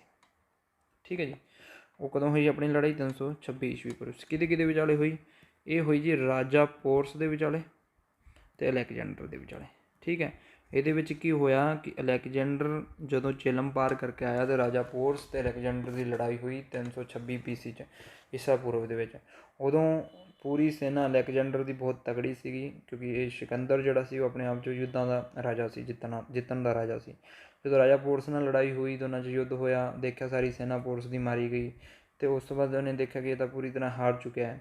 ਫਿਰ ਵੀ ਰਾਜਾ ਪੋਰਸ ਹਾਰਿਆ ਹੋਇਆ ਨਹੀਂ ਮੰਨਦਾ ਸੀ, ਫਿਰ ਵੀ ਲੜੀ ਗਿਆ। ਲਾਸਟ 'ਚ ਇਹਨੂੰ ਬੰਦੀ ਬਣਾ ਲਿਆ ਪੋਰਸ ਨੂੰ ਬੰਦੀ ਬਣਾਉਣ ਤੋਂ ਬਾਅਦ ਪੋਰਸ ਨੂੰ ਪੁੱਛਿਆ ਗਿਆ, ਦੱਸੋ ਤੇਰੇ ਨਾਲ ਕੀ ਸਲੂਕ ਕੀਤਾ ਜਾਵੇ। ਫਿਰ ਰਾਜਾ ਪੋਰਸ ਨੇ ਜਵਾਬ ਦਿੱਤਾ ਸਿਕੰਦਰ ਨੂੰ, ਕਹਿੰਦਾ ਇੱਕ ਰਾਜਾ ਜਿਹੜਾ ਦੂਜੇ ਰਾਜੇ ਨਾਲ ਸਲੂਕ ਕਰਦਾ, ਉੱਦਾਂ ਦਾ ਮੇਰੇ ਨਾਲ ਸਲੂਕ ਕੀਤਾ ਜਾਵੇ। ਇਹ ਕਹਿੰਦਾ ਹਜੇ ਵੀ ਤੁਸੀਂ ਆਪਣੇ ਆਪ ਨੂੰ ਰਾਜਾ ਮੰਨੀ ਜਾਣਾ। ਉਸ ਗੱਲ ਤੋਂ ਬੜਾ ਪ੍ਰਭਾਵਿਤ ਹੋ ਕੇ ਰਾਜਾ ਪੋਰਸ ਨੂੰ ਛੱਡ ਕੇ, ਯਾਨੀ ਕਿ ਜਿਉਂਦਾ ਹੀ ਨਹੀਂ ਛੱਡਿਆ, ਬਲਕਿ ਉਹਨੂੰ ਉਹਦੀ ਸਾਰੀ ਲੈਂਡ ਵਾਪਿਸ ਕਰਤੀ, ਅਤੇ ਉੱਥੋਂ ਹੀ ਜੇਹਲਮ ਨਦੀ ਤੋਂ ਕਿਨਾਰੇ ਤੋਂ ਹੀ ਉਹ ਵਾਪਸ ਆਪਣੇ ਏਰੀਏ 'ਚ ਵਾਪਸ ਚਲਾ ਗਿਆ। ਤਾਂ ਇਹ ਸੀ ਕਿ ਰਾਜਾ ਪੋਰਸ ਅਤੇ ਸਿਕੰਦਰ ਦੀ ਦੋਨਾਂ ਦੀ ਕਹਾਣੀ। 303 ਦੂਣੀ 6 ਤੁਸੀਂ ਯਾਦ ਰੱਖਣਾ, ਕਿਉਂਕਿ ਵਹੀ ਐਗਜ਼ਾਮ 'ਚ ਪੁੱਛਿਆ ਜਾਂਦਾ। ਹਾਈਡਨ ਸਪੀਚ ਦਾ ਯੁੱਧ ਕਹਿ ਦਿੰਦੇ ਆ, ਵਿਤਸਤਾ ਦਾ ਯੁੱਧ ਕਹਿ ਦਿੰਦੇ ਆ, ਜੇਹਲਮ ਦਾ ਯੁੱਧ ਕਹਿ ਦਿੰਦੇ ਆ, ਅਤੇ ਤੁਹਾਨੂੰ ਯਾਦ ਰਹਿਣਾ ਚਾਹੀਦਾ। ਬੈਟਲ ਕਿਹਦੇ ਵਿੱਚ ਹੋਏ, ਅਲੈਗਜੈਂਡਰ ਅਤੇ ਰਾਜਾ ਪੋਰਸ ਦੇ ਵਿਚਾਲੇ। ਅਗਲਾ ਕੁਐਸਚਨ ਆ ਗਿਆ, which one is recognised as state bird of Punjab. ਵਧੀਆ ਕੁਐਸਚਨ ਹੈਗੇ, ਇਹ ਤੁਹਾਨੂੰ ਮੈਂ ਯਾਦ ਕਰਾਉਣਾ ਕਿੱਦਾਂ। ਸਟੇਟ ਬਰਡ, ਜਦੋਂ ਸਟੇਟ ਬਰਡ ਦੀ ਗੱਲ ਹੁੰਦੀ ਹੈ ਤਾਂ ਬਾਜ ਹੁੰਦਾ। ਸਟੇਟ ਬਰਡ ਦੀ ਗੱਲ ਹੋਊਗੀ ਤਾਂ ਆਪਣੇ ਬਾਜ ਹੁੰਦਾ ਗੁਰੂ ਗੋਬਿੰਦ ਸਿੰਘ ਦਾ। ਬਾਜ ਨੂੰ ਨੌਰਥਨ ਗੋਸ਼ਾਕ ਬੋਲਿਆ ਜਾਂਦਾ। ਠੀਕ ਹੈ ਜੀ, ਨੌਰਥਨ ਗੋਸ਼ਾਕ ਬੋਲਿਆ ਜਾਂਦਾ। ਨੌਰਥਨ ਗੋਸ਼ਾਕ ਬੋਲਿਆ ਜਾਂਦਾ ਕਿਹਨੂੰ, ਆਪਣੇ ਬਾਜ ਨੂੰ। ਠੀਕ ਹੈ ਜੀ, ਠੀਕ ਹੈ, ਨੌਰਥਨ ਗੋਸ਼ਾਕ ਬੋਲਿਆ ਜਾਂਦਾ। ਨੌਰਥਨ ਗੋਸ਼ਾਕ ਹੁਣ ਇਹਦੇ ਵਿੱਚ ਆਪਾਂ ਨੂੰ ਪੁੱਛ ਲੈਂਦੇ ਆ ਕਿ ਬਈ ਇਹਦਾ ਸਾਇੰਟੀਫਿਕ ਨਾਮ ਕੀ ਹੈ। ਸਾਇੰਟੀਫਿਕ ਨਾਮ ਇਹਦਾ ਐਂਟੀਲੋਪ ਨਹੀਂ ਹੈ ਇਹਦਾ ਨਾਮ, ਐਂਟੀਲੋਪ ਤਾਂ ਉਹਦਾ ਹੈਗਾ। ਠੀਕ ਹੈ, ਇਹਦਾ ਜਿਹੜਾ ਨੌਰਥਨ ਗੋਸ਼ਾਕ ਹੈਗਾ, ਉਹਦਾ ਨਾਮ ਹੈਗਾ ਐਸੀ ਪੀਟਰ ਜੈਂਟਿਲਸ, ਐਸੀਪੀਟਰ ਜੈਂਟਿਲਸ। ਐਸੀਪੀਟਰ ਜੈਂਟਿਲਸ ਇਹਨੂੰ ਕਹਿੰਦੇ ਹੈਗੇ ਆ, ਕਿਹਨੂੰ? ਆਪਣੇ ਬਾਜ ਨੂੰ। ਨੋਰਥਨ ਗੋਸ਼ਾਕ ਨੂੰ ਐਸੀਪੀਟਰ ਜੈਂਟਿਲਸ ਬੋਲ ਦਿੰਦੇ ਆ। ਐਸੀਪੀਟਰ ਜੈਂਟਿਲਸ ਕਿਹਨੂੰ ਬੋਲ ਦਿੰਦੇ ਆ? ਆਪਣੇ ਬਾਜ ਨੂੰ ਬੋਲ ਦਿੰਦੇ ਆ। ਫਿਰ ਆਪਾਂ ਗੱਲ ਕਰੀਏ ਕਿ ਇਹ ਪੁੱਛ ਲੈਂਦੇ ਕਈ ਵਾਰੀ ਆਪਣਾ ਜਿਹੜਾ ਐਨੀਮਲ ਆ ਉਹ ਕਿਹੜਾ ਹੈਗਾ, ਸਟੇਟ ਐਨੀਮਲ ਕਿਹੜਾ ਹੈਗਾ, ਤਾਂ ਤੁਹਾਨੂੰ ਸਟੇਟ ਐਨੀਮਲ ਪਤਾ ਹੋਣਾ ਚਾਹੀਦਾ ਕਿ ਬਲੈਕ ਬੱਕ ਹੈਗਾ। ਬਲੈਕ ਬੱਕ ਨੂੰ ਹਿਰਨ ਬੋਲ ਦਿੰਦੇ, ਬਲੈਕ ਬੱਕ ਨੂੰ ਹਿਰਨ ਵੀ ਬੋਲਦੇ ਨੇ। ਔਰ ਇਹਦਾ ਜਿਹੜਾ ਸਾਇੰਟੀਫਿਕ ਨੇਮ ਹੈ ਇਹਦਾ ਹੈਗਾ ਐਂਟੀਲੋਪ ਸਰਵੀਕੈਪਰਾ, ਸਰਵੀਕੈਪਰਾ, CAPRA, ਸਰਵੀਕੈਪਰਾ, ਐਂਟੀਲੋਪ ਸਰਵੀਕੈਪਰਾ। ਔਰ ਜੇ ਆਪਾਂ ਬਾਜ ਦੀ ਗੱਲ ਕਰੀਏ ਤਾਂ ਐਸੀਪੀਟਰ ਜੈਂਟਿਲਸ ਬੋਲਦੇ हैं। ਜੈਂਟਿਲਸ ਨੂੰ ਯਾਦ ਰੱਖੋ, ਇੱਧਰ ਸਰਵੀਕੈਪਰਾ ਨੂੰ ਯਾਦ ਰੱਖੋ। ਕੈਪਰਾ ਕਿਵੇਂ ਯਾਦ ਰੱਖੋਗੇ? ਹੁਣ ਮੈਂ ਤੁਹਾਨੂੰ ਟ੍ਰਿਕ ਨਾਲ ਯਾਦ ਕਰਾਊਂਗਾ, ਕਿਉਂਕਿ ਮੇਰਾ ਮਕਸਦ ਸਿਰਫ ਐਗਜ਼ਾਮ ਕਲੀਅਰ ਕਰਵਾਉਣਾ, ਨਾ ਤਾਂ ਤੁਹਾਨੂੰ ਕਿਸੇ ਨੇ ਕੈਪਰਾ ਪੁੱਛਣਾ, ਨਾ ਤੁਹਾਨੂੰ ਕਿਸੇ ਨੇ ਜੈਂਟਿਲਸ ਪੁੱਛਣਾ।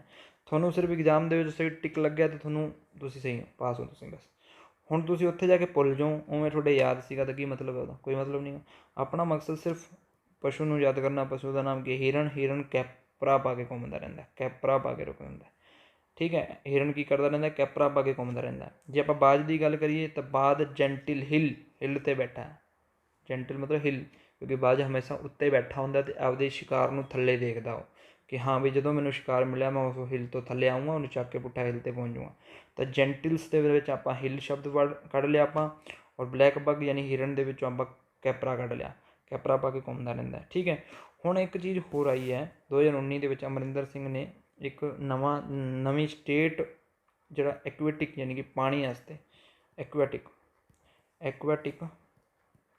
ਐਕੁਐਟਿਕ ਐਨੀਮਲ ਨੂੰ ਦਰਜਾ ਦਿੱਤਾ ਹੈ। ਉਹ ਕਿਹਨੂੰ ਦਿੱਤਾ? ਉਹ ਇੰਡਸ ਰਿਵਰ ਦੇ ਵਿੱਚ ਜਿਹੜੀ ਡੋਲਫਿਨ ਹੈਗੀ ਨਾ ਉਹਨੂੰ ਦਿੱਤਾ, ਠੀਕ ਹੈ ਜੀ। ਇਹ ਵੀ ਤੁਹਾਨੂੰ ਕੁਝ ਪਤਾ ਹੋਣਾ ਚਾਹੀਦਾ। ਫਿਰ ਆਪਾਂ ਜੇ ਗੱਲ ਕਰੀਏ ਬਲੈਕ ਬੱਗ ਦੀ, ਜੇ ਬਲੈਕ ਬੱਗ ਕੀ ਸੀਗਾ 1989 ਦੇ ਵਿੱਚ ਇਹ ਵਾਈਲਡ ਲਾਈਫ ਸੈਂਚੁਰੀ 1989 ਦੇ ਵਿੱਚ ਇਹਨੂੰ ਦਰਜਾ ਦਿੱਤਾ ਗਿਆ 89 ਦੇ ਵਿੱਚ।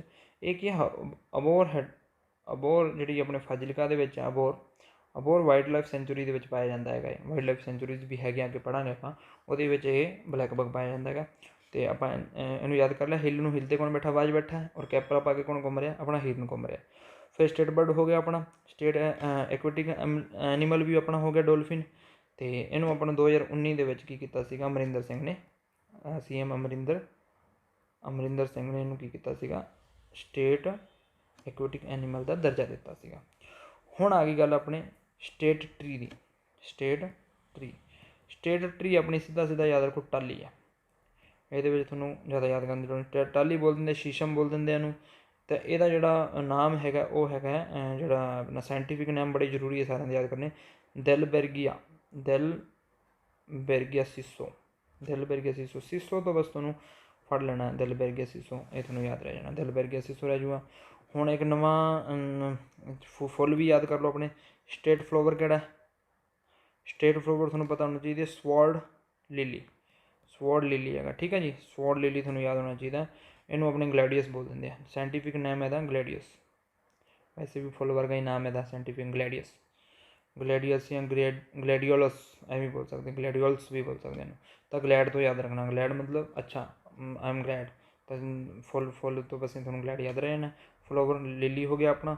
ਔਰ ਨੋਰਥਨ ਗੋਸ਼ਾਕ ਹਿਲ 'ਤੇ ਬੈਠਾ। ਮੈਂ ਤੁਹਾਨੂੰ ਸਿੱਧਾ ਨਾਮ ਯਾਦ ਕਰਾਇਆ, ਬਸ ਤੁਹਾਨੂੰ ਪੇਪਰ ਦੇ ਵਿੱਚ ਹਿਲ ਦਿਖ ਗਈ, ਤੁਸੀਂ ਬਸ ਆਨਸਰ ਲਾ ਦੇਣਾ ਇਹਦਾ। ਬਲੈਕ ਬੱਗ ਆਪਣੇ ਕੈਪਰੀ ਪਾ ਕੇ ਘੁੰਮ ਰਿਹਾ, 89 ਦੇ ਵਿੱਚ ਲਿੱਤਾ ਗਿਆ। ਅਬੋਹਰ ਵਾਈਲਡ ਲਾਈਫ ਸੈਂਚੁਰੀ 'ਚ ਪਾਇਆ ਜਾਂਦਾ ਹੈਗਾ ਉੱਥੇ।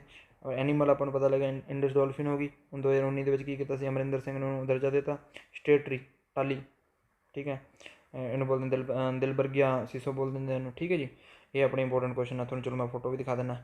ਫੋਟੋ ਦੇਖੋ, ਇਹ ਆਪਣਾ ਹੈਗਾ ਉੱਤੇ ਬੈਠਾ ਹਿਲ 'ਤੇ। ਕਿੱਥੇ ਬੈਠਾ? ਇਹ ਹਿਲ 'ਤੇ ਬੈਠਾ ਹੈ। ਕਾਹਦੇ ਵਾਸਤੇ ਬੈਠਾ? ਸ਼ਿਕਾਰ ਵਾਸਤੇ।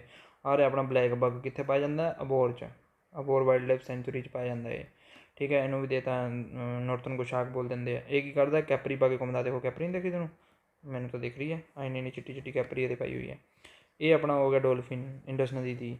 ਇਹ ਆਪਣਾ ਨਕਸ਼ਾ ਹੋ ਗਿਆ। ਇਹ ਆ ਗਈ ਟਾਹਲੀ ਹੋ ਗਈ। ਬਸ ਇੰਨੀਆਂ ਚੀਜ਼ਾਂ ਹੈਗੀਆਂ, ਇਹ ਤਾਂ ਤੁਸੀਂ ਭੁੱਲਣੀ ਨਹੀਂ ਚਾਹੀਦੀ ਬਿਲਕੁਲ ਵੀ, ਠੀਕ ਹੈ। ਅਤੇ ਅਗਲਾ ਕੁਐਸਚਨ ਆਪਣਾ ਆਉਂਦਾ ਜੀ, ਤੀਜਾ ਨੰਬਰ ਕੁਐਸਚਨ, ਕਿ ਵਿਚ ਈਅਰ ਦ ਅੰਮ੍ਰਿਤਸਰ ਸਿਟੀ ਵਾਜ ਫਾਊਂਡਡ। ਕਦੋਂ ਇਹ ਬਣਾਈ ਗਈ? ਅੰਮ੍ਰਿਤਸਰ ਸਿਟੀ ਕਦੋਂ ਬਣਾਈ ਗਈ? ਆਪਾਂ ਚੀਜ਼ਾਂ ਨੂੰ ਦੇਖਦੇ ਹਾਂ ਕਿੱਦਾਂ ਬਣਾਉਣਾ। ਅੰਮ੍ਰਿਤਸਰ ਸਿਟੀ ਕਦੋਂ ਬਣਾਈ ਗਈ? ਦੇਖੋ ਉਹਦੇ ਵਿੱਚ ਆਪਣਾ ਆਉਂਦਾ ਹੈ ਜਿਹੜਾ ਅੰਮ੍ਰਿਤਸਰ ਸਿਟੀ ਹੈਗੀ ਜਿਹੜੀ 1574 ਈਸਵੀ ਦੇ ਵਿੱਚ ਇਹਨਾਂ ਨੂੰ ਬਣਾਇਆ ਗਿਆ ਅੰਮ੍ਰਿਤਸਰ ਸਿਟੀ ਨੂੰ, ਇਹ ਤੁਹਾਨੂੰ ਪਤਾ ਹੋਣਾ ਚਾਹੀਦਾ। ਇਹ ਕਿਹਨੇ ਬਣਾਈ? ਸ੍ਰੀ ਗੁਰੂ ਰਾਮਦਾਸ ਜੀ ਨੇ, ਸ੍ਰੀ ਗੁਰੂ ਰਾਮਦਾਸ ਜੀ ਨੇ ਫਾਊਂਡਡ ਕੀਤੀ ਇਹਨੂੰ ਅੰਮ੍ਰਿਤਸਰ ਸਿਟੀ ਨੂੰ। ਅੰਮ੍ਰਿਤਸਰ ਸਿਟੀ ਜਿਹੜੀ ਬਣਾਈ ਹੈ ਗੁਰੂ ਰਾਮਦਾਸ ਜੀ ਨੇ ਬਣਾਈ ਹੈ। ਚੌਥੇ ਗੁਰੂ ਆਪਣੇ ਗੁਰੂ ਰਾਮਦਾਸ ਜੀ ਸੀ ਜਿਨ੍ਹਾਂ ਨੇ ਅੰਮ੍ਰਿਤਸਰ ਸਿਟੀ ਦਾ ਫਾਊਂਡਡ ਕੀਤਾ। ਇੰਪੋਰਟੈਂਟ ਚੀਜ਼ ਇਹ ਹੈ ਕਿ 5th ਨੰਬਰ ਦੇ ਜਿਹੜੇ ਗੁਰੂ ਸੀ ਗੁਰੂ ਅਰਜਨ ਦੇਵ ਜੀ ਸੀ। ਗੁਰੂ ਅਰਜਨ ਦੇਵ ਜੀ ਨੇ ਕੀ ਕੀਤਾ, ਇਹਨਾਂ ਨੇ ਜਿਹੜਾ ਅੰਮ੍ਰਿਤਸਰ ਦੇ ਵਿਚਾਲੇ ਗੁਰੂ ਹਰਿਮੰਦਰ ਸਾਹਿਬ ਬਣਾਇਆ, ਗੁਰੂ ਹਰਿਮੰਦਰ ਸਾਹਿਬ ਬਣਾਇਆ, ਜਿਹਨੂੰ ਆਪਾਂ ਅੱਜ ਗੋਲਡਨ ਟੈਂਪਲ ਕਹਿੰਦੇ ਹਾਂ। ਗੁਰੂ ਹਰਿਮੰਦਰ ਸਾਹਿਬ ਦੇ ਵਿੱਚ ਗੁਰੂ ਗ੍ਰੰਥ ਸਾਹਿਬ ਰੱਖਿਆ ਗਿਆ, ਯਾਨੀ ਕਿ ਗੁਰੂ ਗ੍ਰੰਥ ਸਾਹਿਬ ਦੇ ਵਿੱਚ ਰੱਖਿਆ ਗਿਆ, ਯਾਨੀ ਕਿ ਗੁਰੂ ਗ੍ਰੰਥ ਸਾਹਿਬ ਜਦੋਂ ਰੱਖਿਆ। ਇੰਪੋਰਟੈਂਟ ਚੀਜ਼ ਇਹ ਹੈਗੀ ਹੈ ਕਿ ਗੁਰੂ ਹਰਿਮੰਦਰ ਸਾਹਿਬ ਦੇ ਵਿੱਚ ਫਸਟ ਗ੍ਰੰਥੀ ਕੌਣ ਸੀ? ਕਈ ਵਾਰੀ ਪੁੱਛਿਆ ਗਿਆ ਕੁਐਸਚਨ ਹੈ, ਫਸਟ ਗ੍ਰੰਥੀ ਕੌਣ ਸੀ? ਤੇ ਬਾਬਾ ਬੁੱਢਾ ਜੀ ਸੀ, ਬਾਬਾ ਬੁੱਢਾ ਜੀ ਸੀ, ਇਹ ਵੀ ਤੁਹਾਨੂੰ ਪਤਾ ਹੋਣਾ ਚਾਹੀਦਾ। ਫਿਰ 5th ਗੁਰੂ ਆਪਾਂ ਨੂੰ ਪਤਾ ਚੱਲੇਗਾ ਬਾਬਾ ਬੁੱਢਾ ਜੀ ਫਸਟ ਗ੍ਰੰਥੀ ਸੀਗੇ। ਔਰ ਜਦੋਂ ਅੰਮ੍ਰਿਤਸਰ ਸਿਟੀ ਕਦੋਂ ਫਾਊਂਡਡ ਕੀਤੀ ਗਈ? 1574 ਈਸਵੀ ਵਿੱਚ। 15 5 75 ਹੁੰਦੇ ਆ, 15 ਨੂੰ 5 ਨਾਲ ਜੇ ਤੁਸੀਂ ਗੁਣਾ ਕਰੋਗੇ ਤਾਂ 75 ਹੁੰਦੇ ਆ, ਤਾਂ 15 ਨੂੰ 5 ਨਾਲ ਗੁਣਾ ਕਰਕੇ 1575 ਨਹੀਂ 1574 ਲਿਖਣਾ ਆਪਾਂ, ਠੀਕ ਹੈ, ਇਹ ਵੀ ਯਾਦ ਰਹਿ ਜੂਗਾ। ਅਗਲਾ ਕੁਐਸਚਨ ਚੌਥਾ ਨੰਬਰ ਆ ਗਿਆ, ਲੀ ਕਾਰਬੂਜੀਅਰ ਕੌਣ ਸੀ? ਇਹ ਨਹੀਂ ਮੈਨੂੰ ਪਤਾ। Who was the architect of the India's first planned city Chandigarh was ਫੋਮ। ਕਹਿੰਦਾ ਲੂ ਕਾਰਬੂਜੀਅਰ ਜਿਹੜਾ ਸੀਗਾ, ਕੀ ਨਾਂ ਇਹਦਾ? ਕਾਰਬੂਜੀਅਰ, ਠੀਕ ਹੈ। ਕਾਰਬੂਜੀਅਰ ਕਿੱਥੋਂ ਸੀਗਾ? ਇਹ ਸੀਗਾ ਬਈ ਕਿੱਥੋਂ ਸੀ ਆਪਾਂ ਪੁੱਛ ਲੈਂਦੇ ਹਾਂ ਇਹਨਾਂ ਤੋਂ। ਚੰਡੀਗੜ੍ਹ ਦੇ ਬਾਰੇ ਪਹਿਲਾਂ ਦੇਖ ਲਈਏ ਆਪਾਂ ਮਾੜਾ ਜਿਹਾ। ਚੰਡੀਗੜ੍ਹ ਐਕਚੁਅਲੀ ਦੇ ਵਿੱਚ ਹੈਗੀ ਆ, ਇਹਨੂੰ ਸੁੰਦਰ ਨਗਰ ਬੋਲ ਦਿੰਦੇ ਹਿੰਦੀ 'ਚ, ਅਤੇ ਚੰਡੀਗੜ੍ਹ ਨੂੰ ਉਵੇਂ ਬੋਲਦੇ ਨੇ ਦ ਸਿਟੀ ਆਫ ਬਿਊਟੀ, ਠੀਕ ਹੈ। ਚੰਡੀਗੜ੍ਹ ਦਾ ਨਾਮ ਕੀ ਹੈ? ਦ ਸਿਟੀ ਆਫ ਬਿਊਟੀ ਬੋਲ ਦਿੰਦੇ ਇਹਨੂੰ।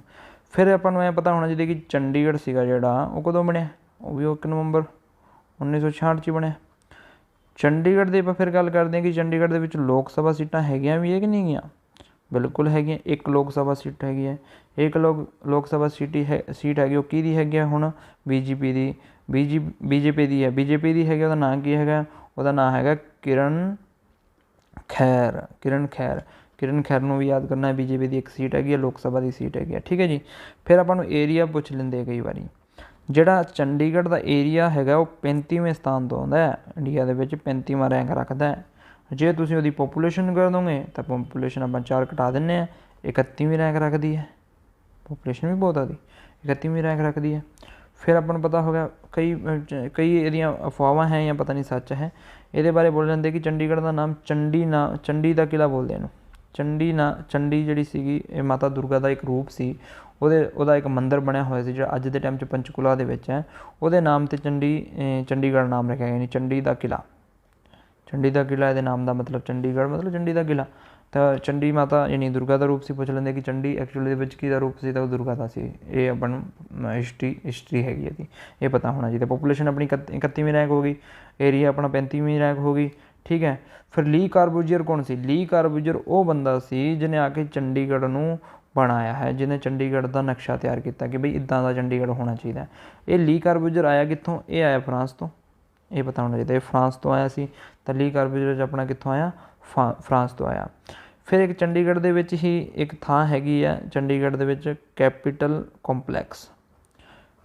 ਕੰਪਲੈਕਸ ਵੀ ਲੀ ਕਾਰਬੂਜੀਅਰ ਨੇ ਬਣਾਇਆ ਸੀ। ਹੁਣ ਇਹ ਕੈਪੀਟਲ ਕੰਪਲੈਕਸ ਮੈਂ ਕਿਉਂ ਲਿਖ ਰਿਹਾ? ਕਿਉਂਕਿ 2016 ਦੇ ਵਿੱਚ ਜਿਹੜਾ ਯੂਨੈਸਕੋ ਹੈ ਉਹਨੇ ਵਰਲਡ ਹੈਰੀਟੇਜ ਸਾਈਟ ਦੇ ਵਿੱਚ ਇਹਨੂੰ ਲਿੱਤਾ, ਯਾਨੀ ਕਿ ਵਰਲਡ ਹੈਰੀਟੇਜ ਸਾਈਟ ਦੇ ਵਿੱਚ ਚੰਡੀਗੜ੍ਹ ਦਾ ਕੈਪੀਟਲ ਕੰਪਲੈਕਸ ਨੂੰ ਲਿੱਤਾ, ਠੀਕ ਹੈ। ਹੈਰੀਟੇਜ ਸਾਈਟ ਦੇ ਵਿੱਚ ਚੰਡੀਗੜ੍ਹ ਦੇ ਕੈਪੀਟਲ ਕੰਪਲੈਕਸ ਨੂੰ ਲਿੱਤਾ ਗਿਆ।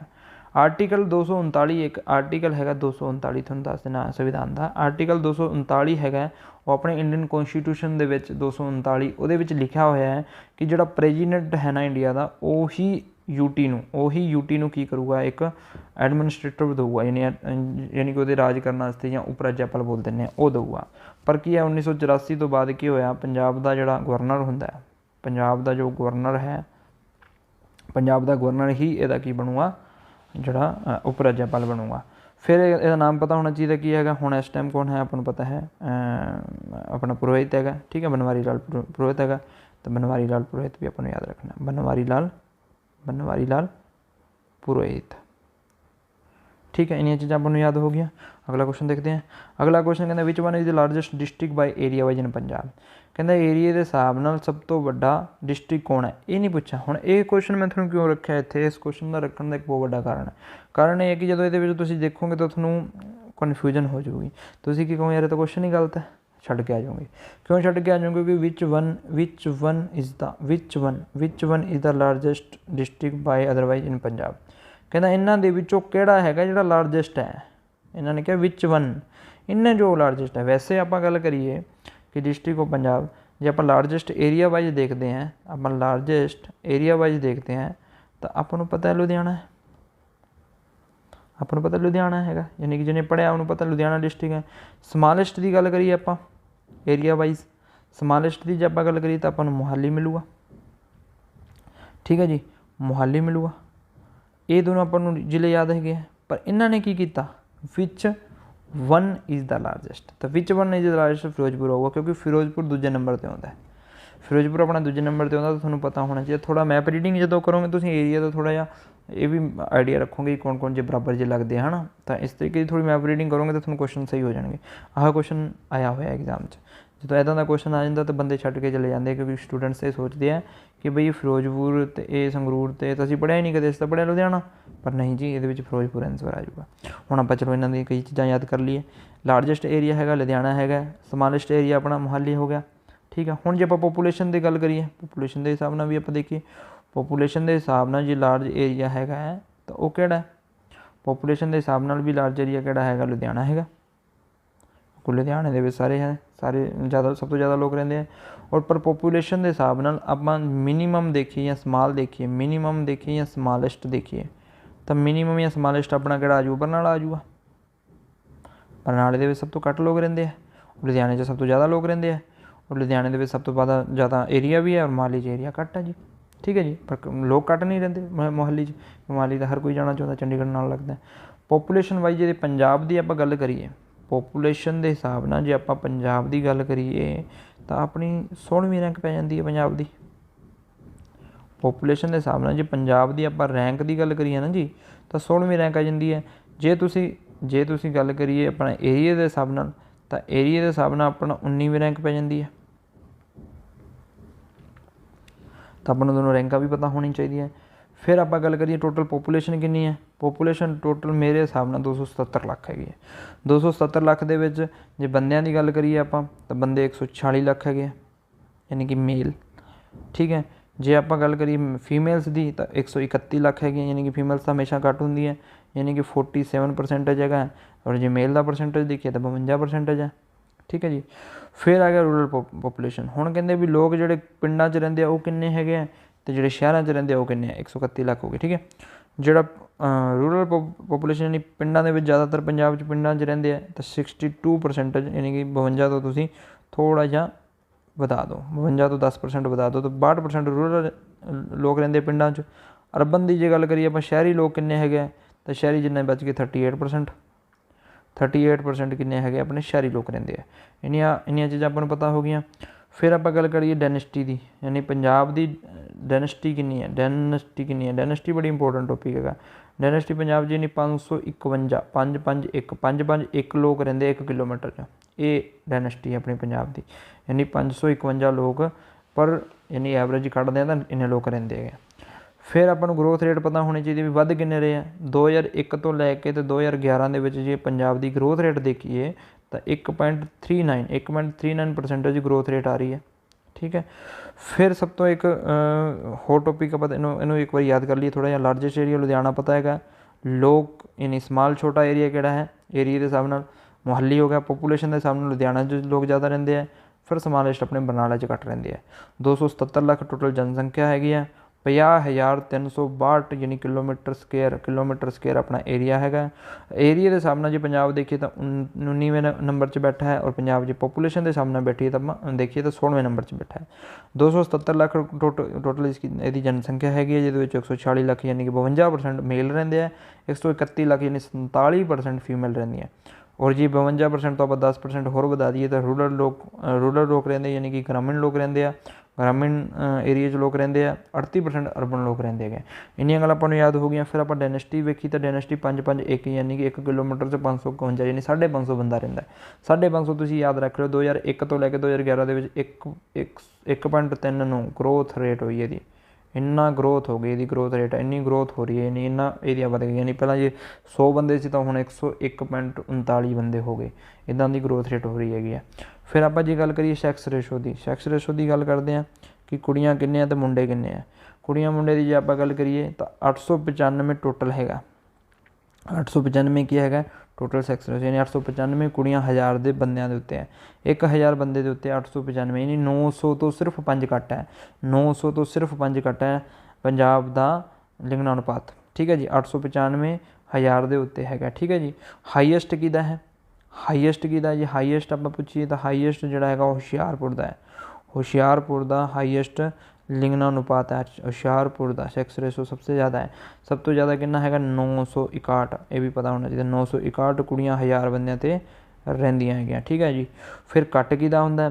ਘੱਟ ਕਿਹਦਾ ਹੋਊਗਾ? ਘੱਟ ਬਠਿੰਡਾ ਵਾਲਿਆਂ ਦਾ ਹੋਊਗਾ। ਬਠਿੰਡੇ ਵਾਲੇ ਜਿਹੜੇ ਹੈਗੇ ਉਹ ਘੱਟ ਹੈਗੇ ਉੱਥੇ ਕੁੜੀਆਂ, ਯਾਨੀ ਕਿ ਉੱਥੇ ਲਿੰਗ ਅਨੁਪਾਤ ਘੱਟ ਹੈ। 868 ਕੁੜੀਆਂ ਹੈਗੀਆਂ ਆਪਣੇ BTI ਮਤਲਬ ਬਠਿੰਡਾ ਦੇ ਵਿੱਚ ਸੈਕਸ ਰੇਸ਼ੋ ਯਾਨੀ ਲਿੰਗ ਅਨੁਪਾਤ 868 ਹੈਗਾ। ਠੀਕ ਹੈ ਜੀ। ਉਸ ਤੋਂ ਬਾਅਦ ਜੇ ਆਪਾਂ ਇੱਕ ਟੋਪਿਕ ਹੋਰ ਚੀਜ਼ ਦੇਖ ਲੈਂਦੇ ਚਾਈਲਡ ਸੈਕਸ ਰੇਸ਼ੋ, ਇਹ ਵੀ ਬੜਾ ਇੰਪੋਰਟੈਂਟ ਹੈ। ਚਾਈਲਡ ਸੈਕਸ ਰੇਸ਼ੋ ਦਾ ਮਤਲਬ ਬੱਚਿਆਂ ਦਾ ਲਿੰਗ ਅਨੁਪਾਤ ਕਿੰਨਾ ਹੈਗਾ? ਉਹ ਹੈਗਾ 846 ਕਿਹਦਾ ਹੈਗਾ? Child sex ratio. ਇਹਦੇ ਵਿੱਚ ਥੋੜ੍ਹਾ ਜਿਹਾ ਯਾਦ ਕਰਨ ਵਾਲੀ ਚੀਜ਼ ਹੈ ਕਿ ਨਵਾਂ ਸ਼ਹਿਰ ਹੈ ਨਾ ਜਿਹੜਾ, ਉਹਦਾ ਸਭ ਤੋਂ ਜ਼ਿਆਦਾ ਹੈ। ਨਵਾਂ ਸ਼ਹਿਰ ਯਾਨੀ ਕਿ ਜਿਹਨੂੰ ਆਪਾਂ ਬੋਲਦੇ ਨੇ ਸ਼ਹੀਦ ਭਗਤ ਸਿੰਘ ਨਗਰ, ਨਵਾਂ ਸ਼ਹਿਰ ਹੈ ਉਹਦਾ ਸਭ ਤੋਂ ਜ਼ਿਆਦਾ ਹੈ 885। ਔਰ ਜਿਹੜਾ ਆਪਣਾ ਤਰਨ ਹੈ, ਤਰਨ ਦਾ ਸਭ ਤੋਂ ਘੱਟ ਹੈਗਾ, ਉਹ ਹੈਗਾ 820। ਠੀਕ ਹੈ ਜੀ। ਇੰਨੀਆਂ ਚੀਜ਼ਾਂ ਆਪਾਂ ਨੂੰ ਯਾਦ ਹੋਣੀਆਂ ਚਾਹੀਦੀਆਂ। ਫਿਰ ਆਪਣੀ ਸਾਰੀ ਚੀਜ਼ਾਂ ਯਾਦ ਹੋਈਆਂ। ਲਾਰਜੈਸਟ ਸਿਟੀ ਆਪਾਂ ਨੂੰ ਪਤਾ ਚੱਲ ਗਿਆ ਫਿਰੋਜ਼ਪੁਰ ਇਸ ਕੁਐਸਚਨ ਦੇ ਹਿਸਾਬ ਨਾਲ ਹੈ। ਲੁਧਿਆਣਾ, ਮੋਹਾਲੀ, ਫਿਰ ਆਪਾਂ ਲੁਧਿਆਣਾ ਬਰਨਾਲਾ ਯਾਦ ਕਰ ਲਿਆ। 277 ਲੱਖ ਆਪਣੀ ਟੋਟਲ ਆਬਾਦੀ ਹੈਗੀ ਆ। ਆਬਾਦੀ ਦੇ ਵਿੱਚੋਂ ਆਪਣੇ ਮੇਲ ਹੈਗੇ 52% ਹੈ ਔਰ ਫੀਮੇਲ 47% ਹੈ। ਫਿਰ ਆਪਾਂ 62% ਰੂਰਲ ਯਾਦ ਕਰ ਲਿਆ ਔਰ 38% ਆਪਾਂ ਅਰਬਨ ਯਾਦ ਕਰ ਲਿਆ। 19ਵੀਂ ਰੈਂਕ ਆਪਣੀ ਏਰੀਏ ਦੀ ਹੈਗੀ ਆਪਣਾ ਏਰੀਆ ਵਾਈਜ਼ 19ਵੀਂ ਰੈਂਕ ਹੈਗੀ ਹੈ ਅਤੇ 16ਵੀਂ ਜਿਹੜੀ ਰੈਂਕ ਹੈਗੀ ਉਹ ਪੰਜਾਬ ਦੀ ਪੋਪੂਲੇਸ਼ਨ ਦੇ ਅਕੋਰਡਿੰਗ ਹੈਗੀ ਆ। ਠੀਕ ਹੈ ਜੀ। ਸੈਕਸ ਰੇਸ਼ੋ ਆਪਾਂ ਯਾਦ ਕਰ ਲਿਆ। ਹੁਸ਼ਿਆਰਪੁਰ ਸਭ ਤੋਂ ਜ਼ਿਆਦਾ ਹੈ ਕਿਉਂਕਿ ਇੱਥੇ ਹੁਸ਼ਿਆਰ ਲੋਕ ਹੈ। ਹੁਸ਼ਿਆਰ ਦਾ ਮਤਲਬ ਇੱਥੇ ਸਭ ਤੋਂ ਜ਼ਿਆਦਾ ਲਿਟਰੇਸੀ ਰੇਟ ਵੀ ਹੈਗਾ। ਇਹ ਵੀ ਆਪਾਂ ਅੱਗੇ ਪੜ੍ਹ ਲਾਂਗੇ। ਫਿਰ in which year the current state of Punjab was created, ਕਿ ਕਦੋਂ ਬਣਿਆ ਸੀ? ਆਪਾਂ ਇਹ ਪੜ੍ਹ ਕੇ ਆਏ ਵੀ 1 ਨਵੰਬਰ 1966 ਦੇ ਵਿੱਚ ਮੈਂ ਤੁਹਾਨੂੰ ਕਿਹਾ ਸੀ ਪੰਜਾਬ ਬਣ ਗਿਆ। ਪੰਜਾਬ ਕੀ ਹੋਇਆ ਸੀ? ਪੰਜਾਬ, ਹਰਿਆਣਾ ਅਤੇ ਹਿਮਾਚਲ ਪ੍ਰਦੇਸ਼ ਅੱਡ ਹੋ ਗਿਆ। ਹਿਮਾਚਲ ਪ੍ਰਦੇਸ਼ ਨੂੰ UT ਬਣਾ ਤਾ ਸੀ, ਇਹਨਾਂ ਨੂੰ ਸਟੇਟ ਬਣਾ ਤਾ ਸੀ, ਇਹਨਾਂ ਨੂੰ ਵੀ ਸਟੇਟ ਬਣਾ ਤਾ ਸੀਗਾ। ਠੀਕ ਹੈ, ਇਹ ਆਪਾਂ ਇਹ ਪੜ੍ਹ ਲਿਆ ਸੀਗਾ। ਅਤੇ ਫਿਰ ਉਸ ਤੋਂ ਬਾਅਦ ਆ ਗਿਆ ਆਪਣਾ ਅਗਲਾ ਕੁਐਸਚਨ ਕਹਿੰਦਾ ਕਿ when was the Punjab annexed with the British rule, ਕਦੋਂ ਉਹਨਾਂ ਨੇ ਆਪਣਾ ਸਮਝੌਤਾ ਕੀਤਾ? ਤਾਂ ਆਪਾਂ ਸਮਝੌਤੇ ਵਾਲੀ ਤੁਹਾਨੂੰ ਗੱਲ ਦੱਸੀ ਸੀ ਕਿ 1857 ਦੇ ਵਿੱਚ ਇੱਕ ਕ੍ਰਾਂਤੀ ਹੋਈ ਸੀ। ਉਹ ਕਿਹੜੀ ਸੀਗੀ ਕ੍ਰਾਂਤੀ? 1857 ਦੀ ਕ੍ਰਾਂਤੀ। ਆਪਾਂ 1857 ਦੀ ਕ੍ਰਾਂਤੀ ਯਾਦ ਕਰਦੇ ਹਾਂ। ਠੀਕ ਹੈ। ਉਸ ਤੋਂ ਪਹਿਲਾਂ 1757 ਦੇ ਵਿੱਚ ਇੱਕ ਯੁੱਧ ਹੋਇਆ ਸੀ, ਪਲਾਸੀ ਦਾ ਯੁੱਧ। ਪਲਾਸੀ ਦੇ ਯੁੱਧ ਦੇ ਵਿੱਚ ਮੈਂ ਤੁਹਾਨੂੰ ਕਿਹਾ ਸੀ ਕਿ ਅੰਗਰੇਜ਼ਾਂ ਨੇ ਨੀਂਹ ਰੱਖਤੀ ਸੀ। ਅੰਗਰੇਜ਼ਾਂ ਨੇ ਕੀ ਕਰਤੀ ਸੀ? ਨੀਂਹ ਰੱਖਤੀ ਸੀ ਕਿ ਵੀ ਹੁਣ ਤੋਂ ਆਪਾਂ ਕੀ ਕਰਾਂਗੇ? ਰੂਲ ਕਰਨਾ ਸ਼ੁਰੂ ਕਰਾਂਗੇ। ਲੇਕਿਨ 1764 ਦੇ ਵਿੱਚ ਮੈਂ ਤੁਹਾਨੂੰ ਹੁਣੇ ਹੀ ਦੱਸ ਕੇ ਗਿਆ ਕਿ ਬਕਸਰ ਦਾ ਯੁੱਧ ਹੋਇਆ ਸੀ। ਬਕਸਰ ਦੇ ਯੁੱਧ ਦੇ ਵਿੱਚ ਉਹਨਾਂ ਨੇ ਕੀ ਕੀਤਾ ਸੀਗਾ? ਰੀਅਲ ਨੀਂਹ ਰੱਖਤੀ ਸੀ। ਰੀਅਲ ਨੀਂਹ ਮਤਲਬ ਪੱਕੀ ਨੀਂਹ ਰੱਖਤੀ ਵੀ ਹੁਣ ਤਾਂ ਅਸੀਂ ਰੂਲ ਕਰਾਂਗੇ। ਰੀਅਲ ਨੀਂਹ ਪੰਜਾਬੀ 'ਚ ਲਿਖ ਦੇਣਾ। ਠੀਕ ਹੈ। ਪਰ ਪੰਜਾਬ ਦੇ ਵਿੱਚ ਵੀ ਇਹਨਾਂ ਨੇ ਆ ਕੇ ਇੱਕ ਸੰਧੀਆਂ ਕੀਤੀਆਂ, ਕਈ ਕੰਮ ਕੀਤੇ, ਐਂਗਲੋ ਵਾਰ ਹੋਏ। ਪੰਜਾਬ ਦੇ ਵਿੱਚ ਪਹਿਲਾਂ ਕੀ ਹੋਇਆ? 1845 ਤੋਂ ਲੈ ਕੇ 1846 ਦੇ ਵਿਚਾਲੇ ਫਸਟ ਸਿੱਖ ਐਂਗਲੋ ਵਾਰ ਹੋਇਆ। ਫਸਟ ਸਿੱਖ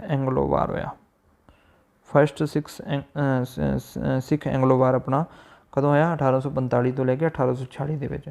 ਇਹ ਫਿਰੋਜ਼ਪੁਰ ਦੇ ਨੇੜੇ ਹੋਇਆ, ਮੁਦਕੀ ਦੇ ਵਿੱਚ ਹੋਇਆ। ਠੀਕ ਹੈ। ਇਹ ਚਲੋ ਚੀਜ਼ਾਂ ਬਾਅਦ 'ਚ ਕਰਦੇ ਹਾਂ ਆਪਾਂ।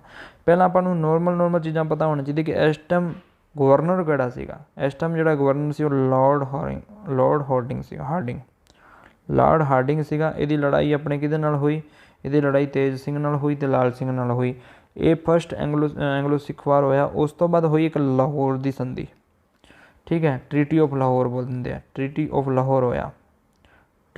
ਲਾਹੌਰ ਹੋਇਆ। ਕੁਛ ਟਾਈਮ ਬਾਅਦ ਇਸ ਟ੍ਰੀਟੀ ਨੂੰ ਤੋੜ ਦਿੱਤਾ ਗਿਆ। ਤੋੜ ਕੇ 1848 ਅਤੇ 1849 ਦੇ ਵਿੱਚ ਇੱਕ ਫਿਰ ਯੁੱਧ ਹੋਇਆ, ਯਾਨੀ ਕਿ ਫਿਰ ਹੋਇਆ ਸੈਕਿੰਡ सिख एंग्लो वार, सैकेंड सिख एंग्लो वार होया। इस टाइम जो गवर्नर सीगा लॉर्ड कौन सीगा, डलहौजी सीगा। कौन सीगा, लॉर्ड डलहौजी। डल नूं हाउस लिख दो, ਉਹਦੇ ਅੱਗੇ आई ला दो, डलहौजी। डलहौजी ਦੇ ਵਿੱਚ ਹੋਇਆ ਉਹ ਫਿਰ ਆਪਣੇ युद्ध हार गए। युद्ध हारन तो बाद की होया गया, इन्हों ने नींव रखती, यानी कि नींव 1849 के इन्होंने किया। 49 ਦੇ ਵਿੱਚ की करती, पंजाब ਦੇ ਵਿੱਚ ब्रिटिश रूल शुरू हो गया। पंजाब ਦੇ ਵਿੱਚ 1849 तो लैके 1947 तक ब्रिटिश रूल रहा, पता होना चाहिए। ठीक है जी। फिर आ गया आगे अपने क्वेश्चन, नेक्स्ट वाला क्वेश्चन देखते हैं। नेक्स्ट वाला क्वेश्चन देखते हैं कि what is the average literacy rate of Punjab according to 2011 to 11 census, यानी कि 2011 के हिसाब नाल लिटरेसी रेट कितना है। चलो आप लिटरेसी रेट की गल ही कर लें। लिटरेसी रेट यानी कि पढ़ाई लिखाई वाले किहड़े जिले वधिया है। लिटरेसी रेट के जे आपां गल करिए तो 75% लोग मतलब आखते हैं कि पढ़े हुए हैं। 75% लोग इन्ने नहीं, 75.84% लोग पढ़े हुए हैं। हुण 75% का मैं तो एवरेज कड्डूँगा, जे एवरेज कड्डूँगा तो 5 बताऊँगा, 5 घटाऊँगा, मैं 80% इत्थे कर देना, इत्थे मैं 70% कर देना, 80% इधर कर देना, 70% इधर कर देना। 70% है जिहड़ियां कुड़ियां घट पढ़ियां लिखियां होंदियां। अजकल कुड़ियां नूं पहलां कुड़ियां नूं घट ही पढ़ाउंदे लिखाउंदे सी, क्योंकि 2011 के सेंसस की कोडिंग चल रहा। 2011 का सेंसस उदों ही आऊगा जो 2001 तो लैके 2011 तक किया जाऊगा, यानी कि अज तो 10-12 साल पहलां की गल है। 10-12 साल पहलां की गल है तो कुड़ियां नूं घट ही पढ़ाउंदे सीगे, घट पढ़ाउंदे सी। तां इह जिहड़ा 70% सेंसस हैगा, यानी कि 70.73 हैगा ओरिजिनल, ये हैगा फीमेल्स का। और 80% यानी 80.44% जिहड़ा हैगा वो हैगा मेल का। इन्ने लोग पढ़े लिखे, यानी 100 के विचों 80 लोग मुंडे पढ़े होंदे सी ते 70 कुड़ियां पढ़िया होंदियां सी। लेकिन जो ओवरऑल दोनों का करांगे तो एवरेज आऊगा, तो नो डाउट। तो 75.84 अपने एवरेज कट लिया। फिर कहते कि मोस्ट लिटरेसी वाला जिहड़ा जिला है किहड़ा सी, डिस्ट्रिक्ट किहड़ा सी, जिहड़ा मोस्ट या आपां कहने लिटरेसी वाला जिहड़ा डिस्ट्रिक्ट है वो किहड़ा है, वो मैं तुहानूं कहा सी भी होशियार लोग ही ज़्यादा है पढ़नगे, तो हुशियारपुर हो जाऊगा। और जो लीस्ट है, लीस्ट या कह सकते हैं कि जो लोएस्ट है, जोड़ा सब तो घट पढ़ते हैं, उन्होंने आप की कहांगे, वो है जिन्होंने पढ़ाई च मन नहीं लगता। कहता मन नहीं पढ़ाई में लगता, तो मन तो मानसा याद कर सकते हैं आप। तो मानसा वाले का मन नहीं लगता पढ़ाई च, तो मानसा वाले हुण तो बहुत पढ़ते, पर उस टाइम जो अपने सर्वे किया गया सी उस टाइम शायद घट सीगा, इस करके यदा बोल देंगे कि 61.8 यानी 61.8% इहदा आंदा है। हुशियारपुर वालियां दा 84% आ जाता है। जो इन्होंने 84% मार्क्स लैने से 10वीं क्लास, ये 61% मार्क्स लेंदे है। असीं ना याद कर लियो। फिर एक ना टॉपिक आप पिछे करके आए हैं डायनेस्टी, वो थोड़ा मेरे दिमाग फिर आ रहा है। डायनेस्टी आप की कीता कि 500 यानी 551 पर परसन, यानी कि पर परसन एक बंदा, यानी कि 551 बंदे 1 किलोमीटर के रहिंदे है। ये अपनी डायनेस्टी है, यानी एक घनत्व है। इन्ना घनत्व है। लेकिन जो आप हाईएस्ट घनत्व देखिए कि है, तो वह जिला आपको बड़ा जरूरी है। कई बार पेपर 'च क्वेश्चन पूछा जाता, फिर तुम सोचते हो यार ये हाईएस्ट घनत्व वह हो, लुधियाने का होगा, है ना, फिर कन्फ्यूजन आ जाती है। तो आप हाईएस्ट घनत्व तो भी लुधियाने का ही है, जो नो डाउट है, पर लीस्ट वाला कई बार फस जाता है, लोएस्ट बड़ा फस जाता है, वो थोड़ी दिक्कत है। लुधियाना है, लुधियाने का कि 978 लोग रहते हैं बई 1 किलोमीटर के। पर जो लीस्ट यानी कि लोएस्ट पूछा जाए डायनेस्टी की है, लोएस्ट डायनेस्टी जो अपन कोई पूछे तो कि होगी, फिर वो मुक्तसर साहब की आ जाएगी। मुक्तसर साहब की क्यों आई, क्योंकि एरिया ज़्यादा, बंदे घट है। जिथे एरिया और बंदे दोनों की जो चीज़ां देखिया जांदियां उन्होंने डायनेस्टी बोलते भी। घट थां ते ज़्यादा लोग रहना ज़्यादा डायनेस्टी, ज़्यादा थां ते घट लोग रहना घट डायनेस्टी। तो मुक्तसर साहब की डायनेस्टी घट हैगी है, 348 बंदे रहते 1 किलोमीटर च। ठीक है जी। ये राजस्थान लगता लोग घट ही जाते इधरले पासे। ये अपना क्वेश्चन 9वां हो गया। 8वां हो गया। फिर कहते which of the following pair of the rivers does the Doaba region. Doaba region मैं थोड़ा कदे दस्या सीगा, ये आ गया अपना माझा एरिया, फिर दुआबा, फिर मालवा। आ माझा आ गया, फिर दुआबा आ गया, फिर मालवा आ गया। तो दुआबा कि आऊगा, एक तो ब्यास नदी होगी जी, दूजी नहीं एक अपनी आऊगी, ये होगी अपने मालवा एरिया आ गया अपने, सॉरी इत्थे होगा मालवा, इत्थे आ गया दुआबा, और इन्होंने दोनों नदियों के विचाले किहड़ा आ गया माझा। तो नहीं तो नदियाँ अपने ये आ गई रावी, ये आ गई ब्यास, ये आ गई सतलुज। तो ब्यास तो सतलुज के विचाले किहड़ा हो जाऊगा, ब्यास तो सतलुज के विचाले जिहड़ा एरिया आ गया उन्होंने आप बोल देंगे। तो झेलम तो रावी के विचाले दसो, मैं थोड़ा याद कराया सी ना, जो इदां दे क्वेश्चन आ जाते उदों हमेशा एस उत्ते रखना, JCB रखना और फिर एस रखना, इत्थे विचाले आर पा दो। हुण तुहानूं पुछो जिलम ते रावी, जिलम ते रावी दे विचाले ये तो दुआ भी बहुत अड्ड हो गया, यानी जिलम ते जनाब बारे पुछ सकदा सी। जिलम ते जनाब बारे मैं तुहानूं दसदा, ਇਹਦੇ ਵਿਚਾਲੇ ਆਪਾਂ ਕੀ ਯਾਦ ਕੀਤਾ ਸੀਗਾ, झेलम सतलुज ਤੇ झेलम ਦੇ ਵਿਚਾਲੇ ਆਪਾਂ ਯਾਦ ਕੀਤਾ ਸੀ ਸਿੰਧ ਸਾਗਰ। झेलम ਤੇ ਜਨਾਬ ਦੇ ਵਿਚਾਲਾ ਛੱਜ ਦੁਆਬ ਜਾਂ ਜੈਜ ਦੁਆਬ, ਔਰ ਜਨਾਬ ਤੇ ਰਾਵੀ ਦੇ ਵਿਚਾਲੇ ਰਚਨਾ ਦੁਆਬ, ਔਰ ਰਾਵੀ ਤੇ ਬਿਆਸ ਦੇ ਵਿਚਾਲੇ ਮੈਂ ਤੁਹਾਨੂੰ ਦੱਸਿਆ ਸੀਗਾ ਉਦੋਂ ਬਾਰੀ ਖੋਲ੍ਹ ਕੇ ਅੰਦਰ ਜਾਊਗੀ ਰਚਨਾ, ਇੱਥੋਂ ਰਚਨਾ ਜਾਊਗੀ ਬਾਰੀ ਖੋਲ੍ਹ ਕੇ, ਬਾਰੀ ਖੋਲ੍ਹਣ ਤੋਂ ਬਾਅਦ ਬਿਸ਼ਟ ਆ ਜਾਊਗਾ। ਹੁਣ ਜੇ ਤੁਹਾਨੂੰ ਪੁੱਛੇ ਸਤਲੁਜ ਤੇ ਘੱਗਰ ਵਿਚਾਲੇ ਨਹੀਂ ਪਤਾ, ਰਾਵੀ ਤੇ ਬਿਆਸ ਦੇ ਵਿਚਾਲੇ, ਰਾਵੀ ਤੇ ਬਿਆਸ ਦੇ ਵਿਚਾਲੇ ਕਿਹੜੀ ਆ ਜਾਊਗੀ ਬਾਰੀ ਦੁਆਬ। ठीक है जी। और जे अपन कोई पूछ ले भी अपने रावी और चिनाब के विचाले किहड़ा है, तो रावी तो चिनाब के विचाले रचना दुआब है। ठीक है, इस तरीके नाल अपन दुआब याद कर लाँगे। फिर स्टेट डांस ऑफ पंजाब किहड़ा है, भंगड़ा है, सारिਆਂ ਨੂੰ पता है। लेकिन गिद्धा की है, ये भी है, लेकिन स्टेट डांस नहीं आता, भंगड़ा ही आता कल्ला। जे अपन कोई पूछ ले कि गिद्धा किहਨਾਂ द्वारा कौन पाउंदा है, तो गिद्धा पाउंदियां है फीमेल्स। एक बहुत वधिया क्वेश्चन है, मलवई गिद्धा कौन पाउंदा है, मलवई गिद्धा, मलवई जिहड़ा गिद्धा है ना वो मेल्स पाउंदे है। बस यही पेपर 'ਚ क्वेश्चन आ सकता है। ठीक है जी, सारिਆਂ ਨੂੰ होप भी अच्छी क्लास लगी होगी, तो कमेंट करके जरूर दस्सिओ। ठीक है, यूट्यूब चैनल ते अपना टैलीग्राम चैनल है उन्होंने भी ज्वाइन करो।